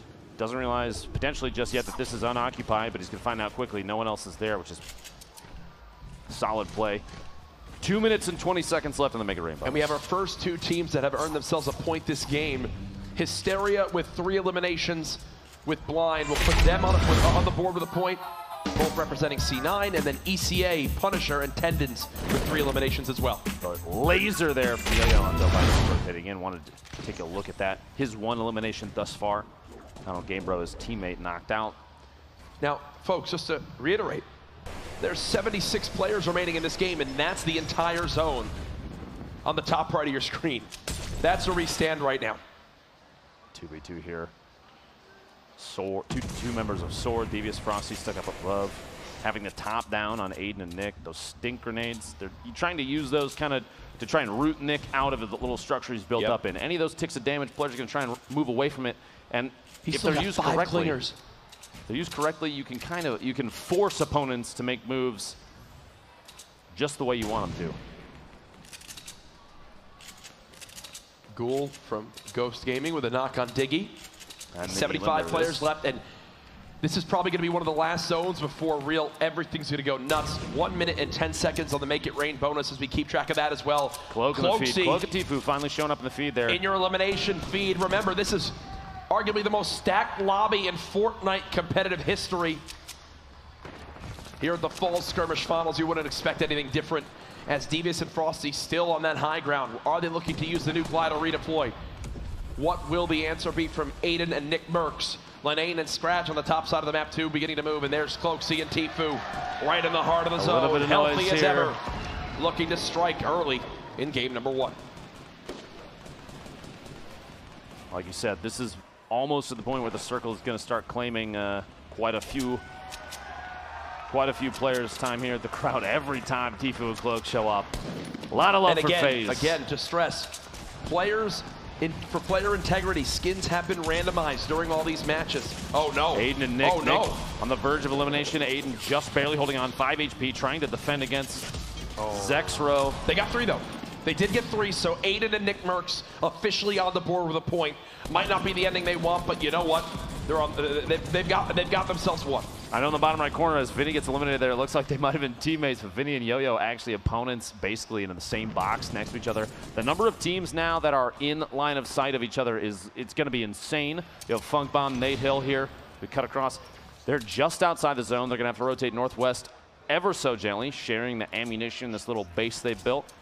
Nate trying to go for a snipe shot, just watching for any team to rotate. Now's the time to do it too, because he doesn't have to, these two, they don't have to move very far. So if they're looking to build up some eliminations just for point's sake, this is a good time to do it. Hopefully they realize Payne, Vape Jesus, Marksman and his teammate are all stacked above him on that hill. It's gonna be a tough hill to move away from. Earlier we saw Bog and Raz actually, for a little while, had the most eliminations during the bonus at 3, but DMO and Bizzle caught him from above here. Was getting the knock on Bog. Those clingers so important too when used correctly. You saw Bizzle drop 2 on the structure just above and then immediately swap to shoot it out so that once the explosion of the first one happened, the second one fall in on his opponent, and that's exactly how it played out. Well done there. Cloak and TFUE. Shots coming from multiple directions while they're editing holes, windows, and walls to try and take shots of their own. Looking for parties rotating away. 87 medium ammo. A handful of shotgun shots. And TFUE gets sniped 39 meters from Nate Hill. The riff from Cloak just trying to make it away. And he's just got to accept it's gone. That's how TFUE goes out. Nate Hill, fellow FaZe member with lightning quick reactions, hits the shot, and now Cloaksy's left by himself. But he had 2 rift to goes. I feel like we've seen Cloak every game he's played so far, at least carrying 1. You see a team way up in the air over there. Hysteria's gonna go for a shot here. The hunting rifle just looking for any sort of movement. Peek over the top, he's gonna try and take a shot, and that team does know that he's there. Very quick peek there as Hysteria and Blind in an excellent position, the very top of this hill. They have a top down on everybody. Cloak still plays their shield. Position is good, but look at Hysteria's health especially. Tough. Rough spot. At 72 hours now in the elimination feed, Tenpo and Jamok. Hysteria wants this shot so darn bad. He's got a lot of materials, which I'll definitely say is a great spot, but here we go. This is where you're about to see over half this lobby drop like fries. Fries. Flies. It's an all-out race, and here we go. In front of Hysteria, multiple teams moving up the same ramp. Oh yeah, gets a quick tag on 1. He's got to watch that zone, only 35 HP like you pointed out earlier, but he has a chance here to just take free shots essentially on teams that are rotating into the zone. Look at this, they're scattered all in front of him. They continue to try to keep this high ground. 30 seconds as this zone continues to shift. Saint building on up. Morgossi now there as well. Funk Bomb and Nate Hill on the low ground. Blind with the pyramid on the top. There's someone up top as well. You see Hysteria frantically trying to stop that high ground from his opponent. 53 players remaining now as the elimination feed begins to light on up. Horrified drops to the storm. Hysteria still inching forward. Oh gosh, though. They've got Dementos and Pate just above. Hysteria is just going to forfeit that high ground and float using the Glado redeploy. And look at the storm. The storm claiming so many lives there in the feed. Players going down, getting caught mid-rotation. Hysteria and Blind 27. To establish. That's how fast we just lost the field half the just lobby. went down. It's because of these mountain plays, and now they've got to go right back. Literally the opposite direction. They have to move through this structure, which Hysteria catches an opponent who doesn't even realize they're in the same box together. The storm starting to tick for 8 as Hysteria is trying to push up, getting caught. Another player shows up right next to him. It was Ghoul from Ghost. The storm claims Hysteria, but he got one just before he went out. And Blind just got another knock as well. So that with Hysteria's 4th elimination, Blind's also got 1. I just looked at the engagement feed right now. Frosty has 6 elims now at the moment there from Soar 2. So many players racking up the points now. 15 remaining in this game. Morgossi, who is the winner of the summer skirmish, still alive in this game 1 alongside his teammate. This spread here, a very vertical set of players, 15 remaining. Pate and his teammate all the way up top. Morgossi and Saint